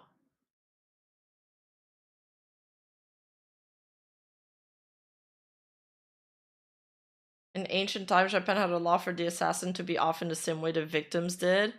Ooh. Well, that would make a couple people think twice. League's monetization is in trouble. The day I decided to talk about stuff regarding League of Legends, I did not realize 2 days I would be ago. diving into legal stuff. But oh well, here we are. In case you missed it, a few days ago, the European Union made a move on the predatory practices in gaming. The funny thing is that they are finally focusing on something that has been part of the entire microtransaction system from day one. And that's because the day microtransactions were born, they were led by people who knew how to milk people's wallets. I mean... Oh, you know what we should watch next time? Those crazy like financial audit videos. I think there was one financial audit that was about a ranch girl. Alright, this was just a tangent before I forget. We should submit those videos. Alright, back to the video. I mean, why else would we replace the name expansion packs with DLCs? And of course here we are specifically gonna talk about the use of premium currencies. Now, what is surprising is that most people don't realize that premium currencies are a really bad thing. And because people don't know about this, it kinda proves why they exist. Simply said, the real reason why premium currencies exist is because people have an idea of how much things should cost in their own native currency. Yeah. But if I see something available for Robux, I have no idea how much that is. So one purpose of the premium currencies is hiding real value. On top of this, when you buy the premium currencies, you either buy a small bundle that doesn't give you enough currency to buy something, which means you have to buy more, or League does that all the time. League does that all the time. They make the skin price just a little higher than the bundle, so you gotta buy 2 bundle or you gotta buy more than what you actually need. Instead of just paying exactly for the skin. Or the bundle gives you way too much. And now the next time you want to buy something, you already have some of the leftover currency. Yeah. So now you So you're like, I might as well spend it. So you put another $10 in. only have to buy the smaller pack to get it. So you buy again. Which is when you may think, sure, these are pretty bad cases, so surely there has to be some kind of a catch, right? There has to be something positive to premium currencies. Well, the thing is, nope. The only reason premium currencies exist is because they make more money. There is literally no other use for them. You could argue that premium... They have entire leagues of psychologists that's perfected the art of just sucking as much money from us as possible. With Fortnite and all these gacha, the loot box system has been a game changer for them. And our own worst enemy. Apparently people spend a lot more on loot boxes with a chance of buying something than just, you know, buying the item directly. Premium currencies work for brand building. I mean, look at the famous V-Bucks, or Primo Gems, or the Riot Points. So there could be an argument made there. However, that would only be true if the companies also didn't pull off their shenanigans with the bundles. Regardless, this has been the case with premium currencies since the early days. And surprisingly, this doesn't mean the infamous horse armor. While that is considered one of the first proper microtransactions, that one was just bought for good old $2.50. They don't make... Instead... They don't make horse armor like this anymore.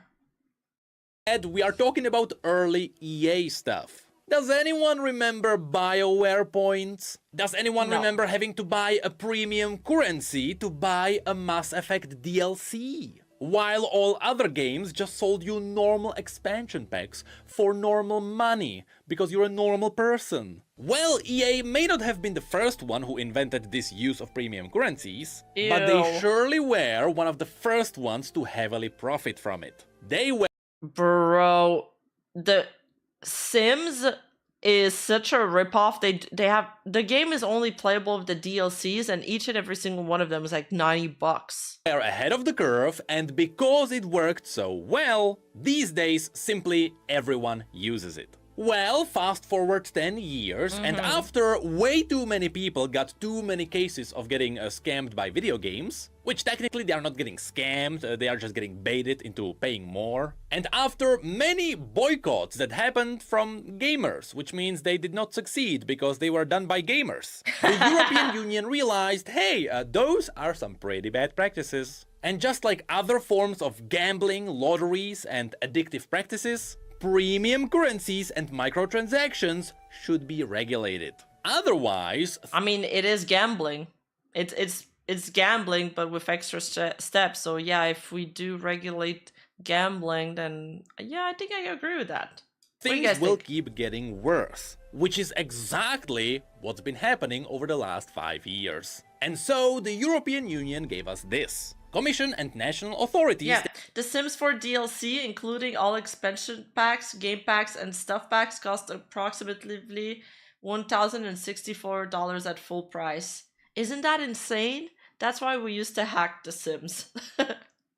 We used to hack it. And then my laptop would literally take 20 minutes to boot up that game. take action to protect children from harmful practices in video games. Specifically, this is an action against a game called Star Stable Online, which apparently was really good at sucking money out of parents. No way. However, even though this is focusing on this specific game, this enforcing of action will also affect everyone else. Because if other companies ignore what happened here, well, they might get the same strike later too. Now, in short, the summary that circled the internet is honestly a pretty bad summary. Especially if you move around video games and you know what's going on, this one is not really for you. For the most part, it is focusing on the advertising to children in video games, because throughout gaming history, there have been many cases of children bankrupting their parents in video games. However, overall, everything is also aimed at protecting adults. So first, here it mentions that you are not allowed to advertise to children specifically, which also means you can't urge them to quickly buy something for the game, which is where we can mention that this is not preventing from the game saying, hey, if you want the premium skin, you better pay up. It's more along the lines of showing that if you don't buy a boost or something really bad will happen to a character. Maybe they will leave, or they will get hurt, or something like that. Yep, there are games who... Dude, that is so predatory. The Dr. Kid app cries when a child clicks away from the ad.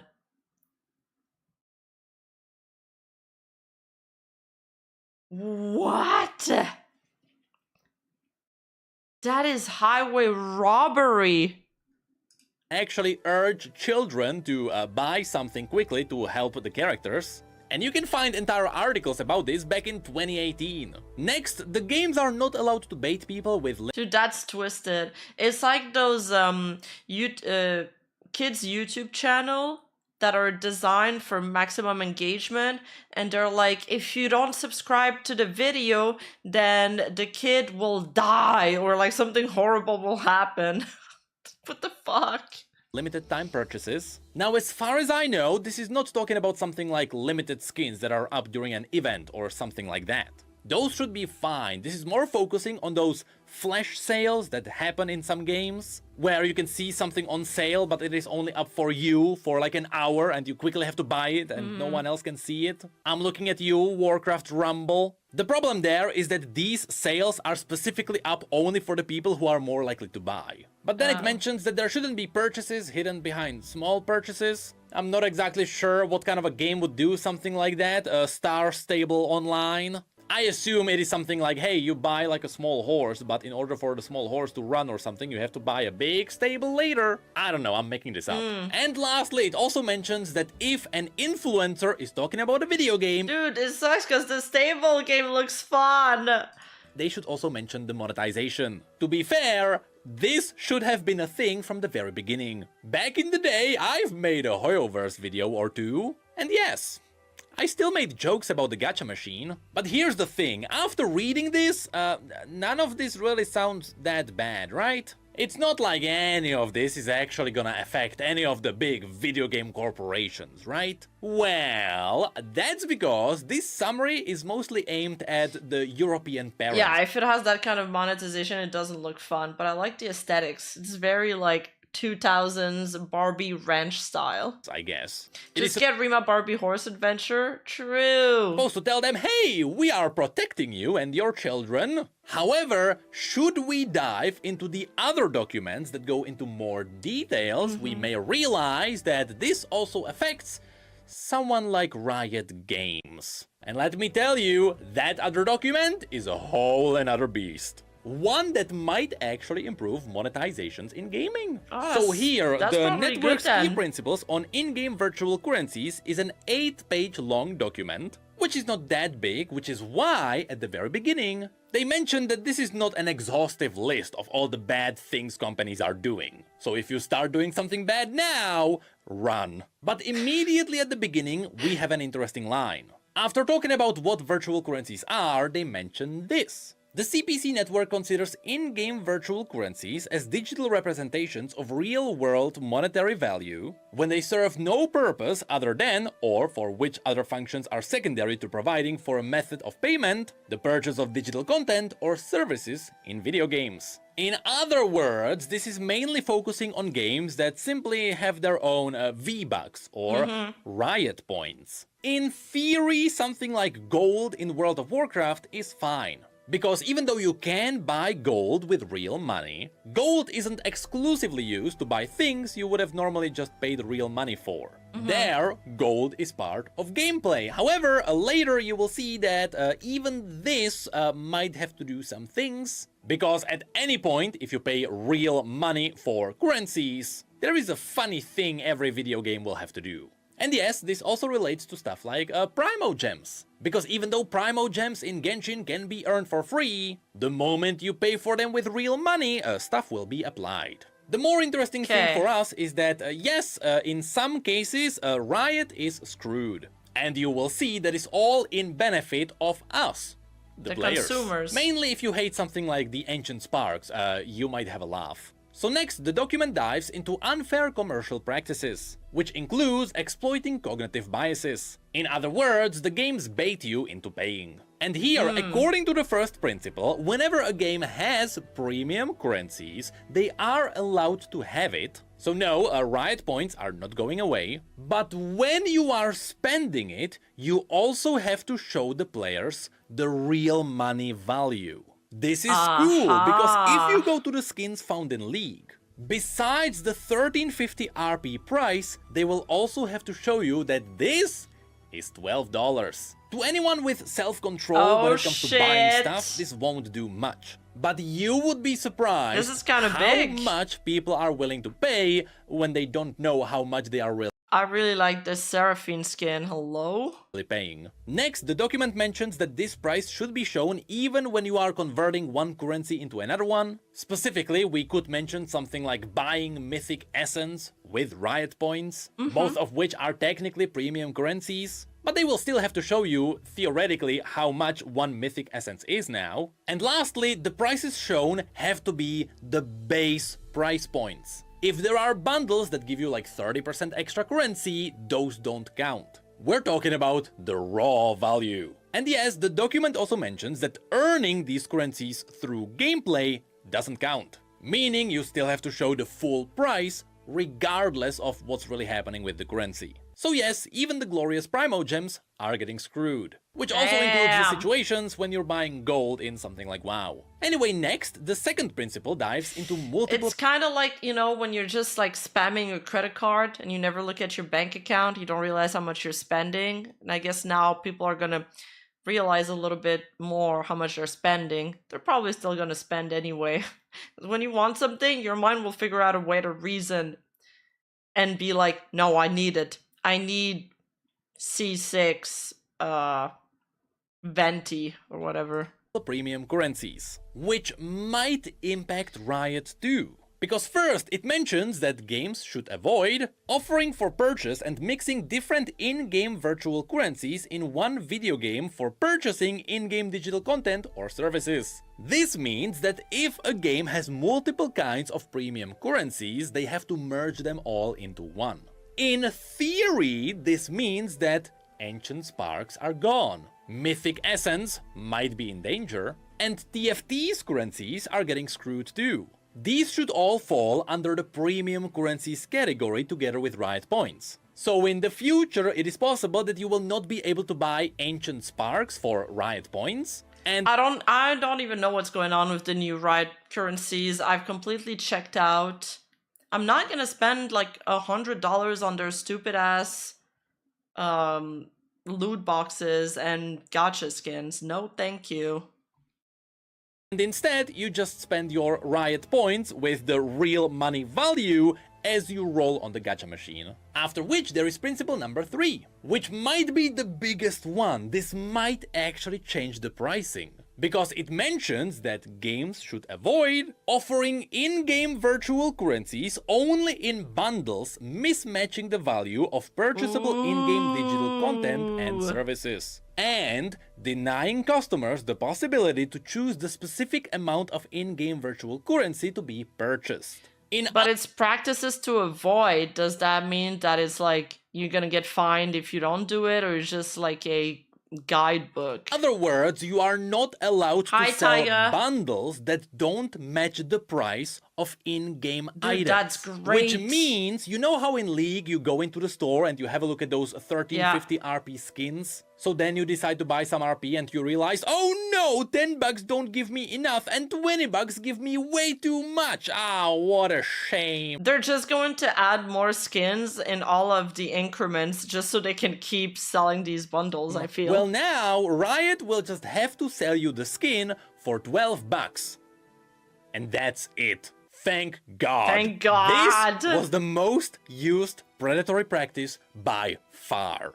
And if this is enforced, the players will greatly benefit from this. Anyway, Principle 4 is all about information. It's just telling you that you're supposed to tell people what you're buying, what it does, what are the features, and surely there aren't any companies that would be like hiding that kind of information, right? Then Principle 5 is all about withdrawal. Funnily enough, this means that you now have the classic 14 days for a refund. But it also mentions that the game can just tell you, hey, if you buy this, there will be no refunds, and that's it. Principle 6 is all about not using weird words which might scare people. For example, you can't tell people that, hey, if you buy this item, the EU laws don't apply, because that's not how law works. What's interesting is that as part of this, companies are also not allowed to modify the value of the currencies, which means they can't legally take away your riot points if you get banned. But at the same time, modifying is also giving you RP for free, so maybe they can't give you RP anymore for sending them pictures. So maybe drawings for RP are gone. And lastly, Principle 7 is about protecting vulnerable customers, meaning that games shouldn't be designed with the idea of exploiting players for money. This could actually change the gaming industry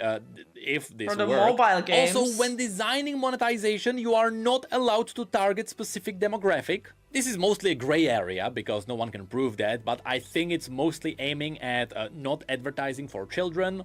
Games should also not hide real money purchases behind just normal gameplay purchases. I guess there are games where a game will offer you something in a shop for like gold or something, but then you click it and you buy it for real money. I don't know if it happens. There is a whole separate point just to make sure that you do not advertise to children, damn it. Games should also have a functional parent control if it is a game for kids. And if it is on a console that has something like this, it should use the native system. For example, Switch has its own parent control. And lastly, they should avoid preying on vulnerable customers by making them pay excessive amounts of money. Now, this one might be the most vague line there is. Yeah, what does that mean? It's basically a backdoor for the situations where some companies are doing something really bad, but right now we are not sure what that bad thing might be. Because in theory, gacha games should fall under excessive amounts of money, but the thing is that gacha games have a theoretical cap on how much you want to spend on a game. Because sure, it will cost you like $5,000 to cap off a character in Genshin, but in theory, you don't pay more than that because you already have them maxed out. There are some other games, such as Lost Ark, that don't have this. There you pay to upgrade items which only have a chance of upgrading, so theoretically you can just keep paying more and more. What the Though fuck? I think they later implemented some kind of a cap on how much players can actually spend in the game per day. And yes, in theory, Genshin also has something like that, where you can just keep paying for rolling on like artifacts and stuff, so I think no one is safe. But that is kinda it. Overall, this is a pretty good move from the EU, although it might also be a bit vague. The most important thing here is the bundles. Everything else is mostly a gray area on purpose. It is mostly aimed at the games that are really focusing on bankrupting people on purpose. And so, after this was released, and after Star Stable Online was given 1 month to remove their predatory practices, will anything Monetization change? created another problem. Devs can't balance their games anymore. If there's balance Yeah. and no premium item, the gamers will sue the company that value is being reduced without compensation. Yeah, for the ones that you can pay to win, yeah. That probably doesn't apply to Riot, for example, where you buy for you purchase cosmetics. And mobile games are fucked, man, and microtransactions. Ugh. Well, nope.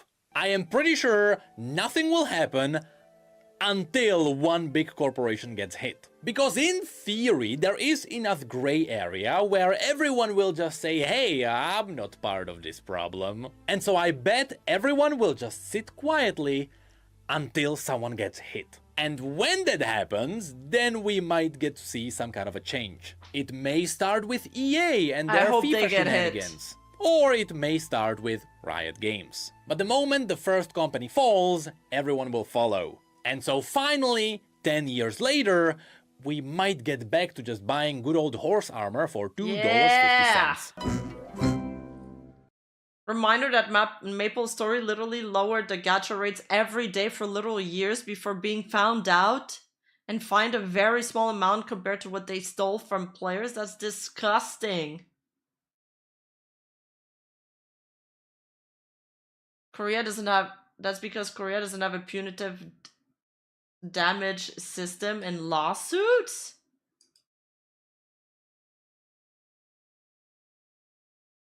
Is the system fucked in Korea? What do you mean by that?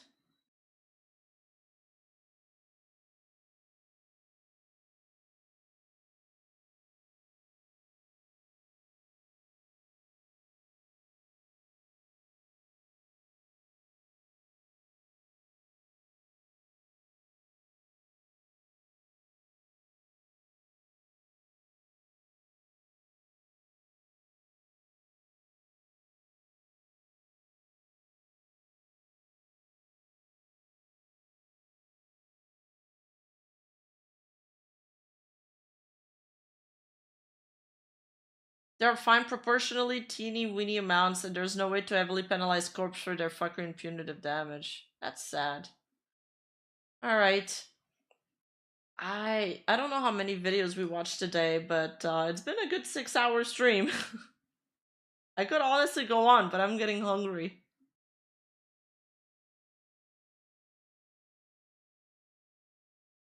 There's been some very interesting topics we covered today. It's been pretty wide.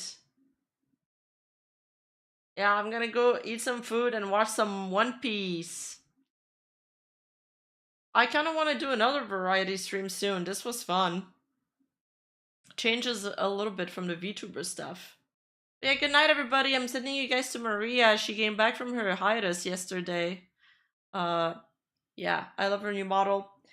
Thank you so much for hanging out. And tomorrow I'll be playing a horror game for my charity fundraising challenge. We reached a goal. That was kind of like my punishment if we reached a goal. So I'm about to get spooked. And I'll see you guys tomorrow.